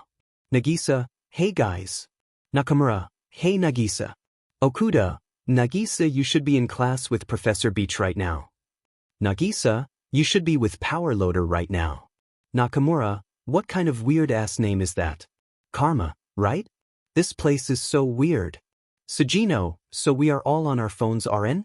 Hinano, Isegai, "Guys, I think we should focus on school." Nakamura, "Oh my gosh, you are literally such a party pooper." Muramatsu, "Pooperha." Kano, ISDG Murmats. Yada, "Muramatsu egt FOFF your fiend right now, the teacher is looking at you directly." Yoshida, "What the hell?" Kanzaki, "She is most likely typing without looking under her desk." Keano, "It reminds me of when Maihara didn't know how to spell your." Nagisa, You're right, he spelled it like T. Maihara, "Alright Keano, we are fighting when you get home." Kano, "As if you could fight her." Kanzaki, "You couldn't even get a scratch on Mr. Karasuma?" Crying face. Isegai, "Okay, but that's because he is like a trained combat guy." Terasika, "So are we?" Nagisa, "Did anyone actually get him though?" Karma, "I did." Nakamura, "You don't count, you are literally a natural." Sugino, "TBH, we never got to spar against him during the last couple months." Hinano, "Oh, don't mention that time, my heart just dropped." Crying face. Okano, "Yeah." Nagisa, "It's all in the past. We're fine." Nagisa, "But Sugino has a point, we never were able to spar against him." Nakamura, "Do you think we would win?" Terasika, "Nah, we'd win." Atona, "No, you wouldn't." Terasika, "Eh?" Kenzaki, loudly crying face. Ritsu, "I just had to save Muramatsu from getting in trouble because his butt couldn't pay attention to the teacher." Muramatsu, "Okay, I didn't realize she stopped teaching." Ritsu, "Even Yada noticed." Karma, "Hey, you should be on top with your spatial awareness. Alright, that's why Nagisa got used so easily during the paintball game." Nakamura, Nagisa. Anyways, Ritsu, I wanted to talk to you about the government's involvement with Chorus Sensei. Kano, "What? Aren't we in a GG order or something?" Sugino, "Isn't the whole thing hidden from public?" Nagisa, "Apparently not, because we just had a lesson on the villain who destroyed the moon." Kano, "What? Is that even legal?" Ritsu, "No, it shouldn't be." Kano, "Well, what did they say?" Nagisa, "They talked about him being heartless and a cruel villain." Hinano, "I literally screamed at a camera that he was the opposite of that." Sugino, "They took all the news coverage off the internet though, right?" Ritsu, "Yeah, I helped them." Ritsu, "I'm going to talk to Mr. Karasuma." Isegai, "Okay guys, how about we all get back to class?" Meg, "What a good idea." Fua, "Why can't school just be like High School Musical?" Mahara, "I won't think you really want that." Nagisa, "Bye everybody." Midoriya turned off his phone and looked at his watch. He had lost track of time and class was almost halfway over. He ran to the 1A classroom. When he walked into the class, he was greeted by a mad Jellybeach. "Hey there, Midoriya. Nice of you to join us." Midoriya got really scared. Would Beach-sensei rat him out? He was proven wrong in the last second. Finally back from recovery, girl? Are you feeling better? His eyes widened before saying, "Yes, thank you. Sorry for being late." Then, under her breath, she mumbled, "You forgot me and Karasuma were in the group chat. Stop being suspicious." After Beach-sensei's class finished, school passed in a blur. Nothing really interesting happened, nothing that Midoriya thought would matter. The kids stepped into the dorms, and the tension in the air was almost tangible. The girls of 1A exchanged glances before approaching Midori. "Midoriya," began Mina, her voice hesitant as she turned to face her. Midoriya responded, meeting her gaze. Uraraka chimed in, her tone gentle yet determined. "Can we talk to you?" Midoriya nodded slowly. "Yeah, sure." Together, they made their way to Mina's dorm room. "Midoriya," Momo started, her voice wavering slightly. "We would like to apologize for snooping in your room." Uraraka nodded in agreement. "We really didn't have bad intentions." Tsu chimed in softly. "We didn't know what was happening in your life." Momo continued, her tone remorseful. "And we didn't take that into notice." Jairu spoke up, her voice apologetic. "Yeah, we're sorry." Midoriya sighed, his expression softening. "It's okay. I know you guys didn't mean to cause any harm. And I'm sorry for all the things I said yesterday." Mina leaned forward, her eyes earnest. "So, you forgive us?" Midoriya nodded, a small smile playing on his lips. "Yeah. As long as you guys don't try and snoop anymore." As they entered the common area, the boys looked up, concern evident on their faces. Kirishima spoke up first, his voice laced with worry. "Hey, everything all right?" Midoriya nodded, his expression now lighter. "Yeah, everything's fine now." Todoroki raised an eyebrow, skepticism evident in his tone. "Really?" Uraraka beamed, eager to reassure them. "Yes, everything's sorted out. No need to worry." Just then, Akari and Haruki walked into the room, their presence immediately drawing the attention of the students. "Hey guys!" Kirishima called out, waving enthusiastically. "What's up?" Akari grinned, her eyes sparkling with mischief. "Not much, just enjoying the peace and quiet." Haruki chuckled, shaking his head. "Speak for yourself. I could pass out right now." The students laughed, the tension of earlier fading away.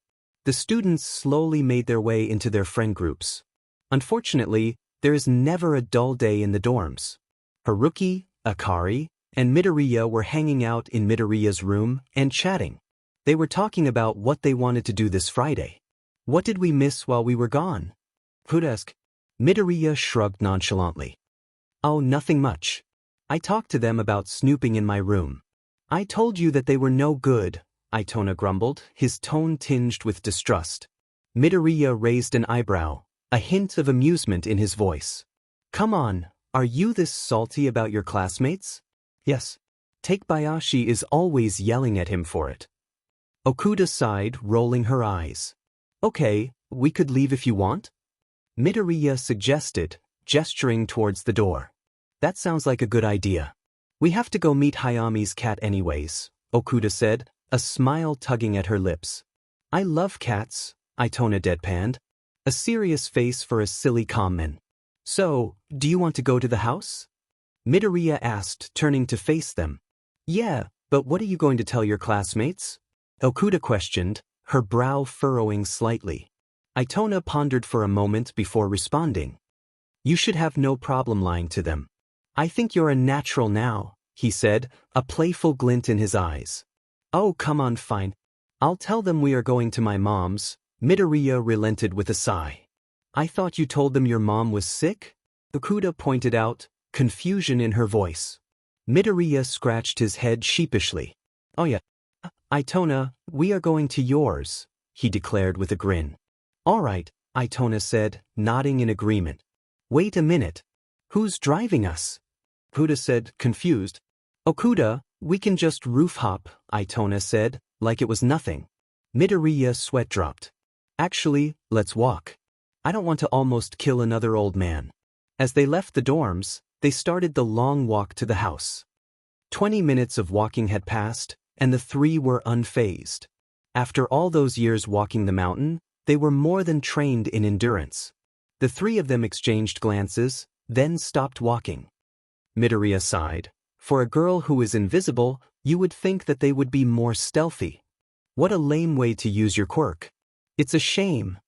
Itona said, disappointed in her. Okuda face-bombed. I mean, with that advantage, you would think that you would train to be more quiet. The three people turned around, spotting Hagakure. Seriously? We talked about this already. Midoriya said, didn't you just talk to them about this? Okuda sighed. They approached Hagakure, and Itona knocked her out. Jiraiya and Hagakure were hanging out in their room. They wanted to play a language game, inspired by Midoriya and his friends. They decided they wanted to learn a language, and they thought that it would be cool to learn Russian. They searched up some basic words and pulled up a translator. Hagakure started trying to say the words. The translator showed the English version. Suddenly, the translator started showing words that Hagakure wasn't saying.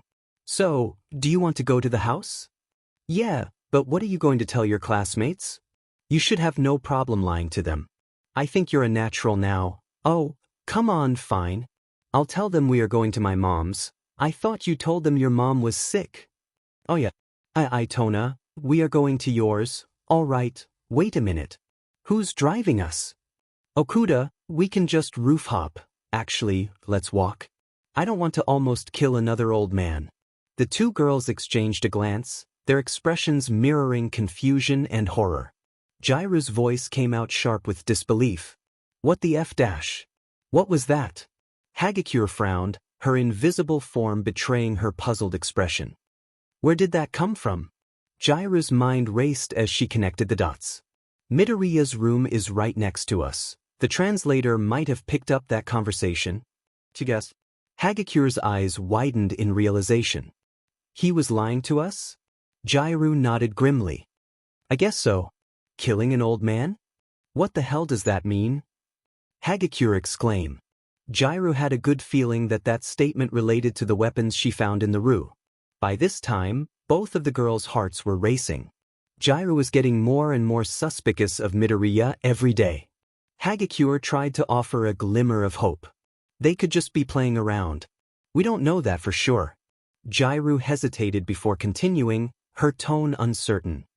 This might sound weird, but Hagakure finished her sentence, understanding dawning in her voice. You want me to follow them? I know. With a determined nod, Jiraiya watched as Hagakure got up and undressed to be completely invisible. Hagakure made her way, following Midoriya and the other. When Midoriya, Haruki, and Akari stopped walking, Hagakure froze. When they started talking about her, she was scared shitless. How the hell can they see me? I'm invisible. And I thought I was being really quiet. This whole time, nobody else noticed me. Before she knew it, she was past OU.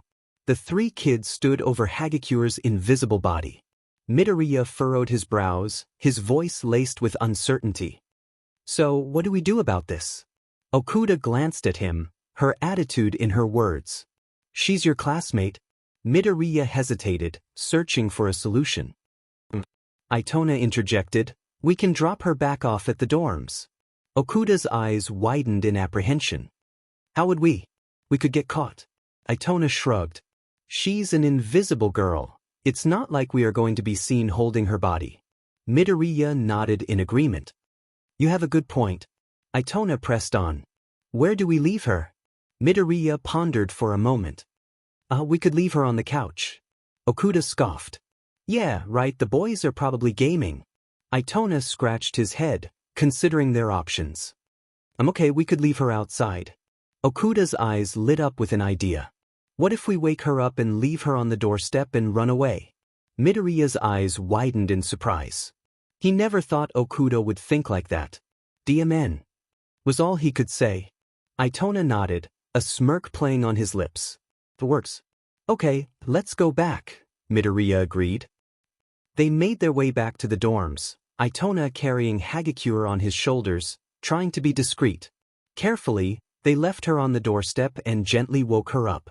After confirming that she was awake, they ran away quickly. This time, they decided to wait for Maihara to pick them up in the car because they didn't feel like walking. Maihara, his hands steady on the wheel, glanced at the others in the rearview mirror. So, what happened? Just bored? Okuda's voice carried a hint of excitement. No, Itona knocked out a girl. Maihara's grip on the steering wheel tightened, his eyes widening in shock. What? Midoriya leaned forward eagerly. She was following us. I deliberately walked the wrong way, and we caught her. Itona couldn't hide his satisfaction, a proud grin spreading across his face. She was invisible. Maihara's eyes widened in amazement. Wow, wait till Karma hears about that. Midoriya chuckled confidently. Yeah, I'm sure he would be proud. Okuda beamed with pride. For sure. As the car pulled up to the house, excitement bubbled within the group. They were greeted by Meg and Isegai, who approached them with curious expressions. Meg raised an eyebrow. Hey, what's going on? Back so early? Itona couldn't contain his grin. You won't believe what just happened. Midoriya jumped in eagerly, recounting the events with animated gestures. We caught someone following us, and get this, she was invisible. Isegai's eyes widened in surprise, and he started to laugh. No way, really? Okuda nodded, her excitement happy. It was insane. Together, they made their way to the common area, where they found the girls watching a game show. Hayami glanced up as they entered, curiosity flashing in her eyes. Hey guys, what's up? Here for Hara's amazing food? Nagisa, what's up? Are you guys here for Hara's food? Hayami greeted cheerfully. Wait, Hara made food? Okuda's eyes widened in surprise. Hara made food? Nagisa's stomach growled in response. Ongi, I'm so hungry. The two of them hastily made their way to the kitchen, where Nakamura, Karma, Sugino, and Kanzaki were engaged in conversation with Hara. Hayami, where's the cat? Itona inquired eagerly. Hayami chuckled softly. I think she's over there with Chiba and Terasika. Without wasting a moment, Itona darted over to join them. Hagakure woke up on the dorm entrance confused. What am I doing here? Then the realization struck her. Oh my god, I was following Midoriya and the others. What happened? She opened the door quickly and grabbed the attention of Class 1A. Todoroki's eyebrows furrowed in confusion. What was that? Momo's eyes widened as she noticed something. Did the door just open? Uraraka's gaze followed Momo's and she let out a relieved sigh. What? Oh, it's Hagakure. Siro's brow creased in puzzlement. What are you doing in your hero clothes? Hagakure shifted nervously. It's nothing. Has anyone seen Jairu? Bakugo snorted, a smirk playing on his lips. Yeah, Ear Freak was in her dorm room. Ida's eyes widened in shock. Bakugo, that is not nice. Bakugo shrugged, unapologetic. I don't give a f-4 eyes. Hagakure muttered a quick, thank you, before darting off to find Jairu. Mina furrowed her brows, voice low with concern. That was strange. What's going on? Kirishima nodded, his mind already racing with possibilities. I agree. Something doesn't feel right. Uraraka chewed on her lip, deep in thought. Why was Hagakure in her hero costume? And why was she asking about Jairu? Siro laughed. Why'd you have to attack Jairu like that? Bakugo rolled his eyes, irritated. Because that's what she is, tape face. Always with those DMN earphones. Ida frowned, disapproval evident in his tone. Still, Bakugo, that's not an excuse to be disrespectful. Bakugo grunted in response, crossing his arms defiantly. Meanwhile, Mina's gaze remained fixed on the direction Hagakure had gone. We should go check on Jairu. Momo nodded in agreement. Yes, we need to make sure everything's all right. Uraraka shook her head. We shouldn't look too much into it. There isn't really a problem. Kaminari nodded.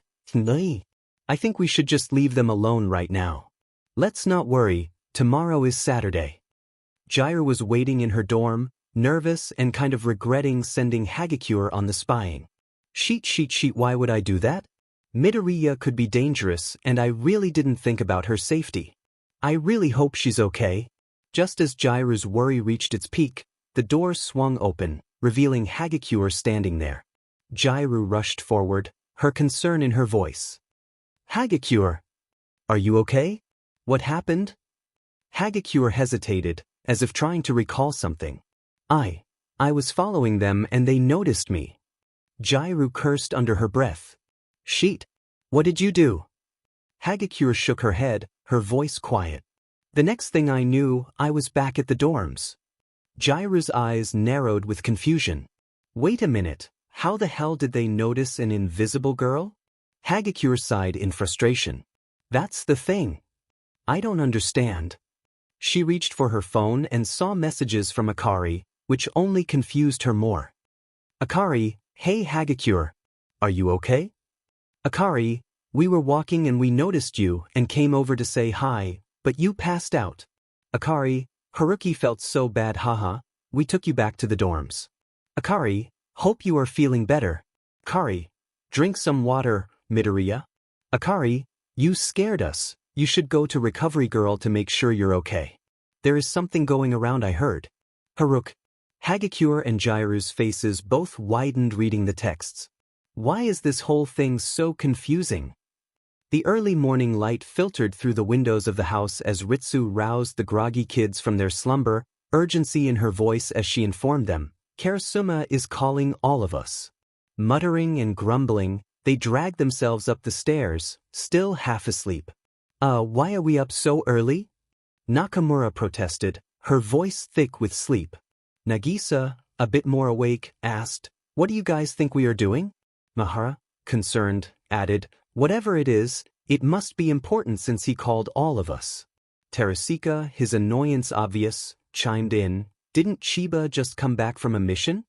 Chiba, clearly tired, mumbled in agreement, that yes. Eventually, they all were in the computer room, where Karasuma's stern face greeted them from the screen. Took you long enough, he scolded, prompting Hinano to stammer in response, well, it's really early. You guys have been up earlier, Karasuma reminded that. Sugaya admitted, yeah, we had to wake up pretty early to walk up the school mountain. Kenzaki, scratching her head, added, you have a point. But still. What? You guys have to wake up early for training at the house, Karasuma questioned. Kiera nodded in understanding. Right. Yoshida agreed. The kids knew that they would occasionally oversleep during training days. Karasuma then dropped the bombshell. Anyways, I want you guys to investigate this mansion. Sugino's eyes widened in surprise. A mansion? Isegai, his curiosity piqued, questioned, wait, for what? Meg, her tone cautious, remarked, a mansion is odd. Karma, stepping forward, asked the question on everyone's mind, are there people living in there? He asked with a devious smile. Karasuma let out a resigned sigh. No, there are no people living inside the mansion. Fuwa, unable to contain her excitement, interjected, oh, I bet it's haunted. Kiara smiled at that. Tamamatsu, visibly nervous, whispered, I really hope it's not. Are you scared, Morinmatsu? Hona teased. Said, I just think that Fuwa is being an idiot. Yada, rolling her eyes, chided, come on, don't be a baby. Keano, sensing the tension, shushed them all. Karasuma continued, laying out the details of their mission. I will give Ritsu the address. You will be looking for suspicious items like files or a hidden lab or something. Nakora, sweat dropping, questioned, or something. Mahara, his concern escalating, added, are you trying to get us killed? Just then, Irina sauntered on the screen, catching everyone off guard. Hey kids, she greeted, causing some groans from Terasika. Okuda blurted out, Beach-sensei, aren't you supposed to be at UA? Irina shrugged nonchalantly. No, I'm on a break. Karasuma interjected, anyways, I don't know much of the mission, it comes straight from the ministry. Okajima's eyes widened in realization. Oh shoot. Maihara, equally surprised, echoed, straight from the ministry? Hinano attempted to lighten the mood. Well, Kiara, you did say you wanted to have a mission with the whole class, here we are. Kanzaki nodded in agreement. Let's hope we do well. With that, Karasuma wrapped up the briefing. That's all I have for you guys. You are free to go. Get changed and Ritsu will get you a driver. Irina couldn't resist a parting shot. And don't forget to change into your regular appearances, cough cough Nagisa. Nagisa protested. It was one time. Nakamura chuckled. Ding, I wish I could have a picture of your classmates' faces during that. Hara couldn't help but agree. Oh God. Ritsu floats above Nagisa's phone, displaying a holographic map of the mansion. The kids take a look at it for a little and then enter the doors. Kiara, her curiosity piqued, remarked. Wow, this place looks really old. I wonder what secrets it holds. Karma, with a playful grin, teased. This sounds fun. I bet there are ghosts and spiders. Okuda nervously muttered. I hope there aren't any spiders. Terasika, trying not to show his fear, shouted, Knock it off, Karma. Kama, flexing his muscles, reassured the girl. Don't worry, Okuda. We'll protect you. They cautiously stepped inside, the creaking floor beneath them showing the age of the mansion. Nakamura, scrutinizing the surroundings, commented, This place gives me the creeps. It's so quiet. Fua, attempting to lighten the mood, countered, Come on, Nakamura, where's your sense of adventure? This is like something out of a mystery novel. Yoshida, eyeing a cobweb-covered chandelier warily, questioned, Kiara, are you sure this place isn't haunted? The Kano, jumping at a sudden draft, exclaimed, Did you feel that? It's like the temperature dropped all of a sudden. Sugino, trying to brush it off, replied, Probably just a draft from one of these old windows. Let's keep moving. Fua, startled by a flickering candle, gasped, Did anyone else see that? That candle just flickered by itself. Nervously, suggested, It's probably just the wind, right? The kids continued walking, with every step drawing them further into the darkness of the building. Soon enough, they reached the first door, which stood firmly closed. Nakamura asked, So who's going to be brave enough to open this? Okano stood firm, replying, Well, nobody seems eager to take the lead, but I guess I will. With a quick kick, she broke through the wood of the door. The others could hear little bugs crawling away in the night air.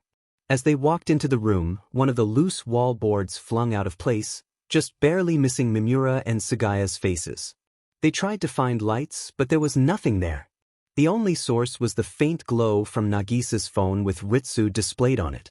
Being clumsy, Muramatsu and Okajima almost fell through the floorboards, not noticing they were stepping. This earned them a stern glare from Meg and Isagai. By now, all the kids were scared. Really scared. All of Karar and Fua's teasing about ghosts got to them. You guys know ghosts can't be real. Hona said bluntly. What do you know about ghosts? Plus, this house has been nothing but weird. My heroine. The kids approached the darkest room in the mansion. Who is going in that one? Nagisa asked. Not me. No way, Okano said, despite her being brave last time. I can't do this. What the hell is this mission? Okajima complained. We haven't even found anything yet. Sugino said, annoy. Okay. I'm doing it. Sagaya said, tense. He walked over to the door and when he opened it. Boo! Irina yelled, coming out from the shadow. Everybody in that room screamed. Even Karma let out a little yell. Maihara screamed like a girl and Okajima hugged him in fear. Nagisa and Keano physically recoil.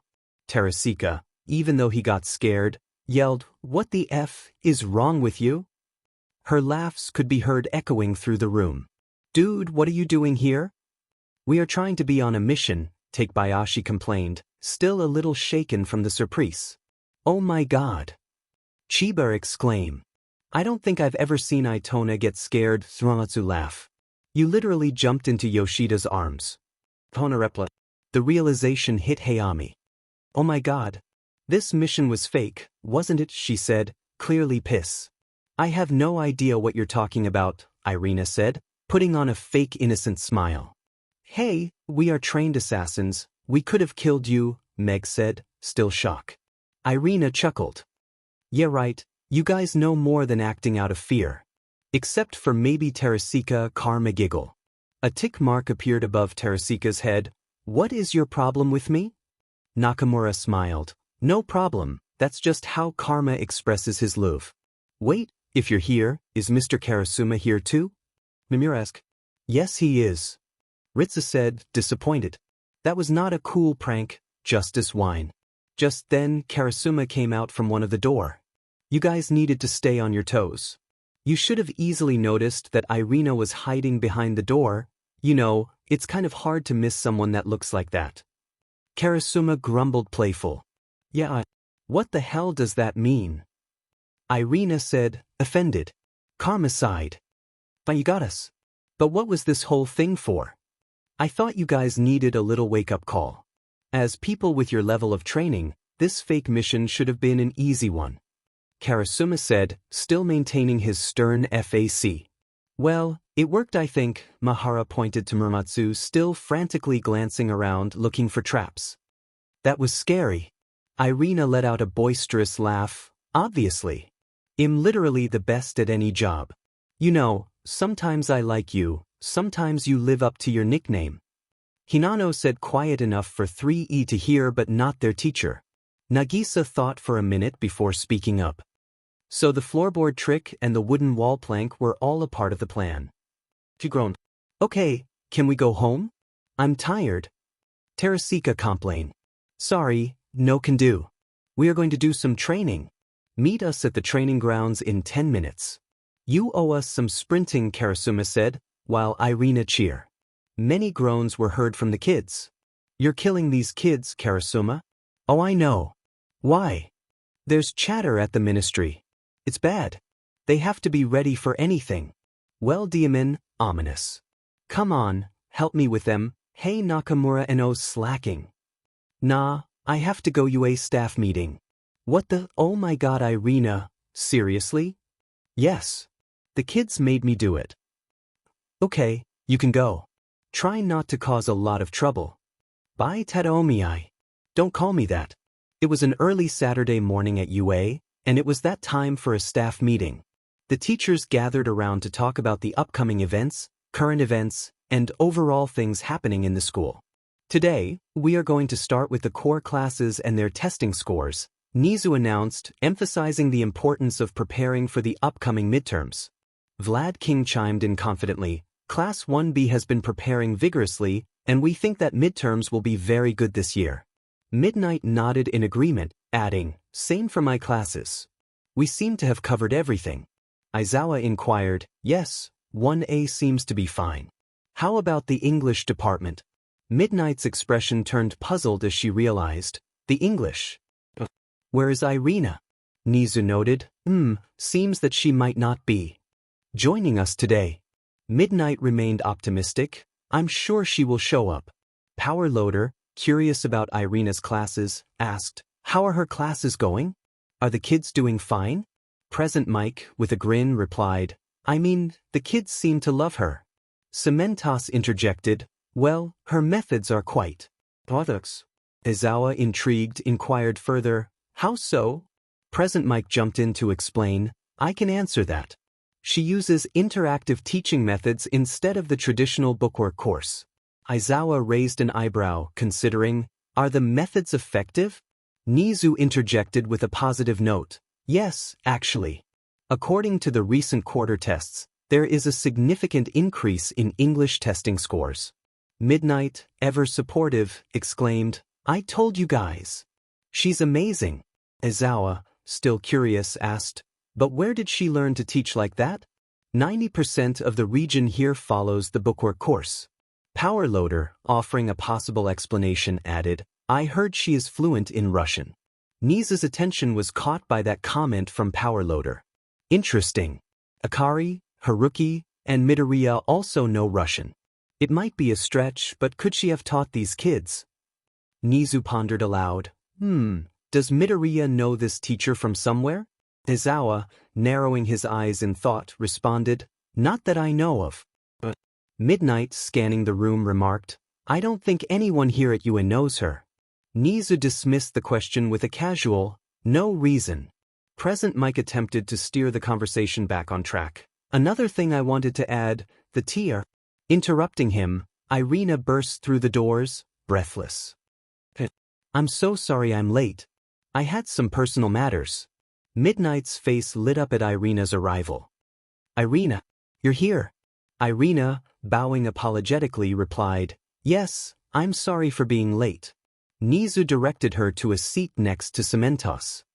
You can take a seat next to Cementos. Irina, a bit flustered, complied with a quick, "Oh, okay," as she settled in next to Cementos. Nizu refocused the group, saying, Right, back to what Present Mike was trying to say. First off, has everyone had a chance to review the incident reports from the recent villain attack? Aizawa confirmed, Yes, we've gone over them. It's clear we need to emphasize quirkless combat training into our hero training sessions. Midnight agreed, adding, And speaking of training, have we finalized the joint training day for the support course and the hero course? Power Loader spoke up, For the support course side, yes. Sorry Aizawa and Sekijiro, our class has been preparing with our fighting skills. Vlad King groaned in response, Oh God, this again? Aizawa defended the decision, stating, Hey, I'm not complaining. My kids need to be whipped into shape. They SCKED at the combat practice. All Might chimed in with his characteristic optimism, Don't be so hard on them. They tried their best. But Midnight laughed, recalling what she saw from the training, No, you need to be hard on them. They SCKED at that. Nizu interjected, steering the conversation forward, So we will be doing the training in a couple of days. Power Loader added, Yep, my two best kids are excited to go against the hero course. And who might those two kids be? Nizu asked. Power Loader responded proudly, Akari Kurosawa and Haruki Tanaka. Irina flinched imperceptibly at the mention of Itona and Okuda's names.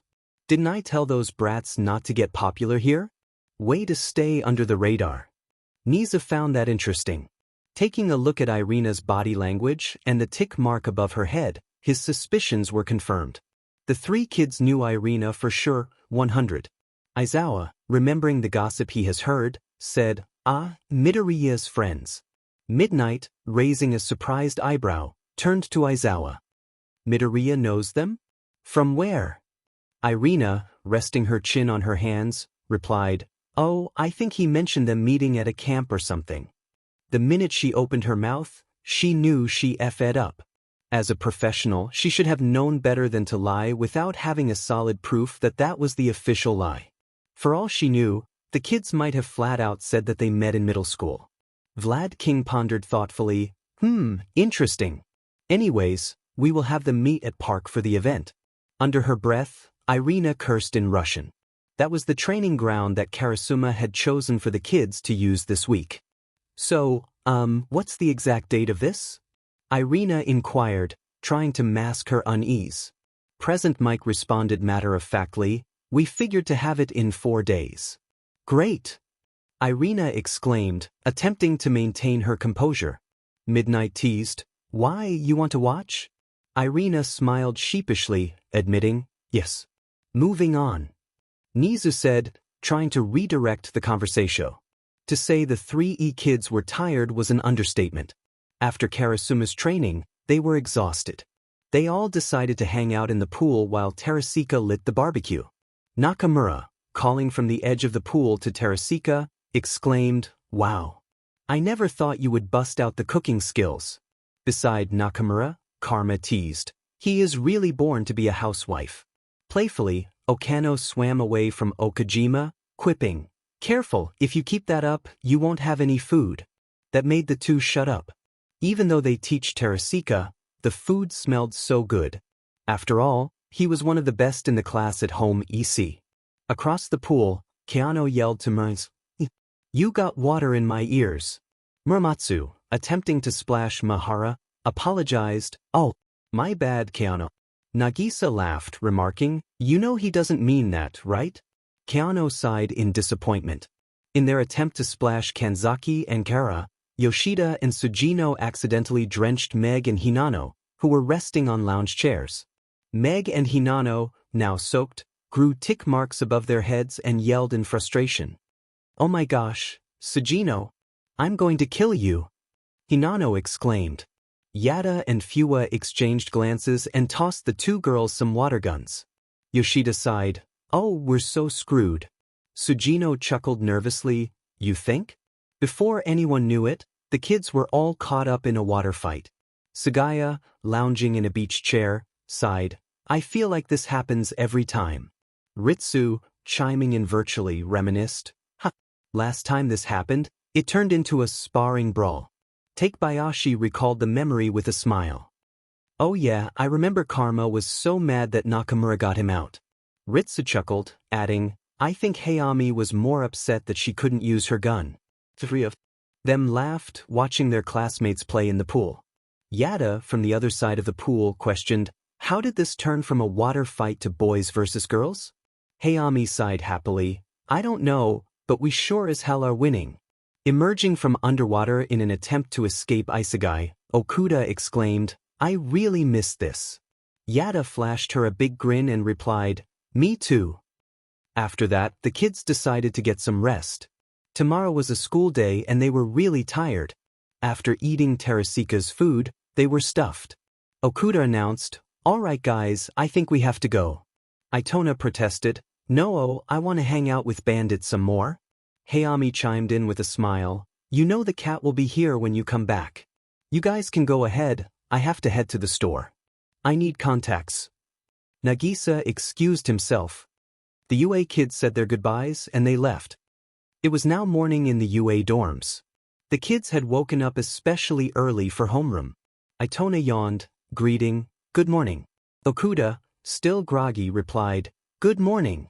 Gently moving Midoriya's sheets off him, Okuda greeted Nagisa, "Good morning, sleepyhead Nagisa."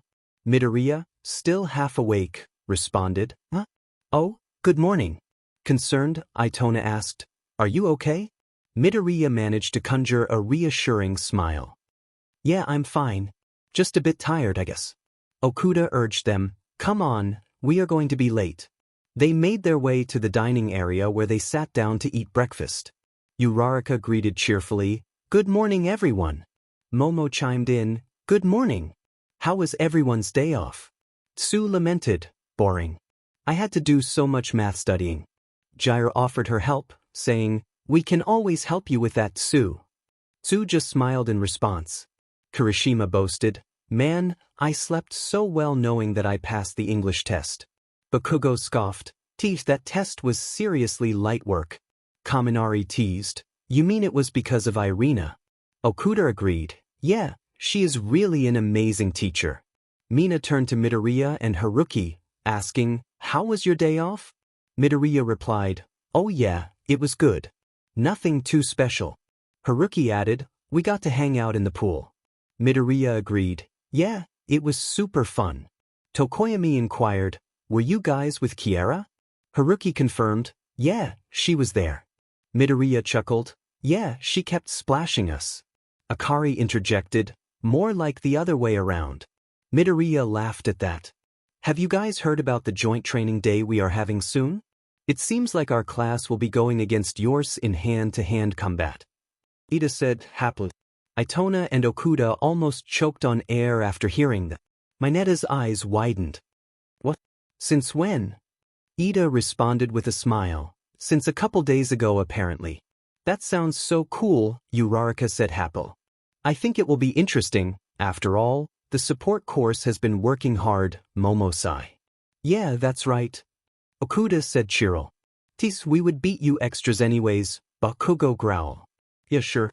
You have never seen us fight before," Itona said with a menacing grin on his face. Siro changed the subject, asking, "Are y'all ready for midterms?" Okuda grew quiet at the mention of that. Last year, she thought she would never pass a midterm, but she ended up getting in the top 50 thanks to Korosensei. The thought of him never fails to bring her mood down. Midoriya, noticing her change in demeanor, asked, "Hey Akari, are you okay?" Akari assured them, "Yeah, I'm okay." Akari and Haruki exchanged worried glances. After breakfast was finished, the kids all headed to their homeroom. Akari and Haruki were in their class with Power Loader, and they were surprised to see what the lesson was for today. "Hello class, Today, I will be switching things up, Power Loader announced. We will be revisiting the topic of hand-to-hand combat. Oh god, what are we gonna do this time? Itona thought, sure that something would go wrong here. The class walked outside to the training grounds. Since we haven't done this for a while, we are going to start simple, Power Loader explained. How good are you guys at hand-to-hand combat? Haruki and Akari looked at each other and silently exchanged words. They nodded and responded. We are pretty average, Okuda replied. Yeah, probably not the best though, Itona added. Okay, the first thing I want you students to do is to get into groups of 2 and start sparring, Power Loader instructed. The 2 kids looked at each other and grinned. This would be interesting. The class started getting into their collective groups, all of them spreading away from each other. Itona and Okuda took a fighting stance and quickly exchanged words. Sue, are we doing this easy? Buddhist. I don't think we should go all out, Itona replied. How should we do this? I'll let you win, Itona whispered. Hey! Okuda protested. Just don't let the teacher get suspicious of us.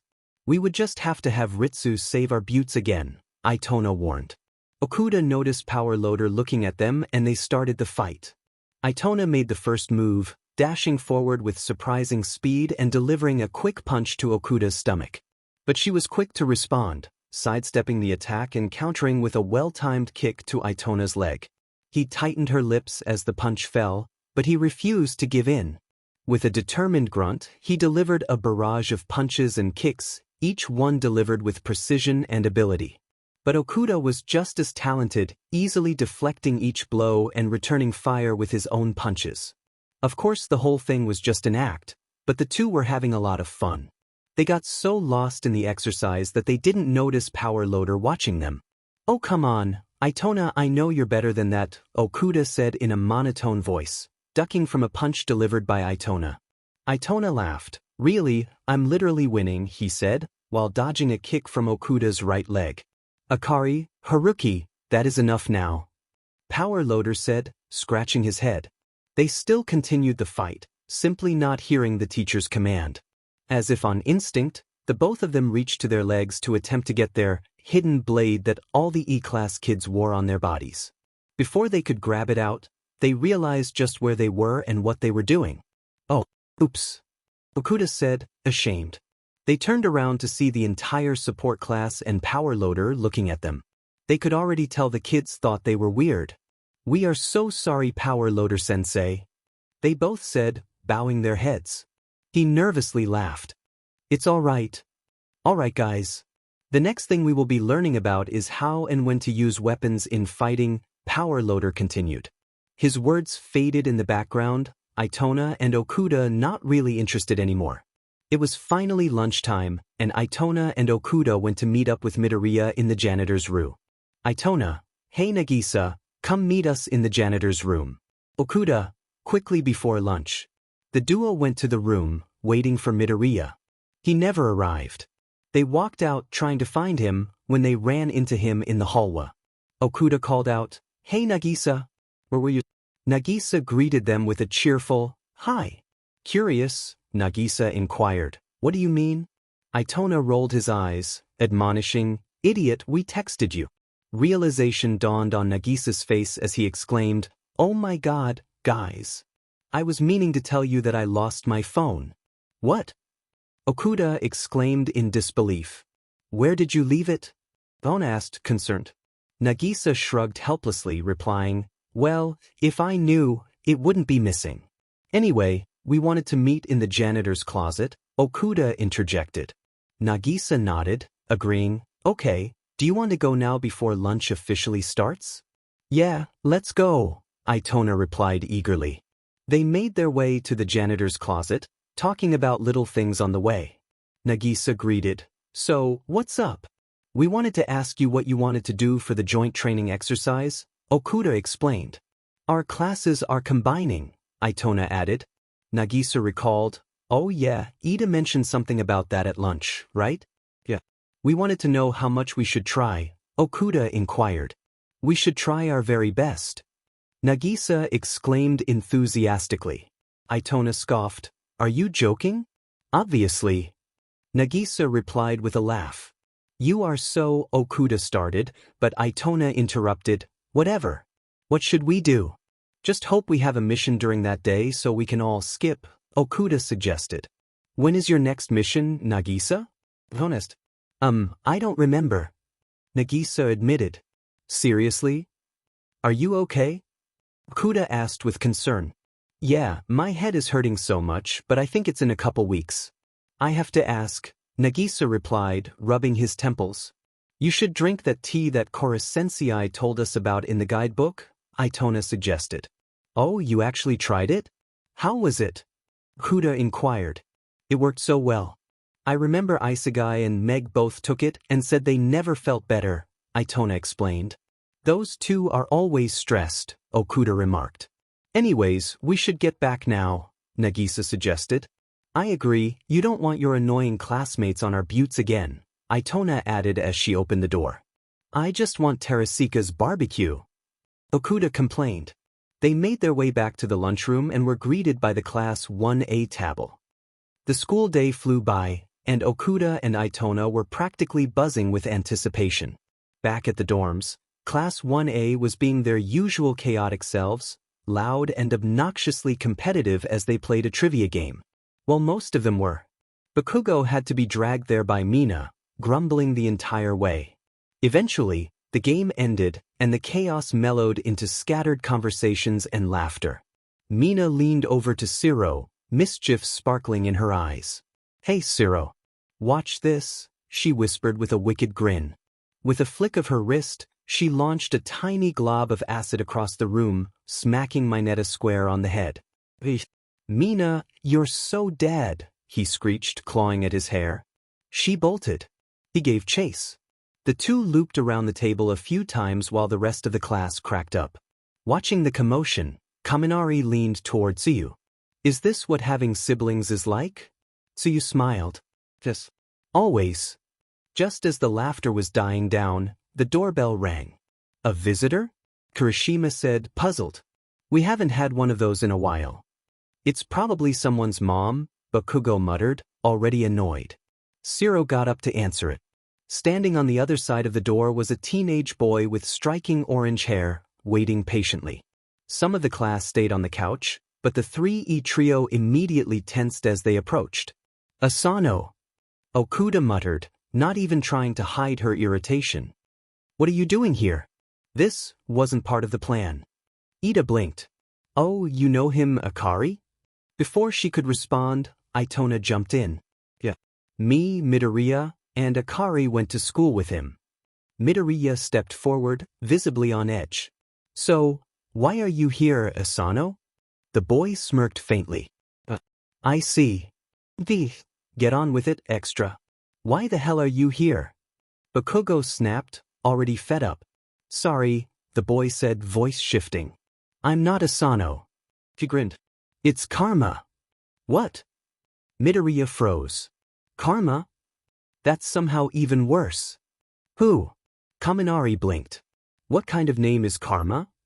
Tokoyami muttered, genuinely baffled. Are you letting me in or what? Karma asked, his tone turning sharp. They all gathered in the lounge again. 1A settled on the couches while Karma took a seat with Midoriya, Okuda, and Itona across from them. Karma leaned back lazily, eyeing the class. So, these are your classmates now, huh? Midoriya, Akari supplied before he could say anything else. Karma smirked. Right. So, do you think they'd prefer wasabi or honey mustard? Okuda's eyes went wide. Karma, no. Not again. Please don't traumatize them. Keano told us what happened. What happened? Uraraka asked, concern growing. Are we missing something? Hagakure added with a nervous giggle. Okuda sighed, resigning herself to the inevitable. Okay, story time. The room fell silent as everyone leaned in. So, we were on a field trip, and these guys were being total JRKs to us. Karma found some honey mustard and wasabi and well shoved it up their noses. There was a beat of horrified silence. You're joking, Kaminari said, eyes wide. Holy shit, Shiro muttered. Kirishima looked thoughtful. They deserved it though, right? Oh, they absolutely did, Karma said, his smile darkening. They even hurt my friend Midoriya here. That got a few gasps. Itona snorted at the shocked looks on one's faces. Midoriya shifted uncomfortably. Yeah, I remember that. It's a CDD. Mina's eyes sparkled. Wait, tell us more. This is getting good. Oh, you'll love this, Karma said, already reaching for his phone. There's this one picture of Midoriya. No. Midoriya yelped. No. Okuda echoed, lunging to stop him. Itona blinked. Wait, is it that picture? Yeah, no, don't show that. Karma rolled his eyes, dramatically putting his phone away. Fine. Thank your friends for saving your dignity. Midoriya sighed in relief. Remind me to delete that from your phone later. The conversation drifted lazily until eventually, Itona, Midoriya, Karma, and Okuda excused themselves and headed up to Midoriya's room. Inside, Okuda crossed her arms. Why would you even think of doing that? Karma tilted his head, feigning innocence. Doing what? You know what, Itona said flatly. Midoriya narrowed his eyes. Were you seriously going to show them that picture? Karma paused for a moment, then smirked. Obviously not. I'm smarter than that. Okuda rolled her eyes. Nakamura scored higher than you on every exam. Midoriya chuckled. She really did. Karma gave Okuda a look, then changed the subject. Whatever. Are we doing what we planned? Yeah, hurry, Itona said. Midoriya blinked, confused. Wait, what are we doing? We're going to gather everyone, Okuda said, voice serious now. And tell them the truth. Midoriya looked shocked. Everything. Everything, Itona confirmed. Let's move, Karma said, already heading out. Hey guys.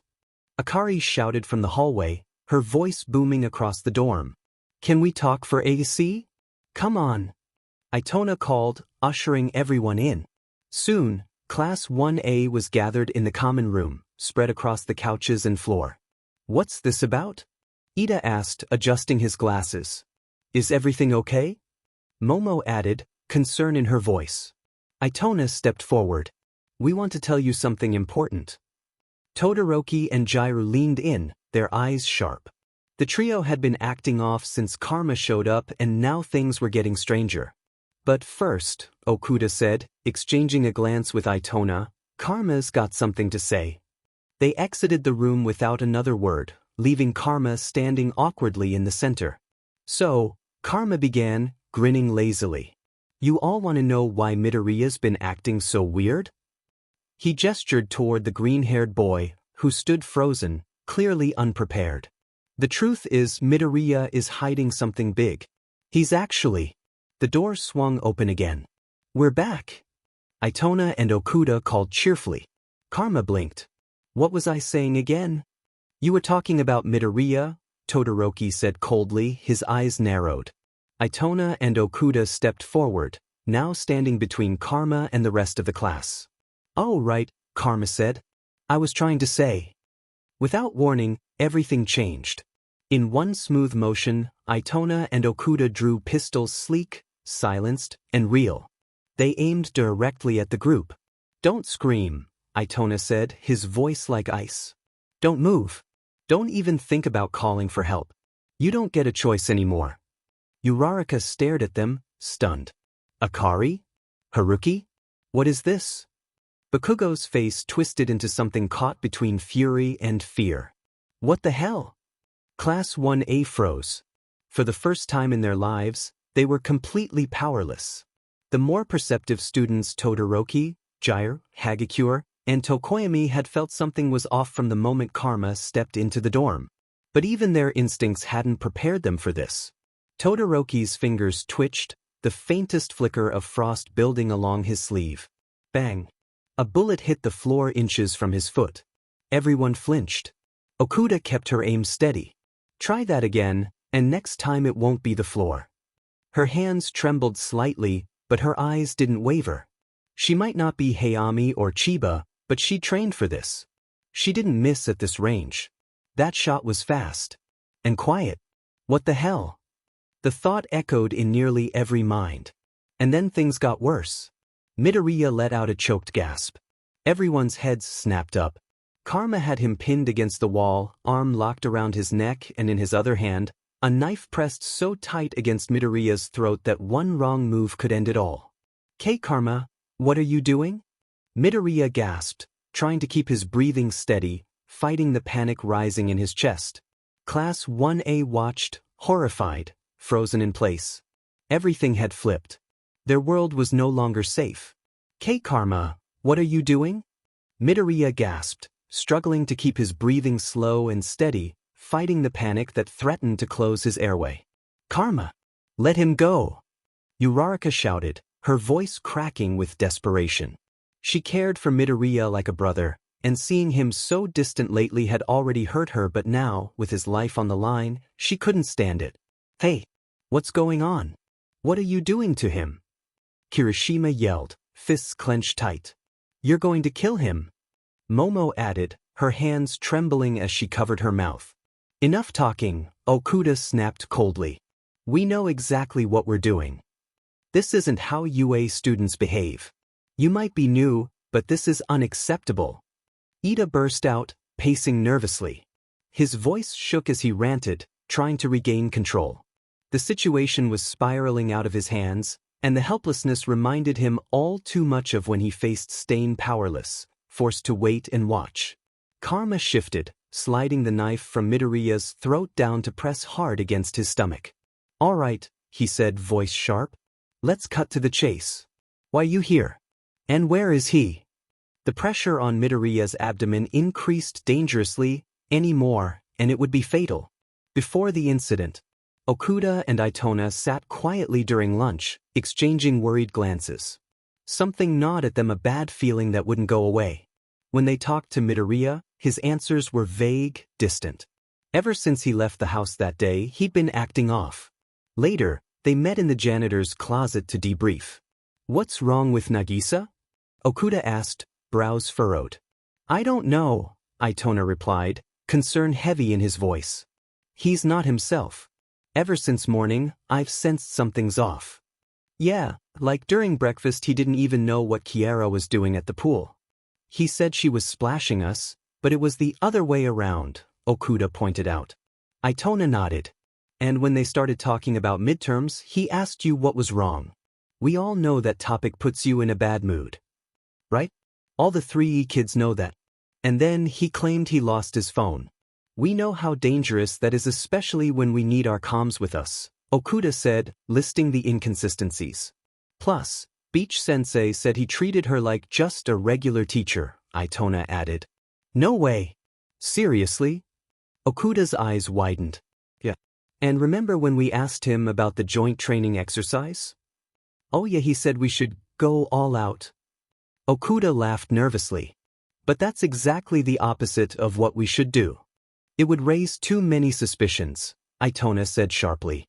And not knowing when your next mission is? That's against ministry rules, Okuda finished. Itona straightened. We need a plan. Let's talk after class. All right, Okuda agreed. They sat silently for a moment, thoughts heavy and tangled, before heading back to class knowing they had to deal with this soon. New group chat. Okuda added 2 others. Okuda, hey Karma. Karma, what's this? Itona, Okuda, what are you up to? Okuda, it's about what we talked about earlier. Itona, oh, okay. Karma, what's up? Itona, something's not right with Nagisa. Karma, what? Okuda, whoa, that was scary. Karma, what's wrong with him? Itona, he is acting weird. Really weird. Karma, like what? Okuda, it's hard to explain. He is acting a little too normal. Itona, he said he lost his phone. Karma, not even that idiot Terasika would lose his phone. Karma, and can't he just use the comms to tell us that? Okuda, yeah, that's right. Itona, we think something may have happened to him. Karma, like, Okuda, maybe that isn't the Nagisa we know. Karma, like a copycat? Karma, is that even possible? Itona, I have no idea. Since we moved out of that quirkless area, things seem to be so weird now. Okuda, is that even a thing? A copycat quirk? Karma, who the hell knows?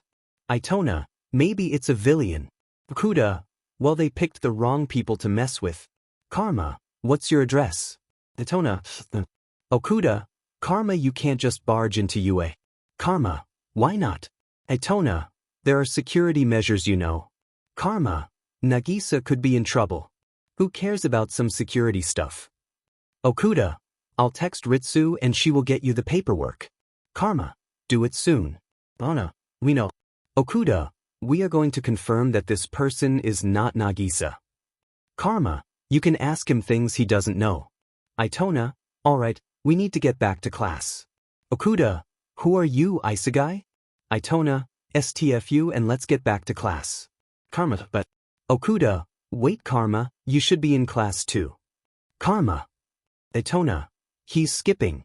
In Midoriya's room, without Midoriya, Karma flopped onto Midoriya's bed with a sigh.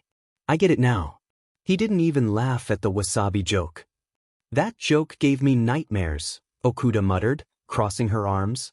I actually thought you were going to traumatize the kids, Itona said, deadpan. They're fine, Karma shrugged.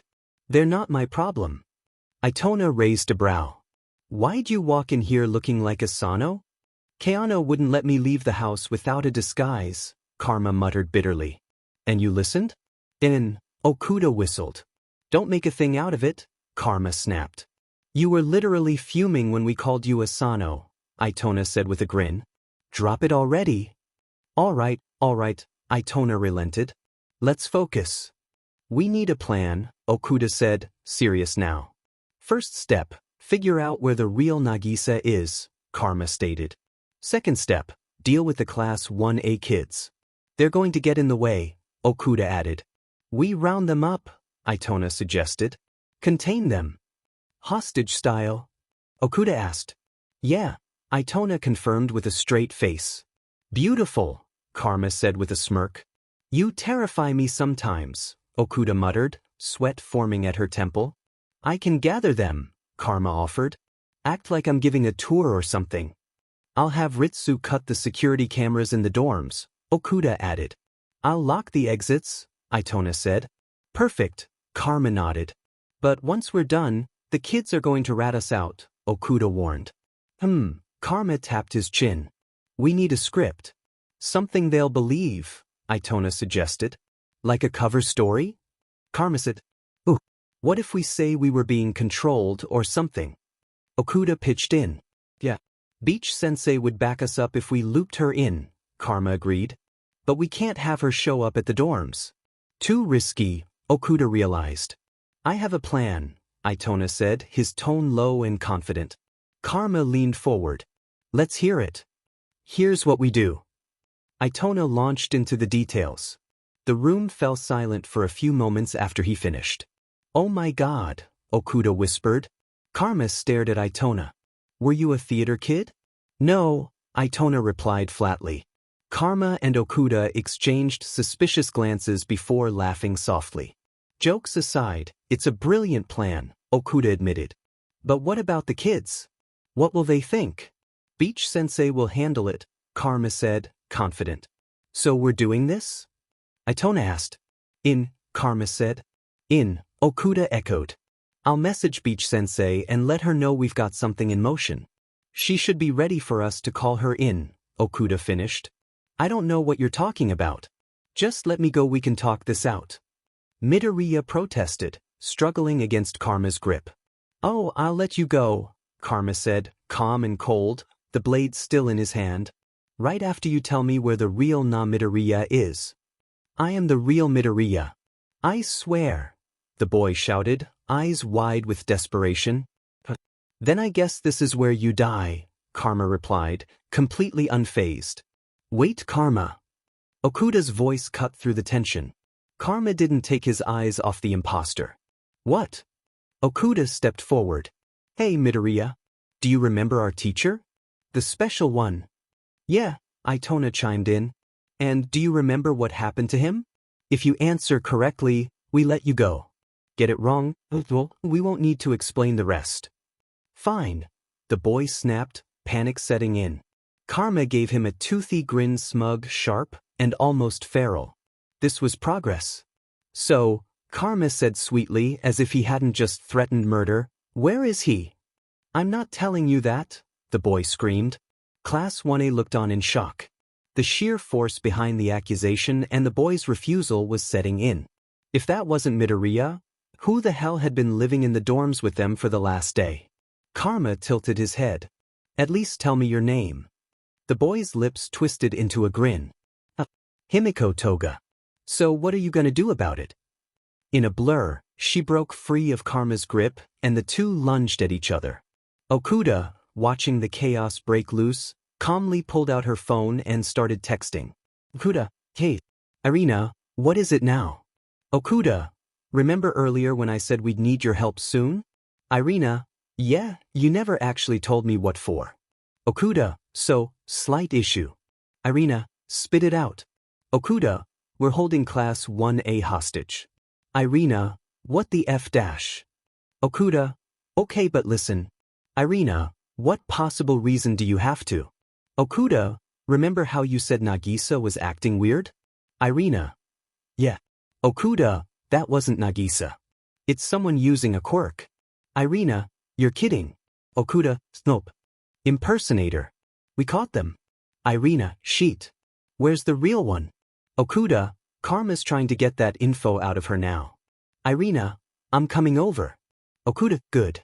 Itona came up with a plan. Irina, "What is it?" Okuda, "Sending you the full thing now. Get ready." Before Class 1A could react, Okuda calmly pulled something from her pocket. The room froze.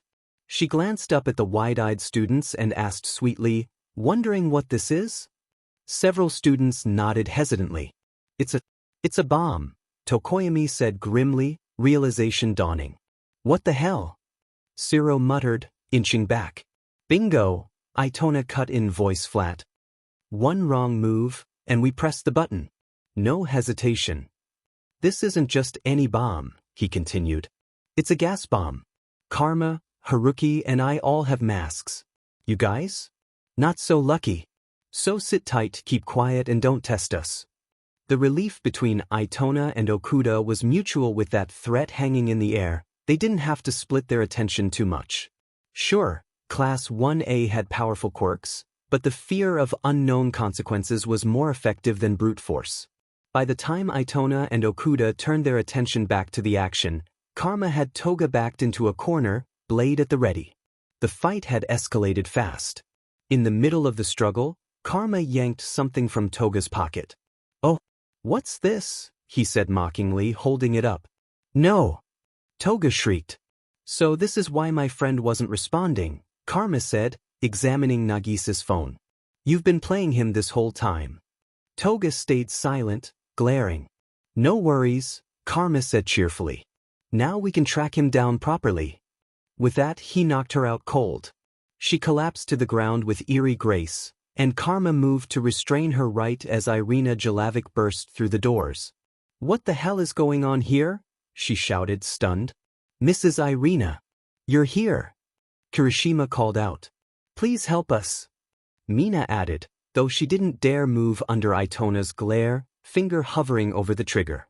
Irina stormed over to the two students, staring in disbelief. "Is that a bomb? Are you insane? You could get expelled for this." Then her eyes narrowed. "Wait a second. These aren't the real Haruki and Akari, are they?" She turned to the class. "It's a quirk. Someone's been impersonating them." Most of Class 1A just stared, stunned and lost in the chaos. Kaminari looked like he'd blacked out somewhere halfway through the explanation. Kota looked ready to cry. "Stay calm," Irina ordered, voice steady now. "I've got a plan." She reached into her handbag and, with no warning, lunged at Okuda with a syringe. Okuda ducked and lashed out with a sharp kick to Irina's ribs. "You'll regret that," Irina hissed, staggering back. Itona was already charging. Irina spun, narrowly avoiding him, and swung the syringe toward his neck. He blocked it with his forearm, gritting his teeth.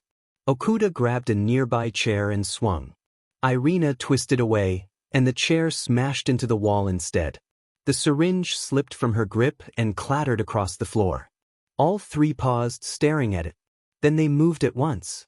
Irina Dove snatched it again, and this time, struck true. The needle jabbed Okuda in the side. No! Okuda gasped, stumbling back, eyes wide in disbelief. Itona reached to catch her, but Irina turned and slammed the side of the syringe into his head. He went down hard. Now only Karma remained. Irina turned to him, voice firm. Surrender. Come with me. Now. Karma's expression shifted, sharp defiance giving way to resignation. He bowed his head, defeated. Fine, he muttered. You win. The 1A students, now realizing the threat was over, surged forward to Irina and the unconscious trio. You're our hero, Kirishima exclaimed. Thank you so much, Momo added, visibly relieved. We really thought we were going to die, Uraraka whispered, trembling with leftover adrenaline. So what happened? Mina asked, still trying to piece together the whirlwind of events. Right? I'm completely lost, Kaminari added, scratching his head. Thanks, I guess, Bakugo muttered reluctantly, arms crossed. Bakugo, come on. We would have been dead if she didn't show up. Shiro scolded, giving him a look. Todoroki narrowed his eyes at Irina. Why did you come here in the first place? Yeah, what brought you here? Jiraiya echoed, equally wary. Does it matter? She saved our buttes. Mineta cut in, unusually serious for once. Irina raised both hands casually. Relax. I was just coming to check on Midoriya. He was acting off today. No kidding. That wasn't even him, Ida said firmly, frowning. Todoroki turned to Karma. Karma, what exactly were you doing? Trying to save Midoriya. Karma snapped, his voice edged with frustration. Where is he now? Is he okay? Uraraka asked anxiously. Woman, do I look like I know?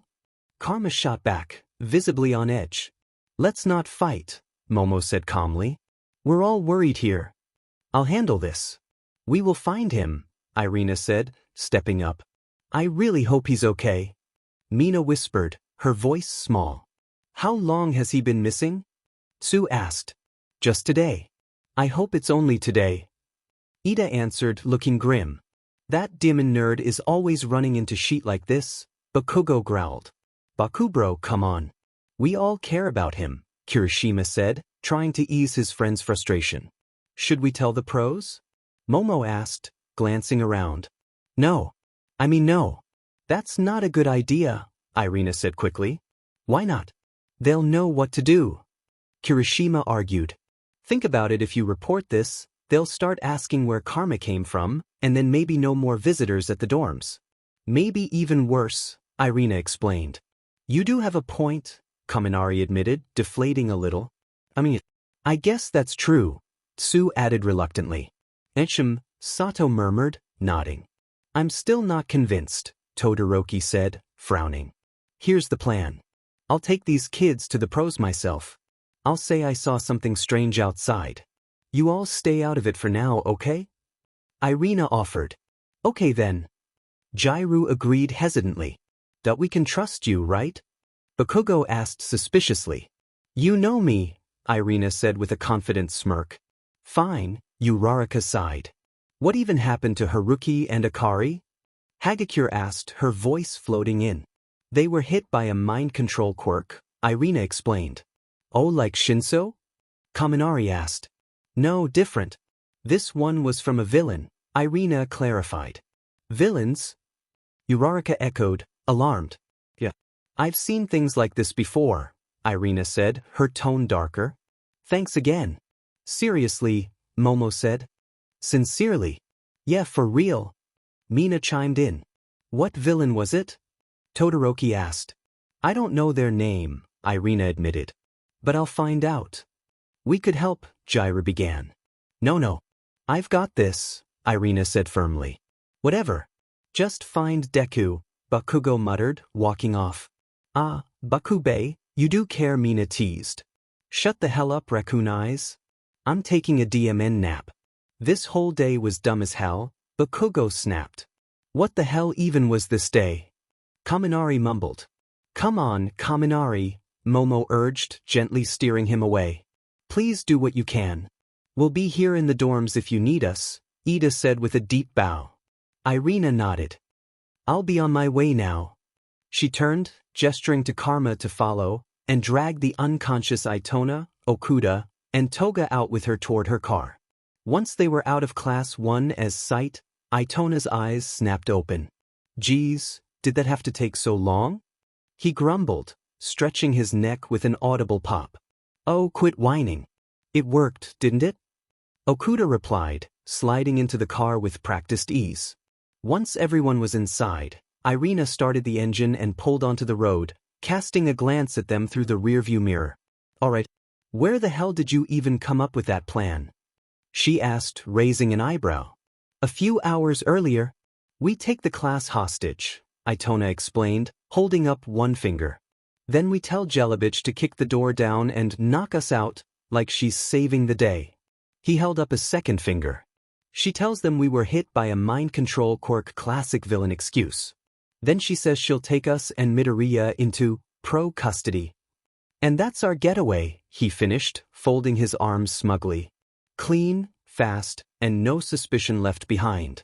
From there, we can regroup at the house. Irina stared at him in stunned silence for a moment, then laughed. Damn, that's actually impressive. When did you get so sneaky? Learned from the best, I guess, Itona said with a sheepish grin, scratching the back of his head. I still think he's a theater kid, Karma muttered under his breath, arms crossed in the corner. Back in the present, the car rolled steadily down the road, the tension finally giving way to exhausted relief. They all smiled, exhausted, half running on adrenaline, but proud. They were in for one hell of a ride. But for now, they had each other and one step closer to saving Nagisa. Hey y'all, it's me, the author. When I posted this on AO3, some of you guys asked me to explain how the two characters became connected. So, it's AU explanation time. Ever since Nagisa Shiota was declared quirkless, his mother, Hiromi Shiota, became determined to make him a useful person in this life. Nagisa wasn't the best in schools. Not a child prodigy like Asano, but not a complete dumbass like Terasika. During his elementary school years, he passes, but not up to his mother's standards. The moment he graduated from elementary school, his mother enrolled him in Aldra Junior High, but there was a catch. Nagisa would be attending Kunikigaka Junior High's lower classes in order to be more proficient in his grades. But Kunikigaka and Aldra were in two different areas of Japan. Kunikigaka was in the quirkless area and Aldra was with most of the Japanese population the area with quirks. Disregarding Nagisa's feelings, Hiromi forced him to attend both schools so that he can fulfill her dreams of going to her dream college. During the application process, Principal Asano pulled Hiromi for a meeting. The principal turned his chair around, spinning to see Hiromi, face to face. You are Nagisa Shioda's mother. She looked the principal up and down. Yes, that's me. What did you call me for? Was there a problem in the application process? Not necessarily. We do have one issue though. And what might that be? She raised her eyebrow in concern, her eyes showing a hint of annoyance. You see, you are enrolling your son in two different parts of Japan, and the school system is not okay with that. Your son's name cannot be registered for both schools, Asano explained. What? Why can't I do what I want to with my daughter? She raised her hands in protest, annoyed. There is a way to get around it. Asano smirked. This was almost too easy. Enrolling this kid would help him enforce his school policy. His grades will drop due to stress and he will make the perfect E-class example. Tell me, my beautiful baby girl has so much potential. I won't let some stupid school system tell me what to do, she said, fanning herself with papers. Asano sighed. You must register your son under a fake name and have a fake identity for the two of you. You are widowed, correct? He raised one eyebrow. Yes. She snapped. What about it? Nothing. He smiled coldly. You will be given fake information to register with Aldra. You needn't worry though, the only thing that will be changing is your name and your son's appearance while he is there. Oh, that's perfect. Can you make her more feminine-like? She pleaded, much to Asano's disgust. What was that lady's problem? No. He paused, then continued. Are you sure you want to enroll your son here? You understand that this is no ordinary school. Even though he will only be attending part-time, the courses are rigorous. He tried to fake warn her, while still manipulating her to join. Hiromi scoffed. Of course I understand. Do you think I'm some idiot? My daughter can handle anything, and I will not raise her to be some lazy bum in this world. She exclaimed.